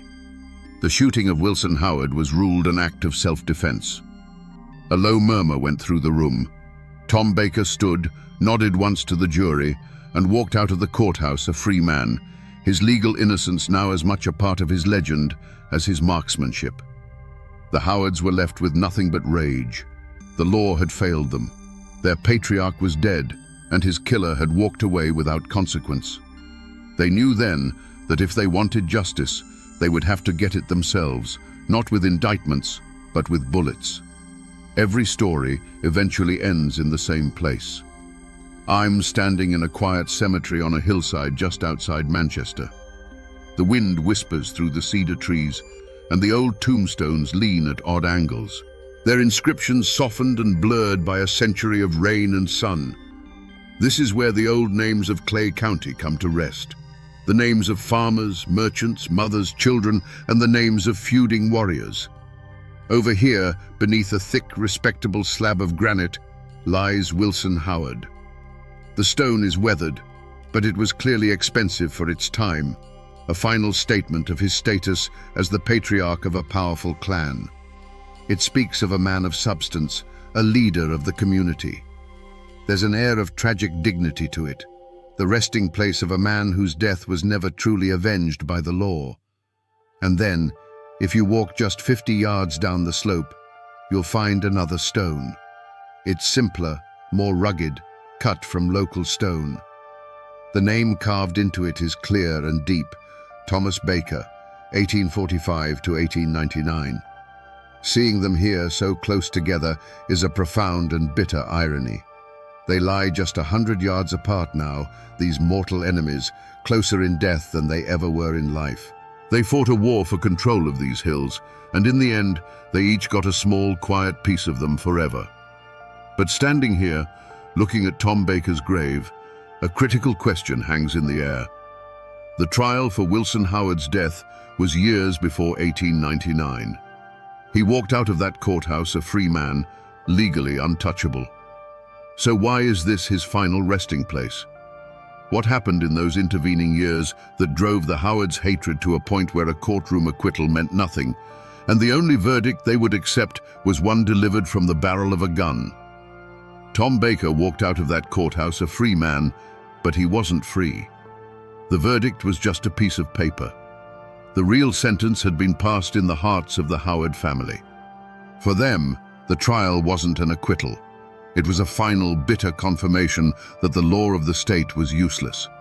Their patriarch was gone, and the man who killed him now walked the streets of Manchester with the government's blessing. Their rage didn't cool. It settled into something harder and colder, a patient hatred that would wait years for its moment. The feud entered a new grinding phase. It was no longer a war of open battles in the town square, but a war of shadows. The Howards set ambushes for Tom, but he seemed to possess a sixth sense for danger, an almost animal instinct that would make him change his path at the last second or melt back into the woods just as a trap was about to be sprung.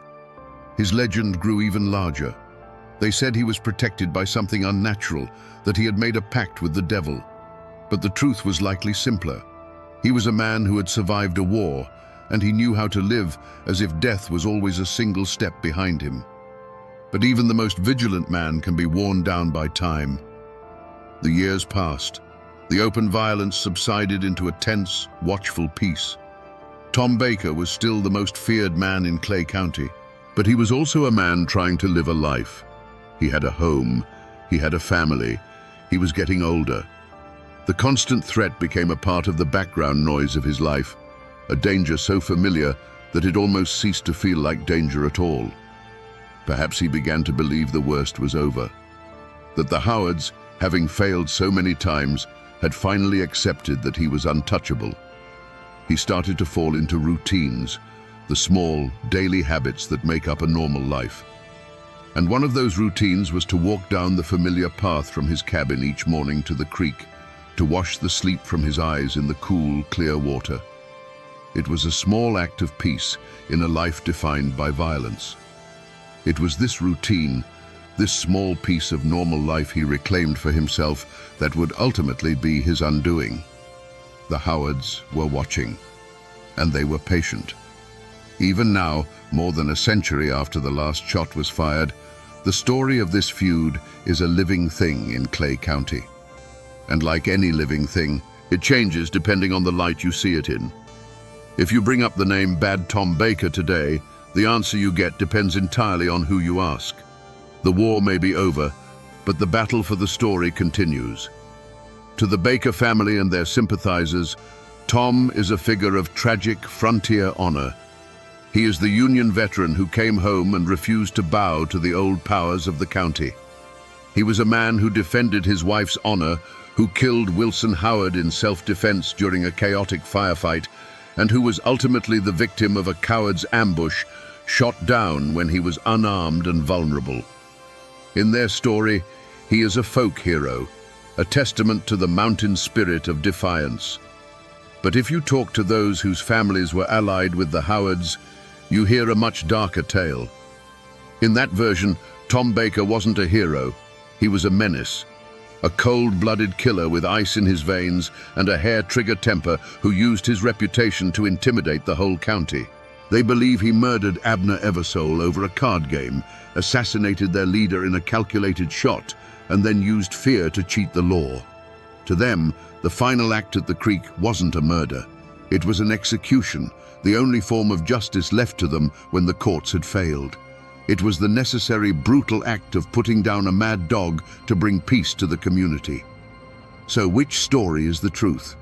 Was he a righteous avenger or a ruthless killer?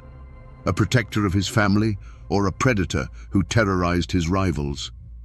The honest answer is that the real Tom Baker is likely buried somewhere in the grey space between those two extremes, lost to time and loyalties. The facts are set in stone. The men who died, the trial, the ambush. But the meaning of those facts is still at war with itself, a conflict of memory passed down from one generation to the next. When a story is this big, this soaked in blood and pride, it doesn't stay history for long. As it gets passed down around kitchen tables and late-night campfires, it starts to shed its inconvenient facts, like a snake shedding its skin. What's left behind is something harder, smoother, and far more powerful: a legend. The feud between the Bakers and the Howards is no longer just a series of events. It's a foundational myth of Clay County. The character of Bad Tom Baker, in particular, grew larger than life. People needed a way to explain how one man could be so deadly, so seemingly untouchable for so long. And so, they whispered that his skill wasn't natural. The story of his rifle was born, the one that claimed he'd had a gunsmith inlay a silver coin into the front sight. They said the silver gave it an unholy accuracy, that it guided his bullets to their targets. The gun itself became a cursed object, and to this day, people speculate about where it might be, buried with him perhaps, to keep its dark magic from the world. And it wasn't just the man who became a legend. The feud itself took on a life of its own, seeping into the folklore of the mountains.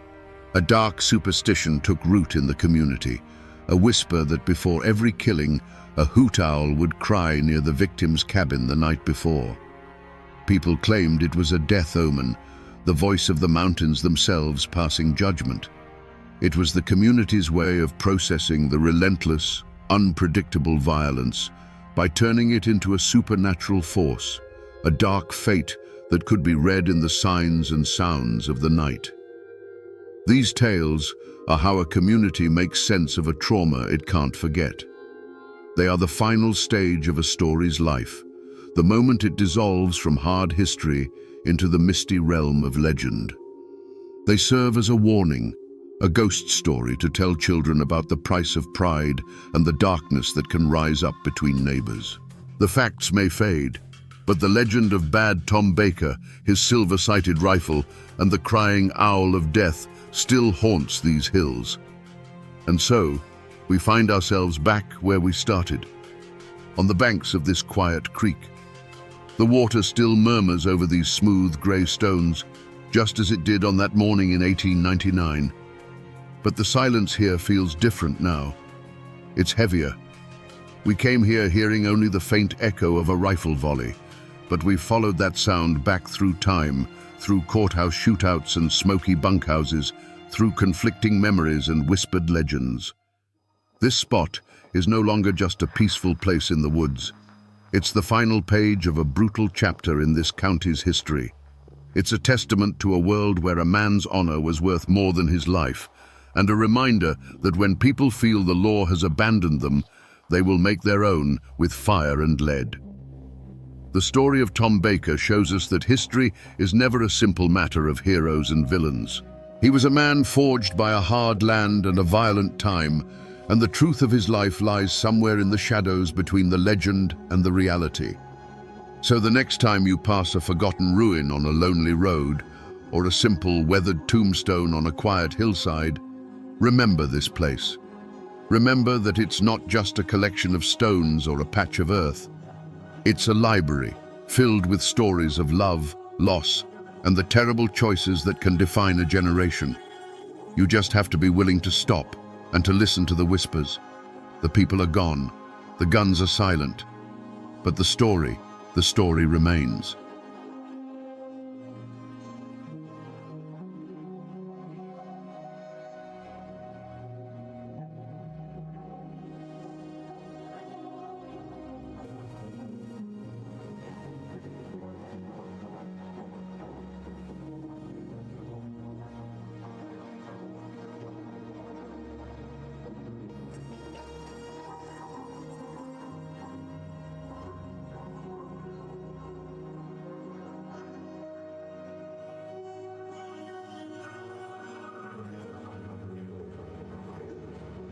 On October 20th, 1865, 6 long months after the Civil War had officially ended, a man stood on the gallows in Nashville, Tennessee.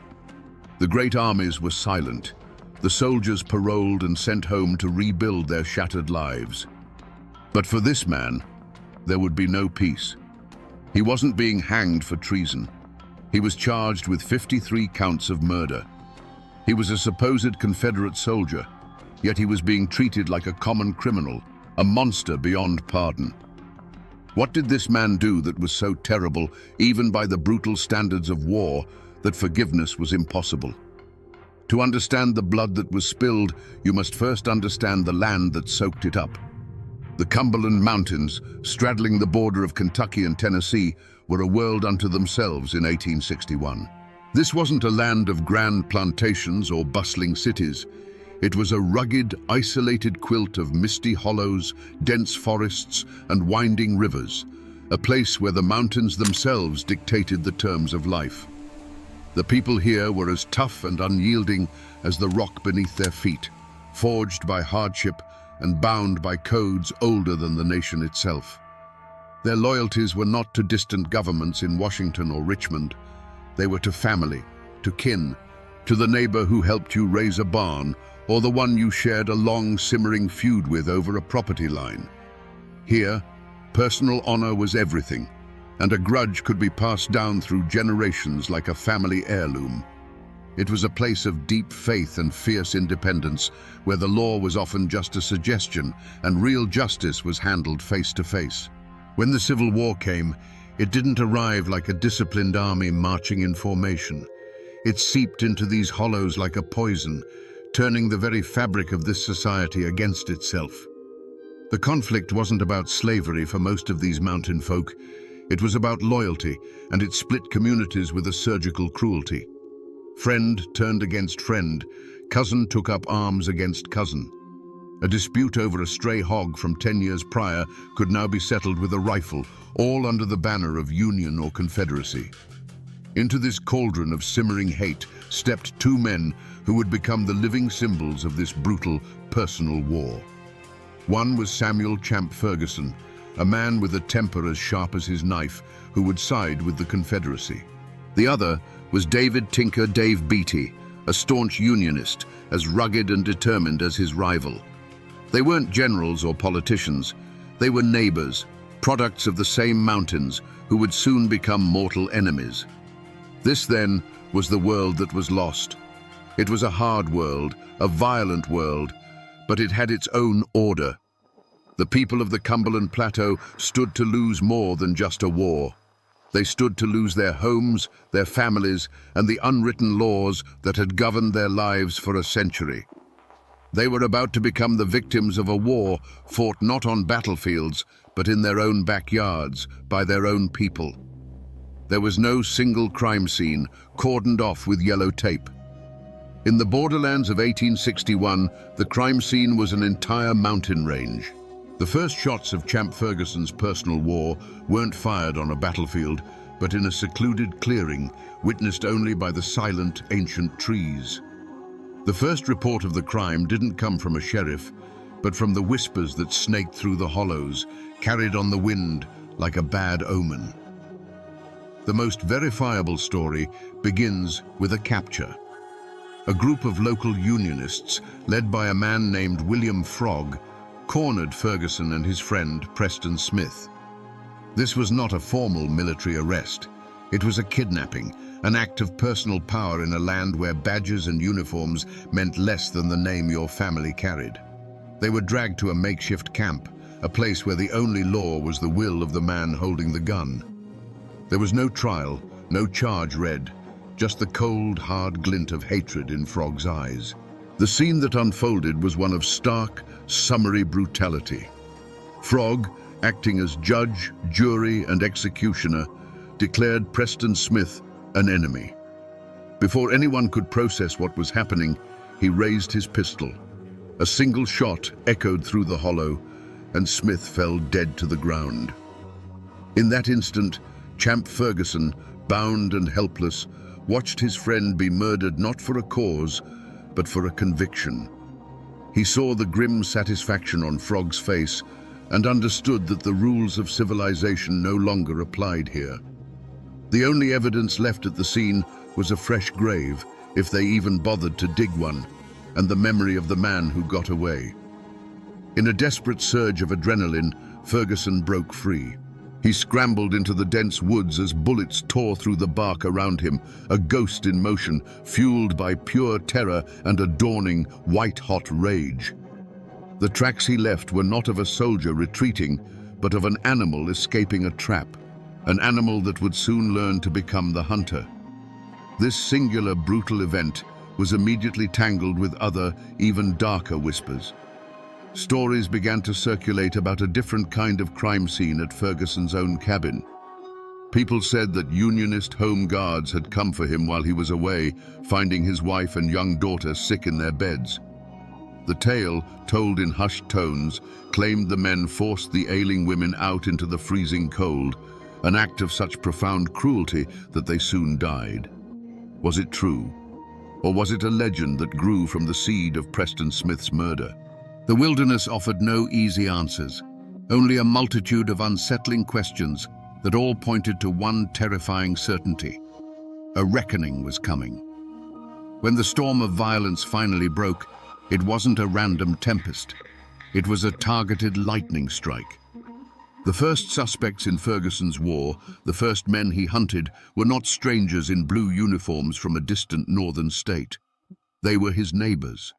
They were the men he held personally responsible for shattering his world. His rage had a face and a name, and at the top of that list were William Frog and Tinker Dave Beatty. The motive was as clear as a mountain stream and as dark as a grave. Everyone in the borderlands knew the story of Preston Smith's execution. William Frog hadn't just killed a Confederate sympathizer, he had murdered Champ Ferguson's friend in cold blood right before his eyes.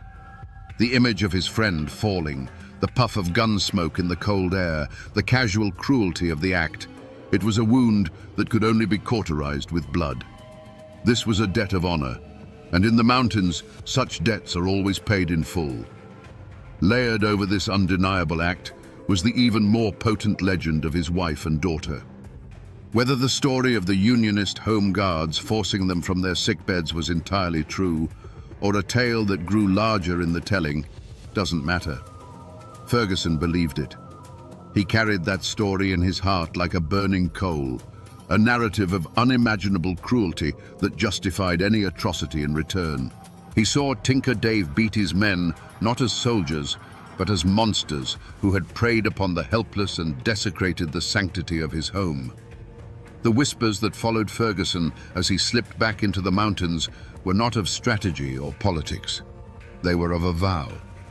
He made no secret of his intentions. He told anyone who would listen that he was on a mission of vengeance. He swore an oath that for every friend, for every family member lost, 100 Yankees would pay the price.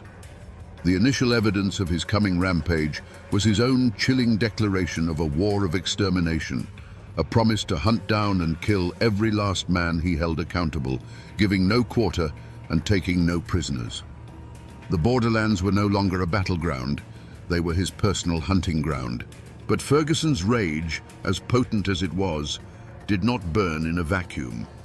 A fire that big needs fuel, and it needs air. While his enemies gave him the spark, it was the people he considered allies, his own neighbors, and the very cause he fought for, who fanned the flames. This introduces the second, more insidious suspect in the creation of this monster, the quiet poison of internal betrayal. Ferguson became a weapon, but the hands that aimed him often belonged to his friends. No one suspected the motives of the Confederate-leaning families who offered him shelter, food, and information. They were seen as patriots supporting a local hero. But beneath the surface, older, more personal currents were at play. A long-standing land dispute, a family insult from a generation ago, simple jealousy. These were the true motives that often guided Ferguson's hand.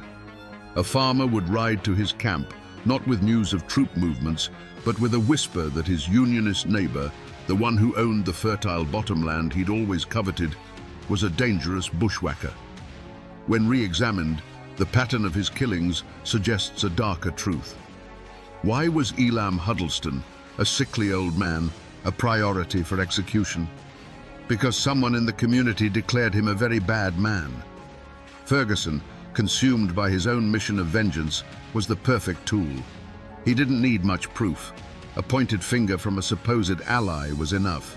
He became the physical manifestation of his community's petty hatreds, settling their private scores under the public banner of the Confederacy, perhaps without even realizing he was being used. This betrayal extended all the way to the top. The Confederate government in Richmond was happy to have men like Ferguson terrorizing the Unionist population, disrupting supply lines and tying down troops. They gave him legitimacy, a captain's commission, a flag to fly. But it was a relationship of convenience. They wanted the chaos he created, but they kept him at arm's length, officially disavowing his most brutal tactics. They betrayed the very guerrilla fighters they empowered, using them for the war's dirtiest work and leaving them to face the consequences alone. Ferguson thought he was a soldier, but to many on his own side, he was just a rabid dog, to be unleashed on their enemies and put down when he was no longer useful. But beyond the personal hatreds that festered in the mountain hollows, a larger, more impersonal storm was gathering. This threat came from outside the tight-knit world of the borderlands, an organized force that saw these hills not as a collection of homes and families, but as a strategic chessboard. This was the formal war machine of the United States and the Confederacy, and its arrival would pour gasoline on the fires of local feuds. To the Union High Command in Nashville and Washington, Champ Ferguson was not a grieving husband or a man avenging a friend. He was simply a problem to be solved, an infection of rebellion in a strategically important region. Their motive was cold, calculated, and entirely impersonal. Pacify the area, protect Union supply lines, and eliminate all irregular resistance. They sent patrols of uniformed soldiers, men who didn't know the local families or their histories. To these outsiders, a man plowing his field could be a farmer or a guerrilla fighter in disguise. They often couldn't tell the difference, and their harsh methods bred even more resentment. From the other direction, the Confederate leadership applied its own external pressure. They saw in Champ Ferguson not a man, but a weapon. His personal vendetta was a useful tool for terrorizing Unionist sympathizers and disrupting federal operations, all at little cost to the formal Confederate Army. They gave him a captain's commission, a thin veneer of legitimacy for his bloody work. Men like General John C. Breckinridge were happy to use Ferguson's savage band of riders for a specific military objective, like the attack on Saltville, and then look the other way when the butchery began. Ferguson was their asset, a wild dog they could point in the right direction, whose savagery served their larger, impersonal goals. The presence of these organized armies created a new climate of fear, squeezing the people of the mountains in a terrible vice. Suddenly, strange men in uniform were a common sight on the winding roads, carrying an air of official, indifferent menace. They brought with them a different kind of violence, organized, efficient, and absolute. The personal war of neighbor against neighbor was now caught up in a national conflict, escalating the stakes beyond anything the locals could have imagined. This external pressure crushed the old rules of the mountains, leaving a vacuum where only the most brutal could thrive. The hunt for Champ Ferguson began in earnest, a desperate attempt to cage the monster that had been unleashed. The primary hunter was his arch-nemesis, Tinker Dave Beatty, a man who knew the mountains as well as Ferguson did. He was joined by patrols of Union cavalry, professional soldiers sent to bring order to a land that had never known it. They had a clear target and a righteous cause. But they soon discovered they weren't hunting a man. They were chasing a phantom. Every lead they followed seemed to dissolve into the Appalachian mist. A farmer would ride breathlessly into a Union camp, swearing he'd just seen Ferguson and his men watering their horses at Calfkiller Creek. A posse would be formed, riding hard for hours through treacherous terrain, only to arrive and find nothing but hoof prints fading in the mud and the cold ashes of a long-dead campfire. Ferguson was a master of the wilderness. He knew every hidden hollow, every game trail, every cave that could shelter a man from a storm or a patrol. The mountains that were a confusing, hostile maze to the outsiders were his sanctuary. The Union soldiers operated on the assumption that they were fighting a guerrilla company. They looked for camps, for supply lines, for patterns. But Ferguson fought by no book of military tactics. He and his small band of riders would materialize on a remote road, carry out an execution, and then vanish, melting back into the forest as if they were never there. They would ride 30 miles in a night, split up, and rendezvous days later at a prearranged spot known only to them. Tracking them was like trying to track a dozen individual wolves at once. One promising report placed Ferguson at a sympathizer's farm, preparing for an evening meal. A full company of Union soldiers surrounded the property in the dead of night, moving with painstaking silence. They burst into the cabin at dawn, ready for a firefight, only to find the farmer's family calmly eating breakfast. The farmer would claim he hadn't seen Ferguson in months, his face a perfect mask of innocence. The soldiers would leave empty-handed and furious, never knowing that Ferguson had been watching them from a wooded ridge the entire time, warned hours earlier by a signal from a trusted neighbor. With every failed raid, every cold trail, the frustration of the Union forces grew into a palpable rage. And for the Unionist families living in those isolated hollows, that frustration translated into pure terror. They knew the soldiers couldn't protect them. They knew that Ferguson was always watching, and that the price for talking to the Federals was a visit in the night from which there was no return. The more the law failed to catch him, the more powerful his legend became, and the deeper the fear settled into the bones of the community. The Union Army quickly learned that the dense forests and rocky bluffs were not the most formidable obstacles in their hunt for Champ Ferguson. The true fortress that protected him was a silent, invisible wall built by the people of the mountains themselves. When soldiers came asking questions, they were met with blank stares, shrugged shoulders, and a maddeningly consistent refrain: saw nothing, heard nothing, knew nothing. This was the omerta of the Appalachians, a code of silence more binding than any law. This silence was rooted first and foremost in pure, paralyzing fear. Ferguson wasn't just a soldier, he was a specter of vengeance. He cultivated terror as a weapon. Stories, true or not, of his brutality were his greatest ally. He was known to decapitate his victims and leave their heads on fence posts as a grim message to others. A farmer who might have considered cooperating with the Union patrol knew that the soldiers would eventually leave. But Ferguson would remain. A whispered word to the wrong person could lead to a visit in the dead of night, a barn burned to the ground, or a fate far, far worse. But it wasn't just fear. It was a complex web of family ties and a deep-seated suspicion of outsiders. Ferguson was a local man. His kin and his wife's kin were woven into the fabric of the community. Turning him over to an army of strangers felt like a profound betrayal of their own blood. To many, the Union soldiers were an occupying force, invaders who didn't understand their ways, their feuds, or their loyalties. In the stark calculus of the mountains, it was often better to shelter your own monster than to trust the justice of a foreigner. This wall of silence took a heavy psychological toll. The air in these hollows grew thick with unspoken truths. Neighbors who had known each other for generations now avoided eye contact, their conversations becoming clipped and shallow, terrified of letting a dangerous word slip. Old Man Hemlock, who lived on the ridge overlooking the Calf Killer River, once mentioned to a traveling peddler that he'd seen riders pass his cabin late one night. A week later, he found his prize hog, his food for the winter, slaughtered in its pen. No one said a word, but the message was as clear as a gunshot in the night. In this world, the only thing more dangerous than Champ Ferguson's rifle was your own tongue. Silence had become the only armor they had left. For 4 years, the war had been the perfect cover for Ferguson's savagery.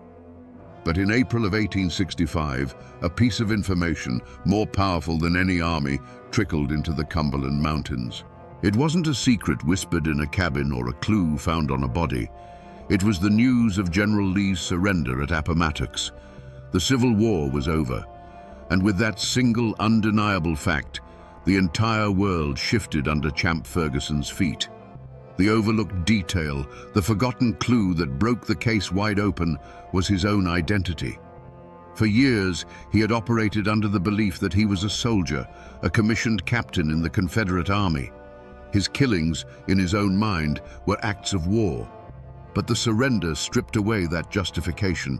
The cause he fought for no longer existed. The government that gave him a commission was dissolved. Suddenly, his actions had to be re-examined, not as tactics in a guerrilla conflict, but as individual crimes. He was no longer a soldier. He was just a man who had killed, by his own count, over 100 people. The true turning point, however, was an act of profound arrogance on Ferguson's part. Believing his commission made him a legitimate combatant, he thought he was entitled to the same amnesty being offered to thousands of other Confederate soldiers. He made a fatal miscalculation. Instead of disappearing deeper into the mountains or fleeing west, he did the unthinkable. In May of 1865, he willingly rode into the Union-occupied city of Nashville and presented himself to the authorities to surrender and receive his parole. The moment he gave his name, the perception of the situation changed in a flash. The Union officers didn't see a weary soldier seeking peace. They saw a name from countless reports of atrocities. They saw the butcher of the Saltville massacre, the specter who had haunted the borderlands for 4 years. The forgotten clue, Ferguson's own wanted status as a war criminal, was no longer forgotten. Instead of a parole slip, they gave him iron handcuffs. The news of his capture was like a thunderclap across the mountains. The ghost had been caught. The boogeyman was in chains. And with that revelation, the wall of silence, which had been held together by fear, began to crumble. A new, desperate urgency took hold, not to find a killer, but to finally bear witness against him. The stories that had been buried in the dark soil of the Cumberlands for 4 long years were about to be unearthed. The climax of Champ Ferguson's story did not happen in a bloody mountain skirmish, but in the suffocating stillness of a Nashville courtroom in the autumn of 1865. The Phantom of the Cumberlands was finally caged, a physically imposing figure in the witness box, but his legend was about to be systematically dismantled, not by bullets, but by words. The central mystery was finally being addressed. Was this man a soldier, twisted by the horrors of war, or was he something else entirely? The trial would unmask him. The prosecution built its case brick by bloody brick. One by one, witnesses took the stand, widows, orphans, old men who had survived by some miracle. They didn't speak of battles or military objectives. They spoke of ambushes on lonely roads, of men shot down while pleading for their lives, of executions carried out with a terrifying calmness. They described Ferguson personally killing the sickly, bedridden Lieutenant Smith in a field hospital, dragging him from his cot and shooting him in the head. This wasn't war, it was murder. Then came the testimony that shocked a nation already numb to the horrors of the conflict. The Saltville massacre. Eyewitnesses, including Confederate officers, described the scene after the battle. They told the court how Ferguson and his men rode onto the field, ignoring the rules of surrender, and began a 2-day orgy of slaughter. They recounted watching him personally execute dozens of wounded and captured black soldiers from the 5th U.S. Colored cavalry, shooting them in their hospital beds and hunting them down in the woods. This act was so barbaric, it went beyond vengeance or military necessity. It was an act of pure, unadulterated hatred. But the final, definitive unmasking came from the mouth of Champ Ferguson himself. He took the stand, not with remorse, but with a chilling, defiant pride. He admitted to everything. He calmly confirmed the killings, one after another. His defense was simple and horrifying. He was a soldier, and these men were the enemy. When asked about killing the sick Lieutenant Smith, Ferguson coolly replied, "He was a bad soldier, and I wanted to get him out of the way." In that moment, the mask was gone forever. The journal, the letter, the forgotten clue, it was his own testimony. His motive was laid bare, and it was far darker than simple revenge. Vengeance may have been the spark, but the fire was fueled by something else, a cold, methodical enjoyment of power and death. He had appointed himself the ultimate arbiter of life and death in the mountains. The war had not created a monster. It had simply given a monster the perfect opportunity to flourish. The man in the witness box was not a soldier. He was a killer who had found his calling. Now that we know the verdict of the court, we can finally reconstruct the truth of those 4 terrifying years. We can push aside the rumors and legends and piece together the events, not as a soldier would tell them, but as the mountains themselves must remember them. For 4 years, the sound of a lone rider in the distance was enough to make a mother pull her children inside and bolt the door. A dog's frantic barking that was suddenly cut short was a sound that chilled the blood. Imagine a small makeshift hospital, a place of supposed sanctuary where wounded Union men lay shivering with fever and pain. Their war was over. The doors burst open, not with medics, but with Ferguson and his men. The doctor's pleas for mercy were met with cold silence. Then came the sounds, a series of muffled, ugly pops, one after another, each one followed by a final groan that was quickly silenced. A young lieutenant, sick with measles and no threat to anyone, was pulled from his cot. His bare feet scraped against the rough floorboards. Another sharp report echoed in the small room, followed by the heavy, final sound of a body hitting the floor. When the raiders left, an unnatural stillness filled the space, a silence more terrifying than any scream. Picture the scene at Saltville, Virginia. The formal battle was over. The Union forces, including the 5th U.S. Colored Cavalry, had retreated. But for the wounded and the captured left behind, the horror was just beginning. For 2 days, Ferguson rode across the field, a dark silhouette against a grey sky. From the surrounding hills, witnesses could hear the sporadic popping sound of his revolver over and over again. They saw wounded men, black soldiers who had fought bravely and surrendered, trying to crawl to the safety of the woods. The horsemen would follow. There would be another pop, and the crawling would cease. The battlefield, which had been a place of combat, became a silent field of execution, its fallen soldiers not casualties of war, but victims of a massacre. And then there were the personal encounters, the moments of intimate, face-to-face terror. An old man, Elam Huddleston, sickly and frail, stood before Ferguson, pleading that he was too weak to have ever been a threat. Ferguson's voice was flat, a pronouncement of fate. "You are said to be a very bad man." A single deafening crack sent the birds scattering from the trees for a mile around. Then there was only the sound of the rider's horse sighing as he turned to leave, leaving another dark stain on the Appalachian soil. This was the truth of Champ Ferguson's war. It wasn't fought on battle lines with cannons, but in sick rooms, on fields of surrender, and on lonely mountain roads, with a cold heart and a steady hand. The trial of Champ Ferguson wasn't held in some dusty mountain town courthouse where his name carried the weight of fear and legend. It was a formal military tribunal in Nashville, a public spectacle for a nation grappling with the war's savage legacy. The room was packed, the air thick with tension. Newspaper reporters from as far away as New York scribbled furiously in their notebooks, eager to capture every detail of the man they had already dubbed the great guerrilla chieftain and the Confederate demon. This wasn't just a trial for murder. It was an attempt to draw a line, to declare that even in the hell of a civil war, some acts were simply beyond the pale. Throughout the proceedings, Champ Ferguson was a figure of unnerving composure. As witness after witness took the stand to recount tales of cold-blooded slaughter, he watched them with a steady, unblinking gaze. He showed no remorse, no fear, not even a flicker of regret. He listened as men described him shooting the wounded in their beds, and his expression never changed.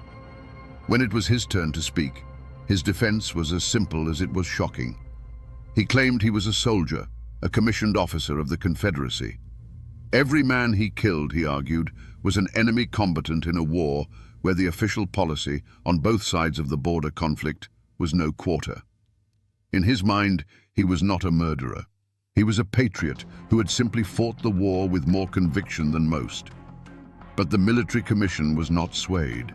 The testimony was too damning, the victims too helpless, the cruelty too personal. They saw the clear pattern. This was not a soldier's work. This was a campaign of personal extermination, cloaked in the thin justification of a military commission. On October 10, 1865, the verdict came back. Guilty. The sentence was death by hanging. For most of the nation, the verdict was a moment of catharsis, a righteous judgment against one of the war's most notorious villains. Justice, it seemed, had been served. But back in the hollows of White County, Tennessee, on the good rebel soil where Ferguson had asked to be buried, the verdict was heard differently. To his family, his friends, and his sympathizers, he was not a war criminal. He was a soldier who had been martyred by a victor's court. They argued that Union guerrillas like Tinker Dave Beatty had committed similar acts and were now hailed as heroes. To them, Champ Ferguson wasn't hanged for his crimes. He was hanged for fighting for the Confederacy. The verdict, a clear-cut case of guilt in the eyes of the law, remains a subject of bitter debate in those mountains to this day, a perfect symbol of the brothers' war, where one man's monster is another man's hero. Champ Ferguson's death was not an end. It was a beginning. The beginning of a long and bitter memory that would coil itself around the lives of everyone he had ever touched. For his own family, the name Ferguson became both a curse and a martyr's cry. They buried his body in the good rebel soil he requested, but they could not bury his legacy. For generations, his descendants would carry the weight of his actions, forced to live in the shadow of a man remembered by half their neighbors as a monster, and by the other half as a hero betrayed. His name was a burden, a mark that set them apart in the very hills they called home. And what of his great rival, Tinker Dave Beatty? He had won. He had outlasted his nemesis and fought for the victorious side. But victory in a war like this is a fragile, haunted thing. Beatty lived a long life, but the brutal tactics he had been forced to adopt, the friends he had lost, and the constant threat he had lived under for 4 years left scars that no government pension could heal. He had survived the devil himself, but the fight had cost him a piece of his own soul.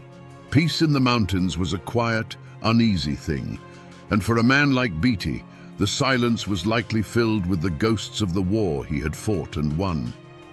For the families of the men Ferguson killed, his execution was a final, terrible chapter.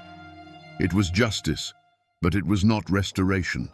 It could not bring back a husband, a father, or a son. They now had to live in a fractured community, walking the same roads and frequenting the same general store as the very people who had sheltered Ferguson, who had fed him, who had kept silent while he hunted their loved ones. The immediate threat was gone, but the sense of betrayal remained, a quiet, simmering poison that would taint relationships in those hollows for decades. The lives of those falsely accused, or those whose only crime was loyalty to the Confederacy, were also irrevocably altered. Many who had sympathized with Ferguson, who saw him as their protector, now bore the stain of his crimes. Their reputations were tarnished by association. They were the neighbors of a convicted mass murderer, a label that the victorious Unionists would never let them forget. Ferguson's execution only hardened their bitterness, cementing a sense of grievance that would be passed down to their children and their children's children, fueling the simmering resentments of the lost cause. The war was over, but the battle lines in the hearts of the people were now drawn in stone. The story of Champ Ferguson did not end on the gallows, and it wasn't sealed in his tomb. If you travel today to the France Cemetery in White County, Tennessee, you can still find his grave. It is a simple, weathered stone, a quiet place that belies the violent life of the man buried beneath it. This patch of earth is the most tangible remnant of his story, a physical anchor point connecting our world to his. You can stand there and look out at the same rolling hills he once rode through and feel the chilling presence of the past. The mountains themselves have not forgotten. The Calf-Killer River still flows, its name a permanent grisly reminder of the frontier violence that shaped this land long before the Civil War. The fog still clings to the hollows where he and his men would disappear, and the winding roads they used for ambush are still there, many of them now paved over, but following the same treacherous paths. The landscape of the Cumberland Plateau is a silent monument, etched with the memories of every skirmish, every execution, every desperate flight from justice. But the true echoes are not in stone or soil, they are in the whispers and the stories. To this day, the tale of Champ Ferguson is told in the borderlands, a local legend as potent as any ghost story. It's a story told around hunting campfires, a cautionary tale passed from grandfathers to their grandsons. They still talk about the myth of his missing head, the ghoulish rumor that his skull was taken for scientific study, a final indignity for the man who had terrorized their ancestors. Most powerfully, the war over Champ Ferguson's soul continues to this day. Walk into a local diner or hardware store in that part of the country and ask if he was a hero or a monster. You will start an argument that is just as passionate and divided now as it was in 1865. The world has forgotten, but these mountains remember. They remember because the war he fought was not just about North and South, it was about them. And that memory is now a part of their very identity, a living echo of a time when the devil himself rode the hills of Tennessee. So we return to where we began, to a man on a gallows in Nashville, long after the cannons of the Civil War had fallen silent. We asked what this man could have done that was so terrible, even by the standards of that brutal conflict, that he alone could not be forgiven. And now we have the answer. It wasn't that he killed, for the war had made killers of thousands. It was that he savored it. He stripped away the pretense of military necessity and revealed the cold, hard core of personal hatred. He murdered the sick, executed the surrendered, and turned a national conflict into his own private slaughterhouse, all while claiming the mantle of a soldier. Forgiveness was impossible because Champ Ferguson forced a nation exhausted by death to look at his work and finally draw a line between the horrors of war and the acts of a monster. This is a story, then, not just of a single violent man, but of a timeless and terrifying truth. It is a warning of what happens when the poison of personal vengeance is given the legitimacy of a flag and a uniform. It shows how the grand, abstract ideals of a nation at war can be twisted to justify the most intimate and brutal acts of neighbor against neighbor. And it is a profound lesson in the power of silence, how a community bound by fear and a complex code of loyalty can become the soil in which such evil is allowed to take root and grow, unchecked, until it consumes everything. The war is over. The men who fought it are long gone. But the ghost of Champ Ferguson and the questions his life demands of us still haunt those misty Appalachian hollows. He reminds us that the most dangerous battleground is not in a field or a fortress, but in the human heart, where the lines between soldier and murderer, justice and revenge, can blur and then vanish with terrifying ease. And now, my friends, you know the rest of the story, or at least as much of it as the court records and old tales are willing to give up. The rest belongs to the mountains.